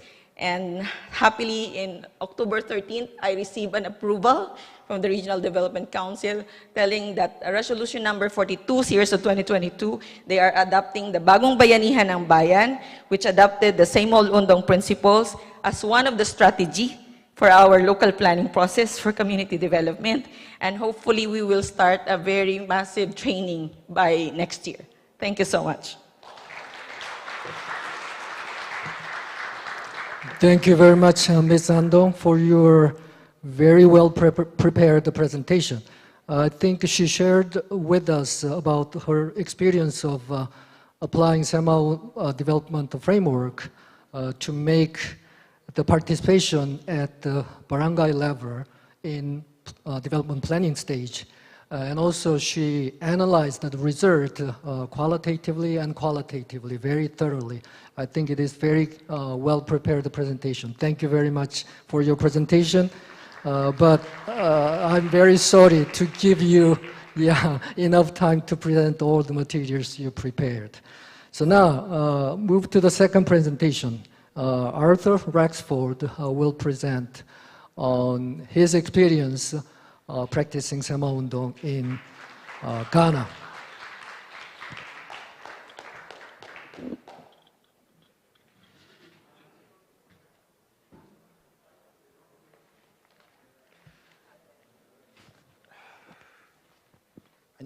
안녕하세요, 여러분. 저는 Arthur Rexford입니다. Ghana에서 왔어요. My name is Rexford Arthur from Ghana, and I'm so happy to be here in Korea. I'm so happy to be in Korea. I'm happy to be in Korea because this is where it all started. Korea started a mindset change for me. With this project, I'll introduce it briefly. So many people ask me, how did you do it? Then I start by saying that you cannot transform anybody's mindset when you have indeed not transformed your own mindset. When I was in PSPS,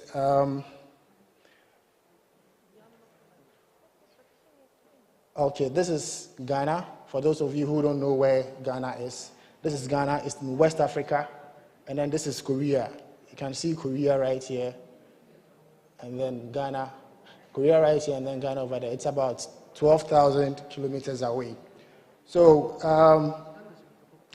I came to Korea PSPS just to obtain a master's degree and then get promotion at work. But then along the line, school changed my mindset, and then I really began to think that what if we started implementing the whole thing that we have been taught in school? So fast forward, we don't have much time. So when during one of our classes, an action plan contest class, the Ghana team took the second place. And then when I was about to leave Korea, I went to meet some of my friends, and then we spoke about the project. We said we wanted to implement it. So then we organized a meeting with Professor Lee Jeonju and then Dr. Choi Cho. Dr. Choi Cho is the president of GSDN in Korea, and then Professor Lee Jeonju also the secretary to the meeting, to the foundation or the NGO. We spoke with them and then told them that we want to implement the Gari project in Ghana. They gave us so much motivation, and then we discussed winning strategies, how we'll be able to do it in Ghana. Then, fortunately for us, our first project, which was a training program, was funded by Dr. Choi Cho. So in the picture right there, you see it's myself and Dr. Choi Cho here, received an amount to start the project, the training project. And our inception meeting, this is the team, Dr. Lee Jeonju here, the Ghana team, and then Dr. Choi Cho as well. That was our inception meeting, where it all started. Then we started talking about the SGAP. The SGAP stands for Seymour Gari Ahotop Project. One thing that we learned in Seymour is creativity, the spirit of creativity. When you go into a new environment, moving into Ghana from Korea, we needed to think outside the box. What can the people relate to? So we coined the term Ahoto. Ahoto is a Ghanaian word which means self-reliance. So when the Ghanaian people accepted Ahoto, they came to own the project. We didn't want to take anything to them that would sound a bit foreign for them not to relate to. So he sees Seymour Gari Ahoto project. So when you mention Ahoto, they are so much familiar with that word. So we say the SGAP is a sustainable livelihood empowerment program initiated by the Global Seymour Development Network in Ghana, which was established by Dr. Choi Cho, as I mentioned earlier on, who is the president. And then the program is targeted at achieving the United Nations Sustainable Development Goal 1, which is no poverty, and then Goal 2, zero hunger, through capacity building of local governments in agro-processing of cassava, Cassava is a West African tuber crop, and we process it into gari. Gari is it's a food in Ghana that in West Africa most people like. So fast forward, this is what cassava looks like. For those of you who don't know cassava, it's like koguma in Korea, sweet potatoes. It's a root tuber. Here it is, and then it's processed into gari. Now, gari is derived from cassava, and it's one of the staple foods in Ghana. And women are especially those who are engaged in the gari processing and marketing in Ghana. We started doing the project in Sekendi Takrade because that is where I work as a local government planning officer. So I'm familiar with the region, and we started to test it in Sekendi Takrade. So this is the process that gari goes through. So the tuber crop cassava that looks like koguma here in Ghana, it goes through the cleaning stage. Then also it's peeled. We peel it. Then it goes through the crushing stage here. Then also it comes down to dewatering. Dewatering where we take out all the water from it or the moisture. We fry it, and then this is the gari right here. Okay, so in implementing the SGAP, we tend to compare it to the global Semolondon. The SGAP combines both the top-down and the bottom-up approach, and then also training of corporate leaders. Same way with the global Semolondon, top-down and bottom-up approach, training of leaders. The objective of the SGAP is to improve the quality of humanity life. That's realization of sustainable development. And then the global Semol also saying, the focus is on agricultural development for the SGAP, and then the focus for the global Semolondon is agriculture, infrastructure development, environmental cleanliness. And then the main agents, government and the local people for the SGAP, the global Semolondon, government and local people as well. Then we look at the financial resources. With the SGAP, we had GSD in Korea, government support, self-finance. The local people contributed some amount of money to also start it. Then Global Semolondon also, the International Society, ODA, government support, and then self-finance. So most of them, we have similar components coming in from there. Okay, then we look at the achievements of the SGAP. What did we achieve in all of whatever we did? What did we achieve from the SGAP? We were able to establish the Semol Women's Group in Ghana. When you look at the picture here, this is the very first time that I went to Ghana. I went to the project area. We couldn't have just gone and then started a project. We needed to do a needs assessment or a community entry. So this is the Chief's Palace in Kojo Krom, the project area. We went to talk to the chief to make the chief understand the concept of Semolondon. He was glad and he accepted it, bought into it. And then from there, we were able to establish the Semol Women's Group. So here, that's me chanting, fighting for everybody. And then they also came to understand that you need to fight to move on. It's not just about having the idea and shelving it on paper. You need to do something. So the Semol Women's Group was formed. Then we organized the training for the women. I collaborated with some of the PSPS alumni from Ghana, and over here is one of them. His name is Michael Abayate from, I think, 2017 PSPS batch. He's a human resource practitioner with the local government as well. So he came to Ghana. He came together in my office. We trained the Semol Women's Group. That is another PSPS alumni, Dr. Andong, from 2016 group. Then, so in effect, what I'm trying to say is that it's all about cooperation.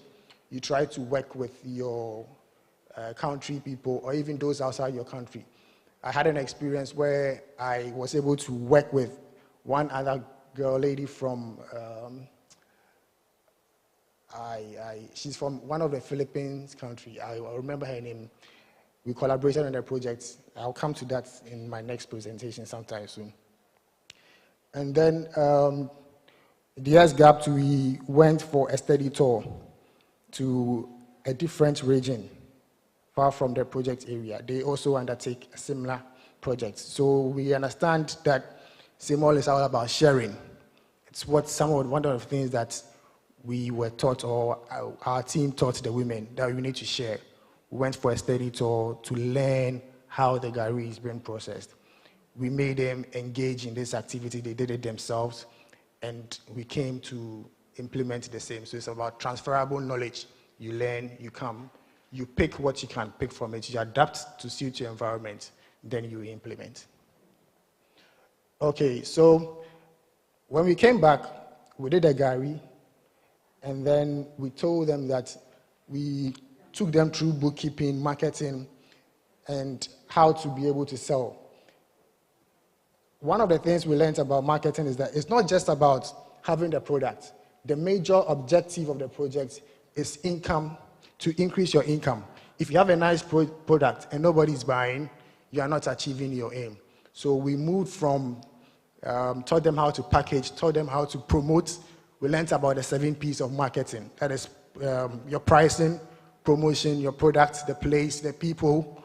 And then we're able to move from a traditional way or a very local way of packaging the gari to a more improved way of packaging. I have a sample here, and this is how it looks like. When we rebranded the packaging and we started selling, we're making a lot of sales. We have not gotten to the export stage yet, but anytime somebody is coming to Korea, we try to bring some, and it sells in the African market. They like it a lot, so it's one of the things that, or the achievements that we have made. We were able to launch the gari project. We invited the regional minister, we invited the mayor, where I work, the second data quality mayor, and other government officials. And at the launch, we were able to raise money for them to start an activity. Here, in Ghana terms, we raised about 11,000 Ghana cedis from the project launch to support the women. In dollar terms, not too much, but as at then, it was approximately about $2,500. Okay, and this is just a picture of the Seymour Women's Group, the president and the vice president giving the closing remarks. And over there, you can see some stakeholders. This man in the multicolored is a chief, a major stakeholder in the town. He came to the assembly office, and then during the launch, he was there. Other stakeholders, NGOs, media personnel. That is actually Joy News, a very popular media company in Ghana. They were all there to support. Then, Seymour too is about self-help, like I said. So the chief of the town, Kojo Krum, donated a land for the project so that we can be able to build a gari shelter. And this is the team members on a site visit to the land that was donated to us. So the way forward, what do we look out for? In the next year, 2020-2023, this is our draft action plan. Yes, of course, we are still going to continue. The green indicator is the SGAP. We are still going to continue to roll out the SGAP from January to December. And then for the first quarter, from January, February, April, May, we are going to embark on Seymour education. It's what we have been doing. We'll train the women, of course, and then we'll try to establish Seymour clubs in schools. We want them to have the spirit of Seymour from the basic schools, so when they grow, they can become better implementers of local economic development. Then, from April to the end of the year next year, we are going to embark on a Seymour piggery project. Ghana also likes pork, just like Korea. So we are taking advantage of that niche to go into Seymour piggery. Then, from January to June, we are going to establish, we have not established the GSDN Secretariat yet. We only meet as and when there's issues to discuss, but we are going to get an office, a secretariat, where all the alumni, when you come and you want to do a voluntary work, you can come into the GSDN Secretariat to work. So from January to June, we are going to embark on that project massively. So this is just a picture of the Seymour Women in Piggery project, what we intend to do next year. We call it the SWIPE, Seymour Women in Piggery project. And also the objective is to increase income. Okay, prospective partners in what we are doing as the Yonam University Suhum Rural Bank is a rural bank because we learned that in Seymour they were using the village cooperative. So same thing that we are adopting, then GSDN, and then you. And you sitting there, if you want to come on board, you are welcome. And then Ghana Enterprise Agency, Ayeswane District Assembly, Second Itakrade, Kwaika Ghana, and the Ministry of Local Governments and Decentralization, where I work, United Nations Association, and then we are looking at the Pig Farmers Association, because we said next year we are going to piggery. Okay, we also open for global partnership. We are welcome for global partnership. So that is my email address, nana.k.arthur@outlook.com.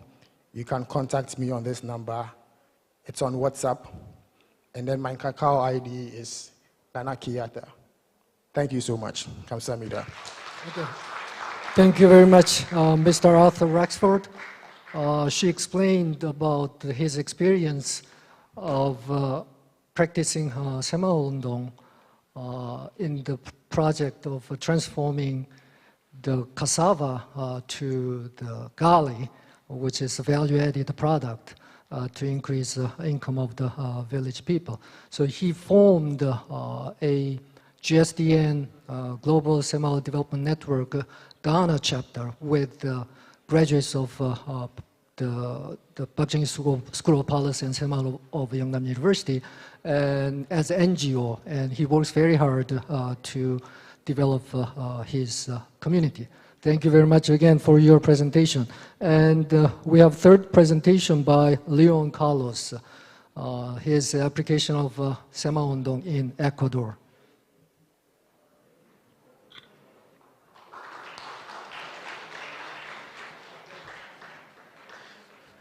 Thank you very much. My name is Carlos Vasquez. I'm from Ecuador in South America.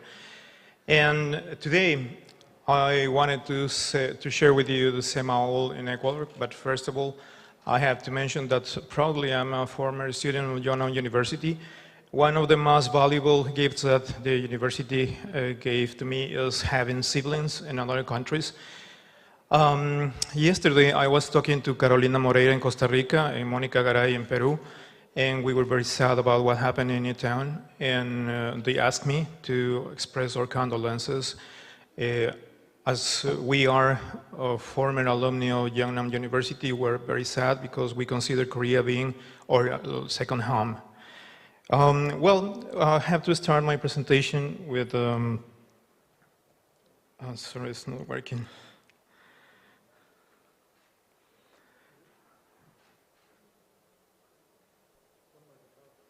Yeah. If we think about 새마을, we immediately think about Korea. But actually, we have something very similar in the Andean countries. That means Colombia, Ecuador, Peru, and Bolivia. We have this very ancient and beautiful tradition, and we call that Minga. Minga is basically working with the community in order to reach an objective. So it's basically the same spirit that the 새ma을운동 has here. Where and when we can apply Minga with basically in all the activities that we have. For example, we can apply Minga if the community needs to construct an infrastructure, if the community needs a bridge, if the community needs a road, we can apply Minga. We can apply Minga also in the rural areas. For example, when the community needs to harvest something or when they need to plant, all the community work together. But not only in the rural areas, we can also apply Minga in the cities. For example, the festivities of foundation of my city is going to be on December 6th. And a couple of days before the festivities, we work together with the neighbors. We clean the city, we paint the houses, and we apply also a collaborative working together. There is also, we can apply also Minga in natural disasters, as you can see in this picture. For example, there is a landslide or earthquakes, we work together. And also in families, in special events, for example, in Christmas, or what we are celebrating tomorrow, the Day of All Souls, when we remember the relatives that pass away, we come together to the grandparents' house, we prepare the food, we clean the house, we put the ornaments, and we work together as families. So as you can see, this spirit of Minga is very similar to the spirit that we have in 새마을 London. One of the best memories in my university, in my days here, is actually waking up very early, once a month, and working, cleaning the faculty with the professors, with the students, and all of us working together. So we can say that Ecuador and Korea are very different countries, but not. Actually, we have very similar spirit like 새마을 London and Minga. So why not to take advantage of Minga in order to do something productive for the community? So I have a project that I want to talk about that a little bit later. But in this project, we are taking advantage of Minga in order to reforest Antisana National Park. The Antisana National Park, as you can see here, contains a very massive volcano, which is the Antisana, which you can see here. And it is very important for our city because most of the water that we use in Quito City comes from this highland. And actually, this volcano nowadays is extinct, but in the last eruption, what happened a couple of centuries ago, it formed two very impressive ecosystems that you can see here, Muertepungo Lagoon and Secas Lagoon here. And this is the last eruption of the Antisana volcano. What is different about these two lagoons is the Muertepungo Lagoon, by the way, that is Quechua for the door of death, and maybe it's because it's very high in the highland. And this lagoon is inside the national park, so it is protected by the Ecuadorian laws. But the other lagoon, which is here, is outside, is actually in the border of the national park.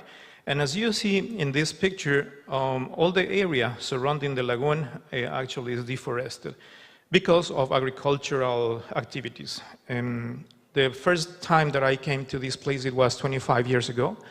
And you can see here the people at that age just deforested all the area because they wanted to plant and they wanted to grow cattle. This is how it looks now. You can see here the lagoon. And all this area is totally deforested.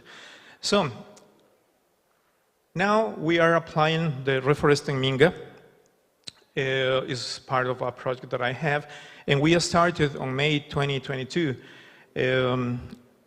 We make a campaign in social media for about 1 week, and we gather 15 people. At that very first time, we planted about 230 trees, which was a very hard work for 1 day of working. But the next time, we gathered around 32 people, and the community get involved to the project. So in this year, we have had 5 events of reforestation. The last 2 events actually lasted 2 days. People stay in this site, they camped, and they worked 2 days, and by the end of these 2 last events, we have planted 2,500 trees, which for 5 events is very much. But actually, our objective is planted 10,000 trees. 10,000 trees, which is not the solution for this problem, is just the beginning. The idea of reforesting these 10,000 trees is connecting the ecosystem that we have in Secas Lagoon with the ecosystems that we have in the Antisana National Park. We are planting native and endemic species. I want to share with you some of the trees that we are planting. Is Pumamaki, Capuli, which is a fruit tree, Nogal, Portillo, and Cedrillo. It's very important to plant endemic and native trees, and that is one of the things that I learned here in UNM. And because we want to protect some animal species, for example, the curiquingue, which is a raptor, the Andean wolf, the giant hummingbird, which is the biggest in the world, spectacle birds. During these reforestation events, we have seen a couple of families of birds, and we have seen at least 12 individuals, which is good. And of course, the Andean condor. It's very sad to say that the Andean condor is probably going to be extinct in the next years, because in all Ecuador, we have just 150 individuals. And it is because of the geographic situation of Ecuador. Ecuadorian condors only fly in Ecuador. They don't go to another countries. That is not the case, for example, in Peru and Argentina. Condors, they fly and they have more healthy populations. So basically, the idea is to protect this environment. The project that I mentioned before is Aves equatorialis, which is Latin for birds from Ecuador. And birds and trees are very related, because if we don't have trees, we are not going to have birds. If we have healthy forests, we're going to have a lot of birds. So the project basically is giving information about how important it is to prevent the pollution, how important it is to protect the environment. And we do another things. For example, once a month we go to bird reserves close to my city, and we tape a video in order to show how are the species that they can see in these reserves. Because it's very interesting, about 70% of the people that go to the reserve are foreigners, so that means that only 30% of the people that go there are Ecuadorians. And for us, it's very important that more Ecuadorians go to these reserves, because they are going to realize how important is our ecosystem, our birds. Another interesting fact is that Ecuador is a small country, but we have a little bit more than 17% of all the bird species in the world. That made us one mega diverse country. And we also do conferences, photography workshops, because we want to create consciousness about how important it is to maintain our ecosystems. So that was my presentation. Let's keep working together for environmental conservation. Thank you very much. Kamsahamnida. Thank you very much, Leon Carlos, for sharing your experience of combining Semaul with your traditional activity, Minga, for the reforestation. So the three presenters completed their presentations. Now, let me invite all the presenters and discussants to the stage for very quick discussion. Please come to stage, please.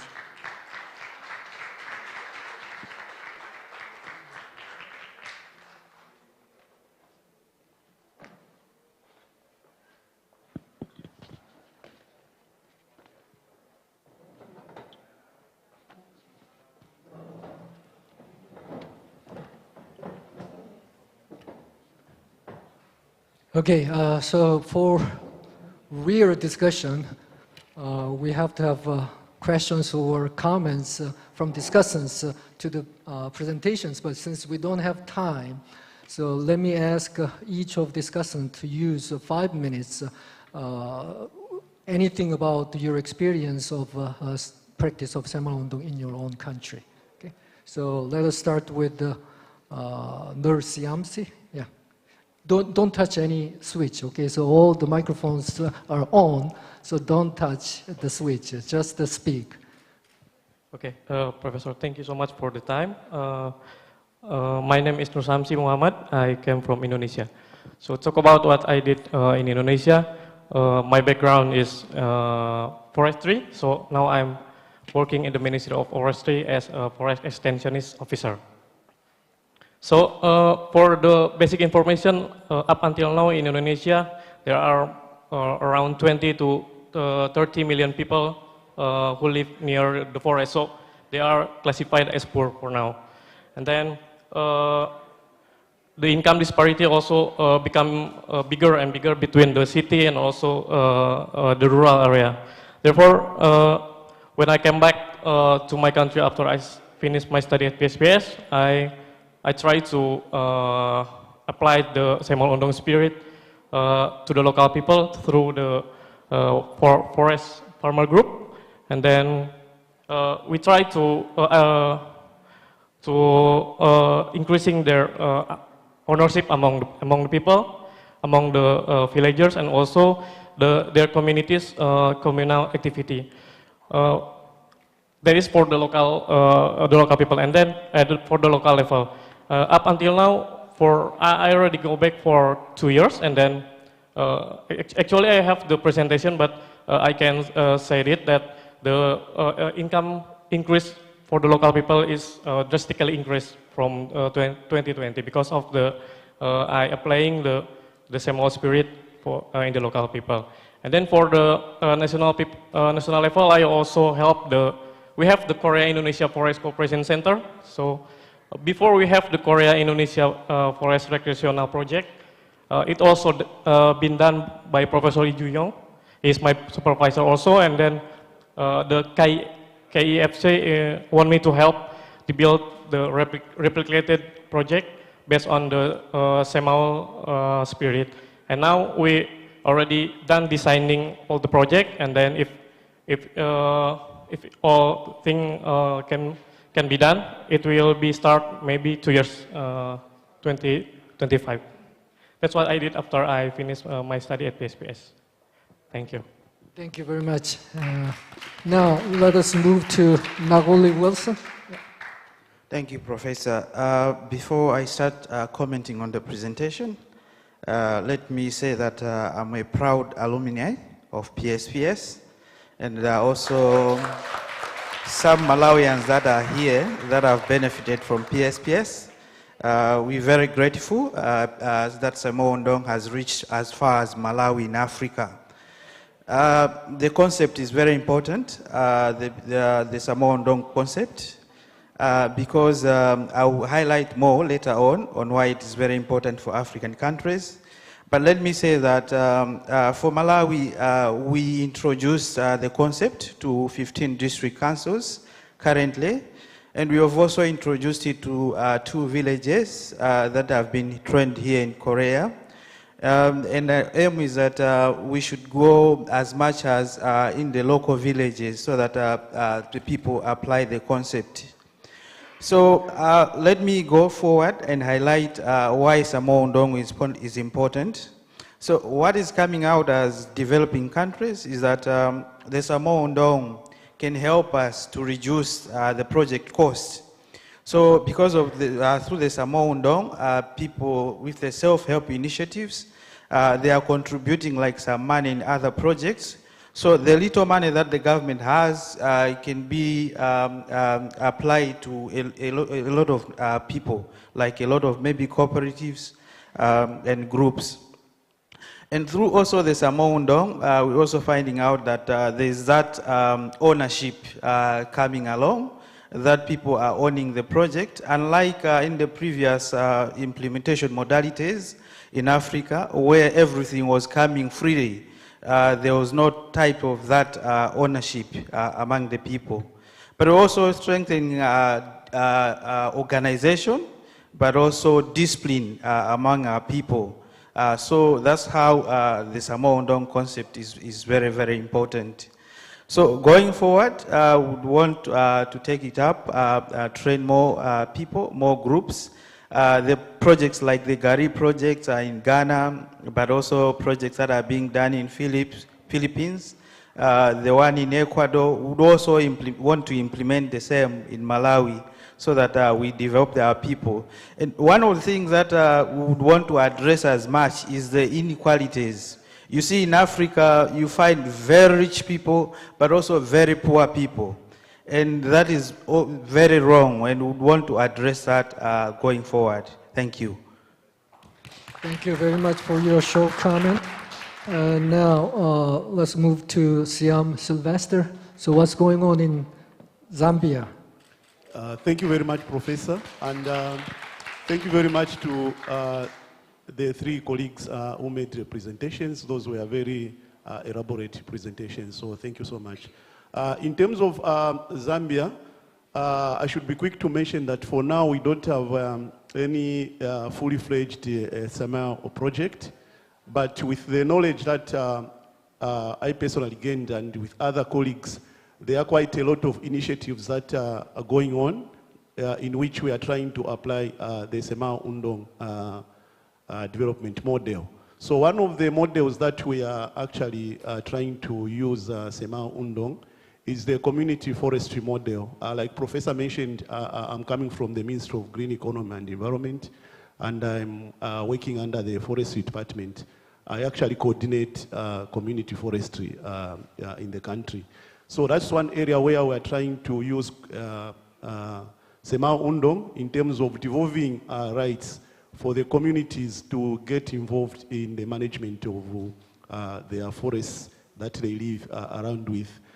From the knowledge that I got from PSPS, we all understand that Korea, through Semaul Undong, was one of the countries to actually achieve quite significant results in terms of reforestation programs in the country. So as a way of trying also to adapt and adopt certain aspects of that area, we are trying to use community forestry in terms of enhancing livelihoods from the forest-based communities that live around the various forest areas. So we have seen quite a lot of good results. As I speak now, we have already about 2.8 million hectares of forests that communities have actually set aside for them to be able to manage. In this area, we are also trying to promote self-help, because the proceeds that come from these management initiatives actually directly go to the communities and not to any other person. And like it was mentioned earlier on from the previous presentations, one of the professors mentions that it wouldn't be better for our countries, developing countries, to be always receiving ODA. But what is important is the mindset change. So with this initiative, we are able to see a lot of mindset change that has gone into the communities, and the various communities are actually getting the benefits through the various sustainable livelihoods, which my colleagues also mentioned in their presentation, which is very okay. Because these livelihood activities that the communities are engaged do not require a lot of capital investments, but they are able to get benefits from these initiatives.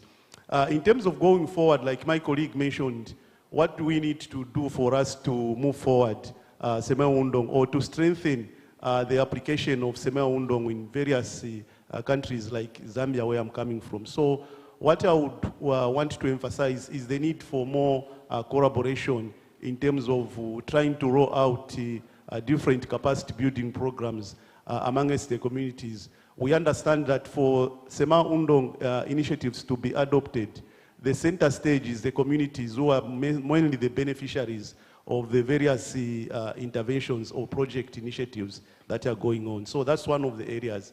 Then one of the key areas also that we might need to do as developing countries is also to adopt and adapt.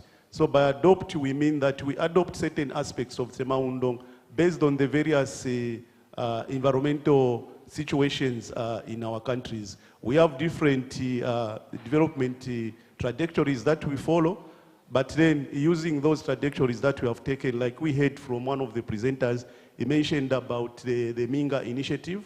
So it's a good initiative that is already ongoing, but we try to use the Samao spirits and the other aspects of Sema-Undong to actually move forward the different development trajectories that are in the various countries. So with limited time, I think I'll end here. Thank you so much. Okay, thank you very much, all the presentations and discussions. Since we have just a few minutes, I think, let me raise this issue, okay? But it should be a very short discussion. Most of you talked about the effectiveness of Sema-Undong in your own countries or communities. However, we have to know the limitations or challenges when you practice Sema-Undong in your own countries. And also we have to figure out how to overcome those challenges and limitations for the future more effective practice of Sema-Undong in many different countries. So do you have any experience of having challenges and limitations and experience of overcoming those limitations of challenges? Ms. Andong, do you have any to share? Yeah, well, part of the project that I did is the big question that my professor also asked. How can you assure the project sustainability of Bagong Bayanihan ng Bayan, which adopted the Sema-Undong principles in the planning process? And that's why I really pushed to lobby a policy that supports it and it will be implemented, so that if there will be chains of elected officials, that resolution still is binding and can still hold on to the local government unit, that they can actually implement it. And the key also is to ensure that the plan that they are going to come up in the pilot areas of the 6 provinces, they should ensure that there's also a budget allotted as part of the plan that they come up. There should be an accompanying investment program That investment program is also a result of the workshop that we're going to do next year from the local officials, that the programs and projects that will be identified will be an input from the village people. So even though it's just small, as long as there is an input from the village people, I believe it will be continued, because the main purpose is for the people to take ownership of development with or without the help of government. So that, I think, is one key crucial thing. Make the people understand, embrace the concept, and ensure that they should be part of developing their community, not only the government. Right. Of course, it may take time, but eventually you can be successful. Right. So any other comments? Yeah, Wilson? Professor, I will share an experience when we were organizing the first training in Malawi, the Samaondong training. So partly it relates to the mindset change. So most of our communities are used to handouts. Like when you're introducing a new project, they would think it's coming with a lot of money. But when we explain to the participants that this is all about them benefiting, then they tend to accept the project. But at first, if you don't introduce it well to the community, they have a lot of expectations. But the Samaondong, the advantage is that most of the aspects, the self-diligence, can be easily applied and understood by the communities. Thank you. Thank you very much. I wish we have more time to discuss more detail about these experiences. So before concluding this session, I want to mention one thing. 새마을운동, as you know, is not what we are doing in the projects, but how we are doing those projects. Therefore, 새마을운동 can be applied not only past, but now presently we can apply those things. So that's one final comment I want to make. Do you have any question? Yeah. I wonder how the income has been increasing with this project, and what method, what strategy to make it sustainable, the growth of income sustainable. I think it's most important thing is that sustainability of income growth. Right. Okay? Yeah. So that's what I wonder. Do you have any comment about his comment or question? Thank you so much, Professor, for the question. For Ghana, you can see the objective was to increase income for sustainable development. The key word, sustainable.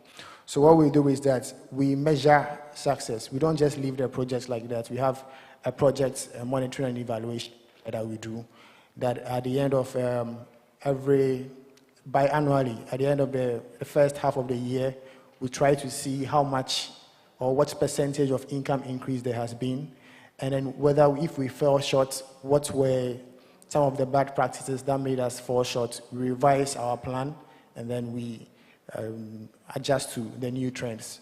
So we always ensure that we are constantly revising or monitoring to attain success. And we take input from the Samoa women. We ask them, what do you think we did wrong? How can we do it? We make them bring their own input.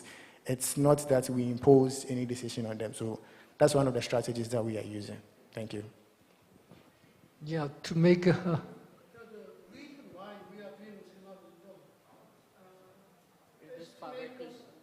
source, sustainable, Otherwise, it's not going to continue.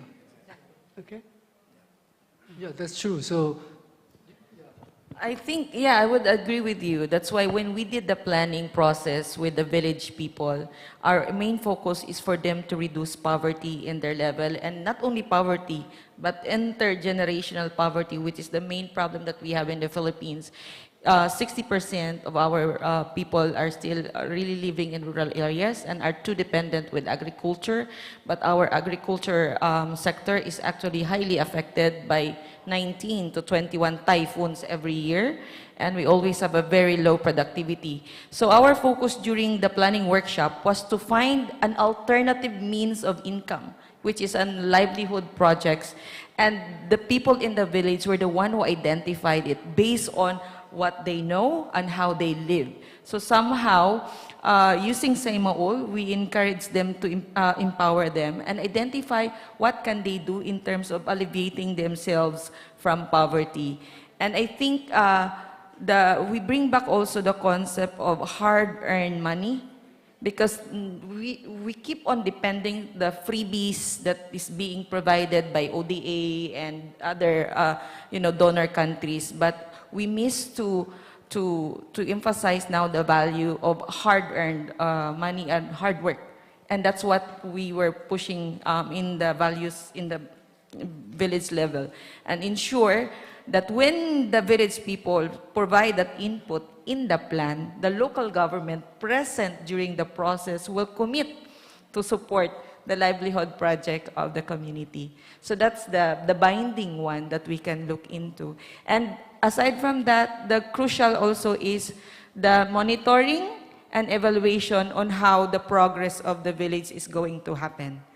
And so that if there will be a problem, we can steer the direction of the progress and reroute it in a way to surpass any, because we did also an assumptions and risk process.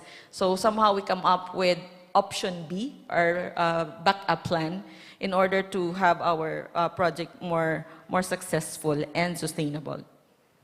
Okay, thank you very much for your comment, Mr. Andong. I think 새마을운동 principle includes most of them, I think. Yeah. So if I wish we have more time to have a more in-depth discussion in the session, but unfortunately we are out of time. So we have to stop now so that you can have dinner, delicious dinner. Most of the people are hungry, I guess. So that's it for the session number 2 for this forum. And we will see you tomorrow. Thank you very much, all the presenters and discussions. Thank you very much.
네, 홍승은 선생님 되십니까?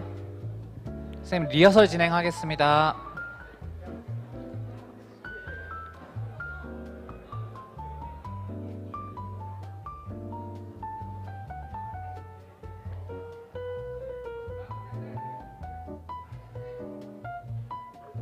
네, 지금 카메라 설치 중이어서요. 잠시만요. 아, 네, 괜찮습니다. 네, 제 목소리는 잘 들리십니까? 네, 목소리 아주 잘 들리고요. 저는 지금 제 목소리는 어떠신가요? 아, 너무 잘 들립니다. 이어폰 쓰고 계신 것 같습니다. 이어폰은 안 쓰고 그 방송용 그 뭐죠? 그 마이크 착용을 했거든요. 네, 방송용. 예, 그래서 그런지 목소리가 아주 깨끗하게 현장에 잘 전달됩니다. 감사합니다. 네.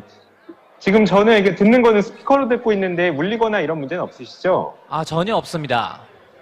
네, 알겠습니다.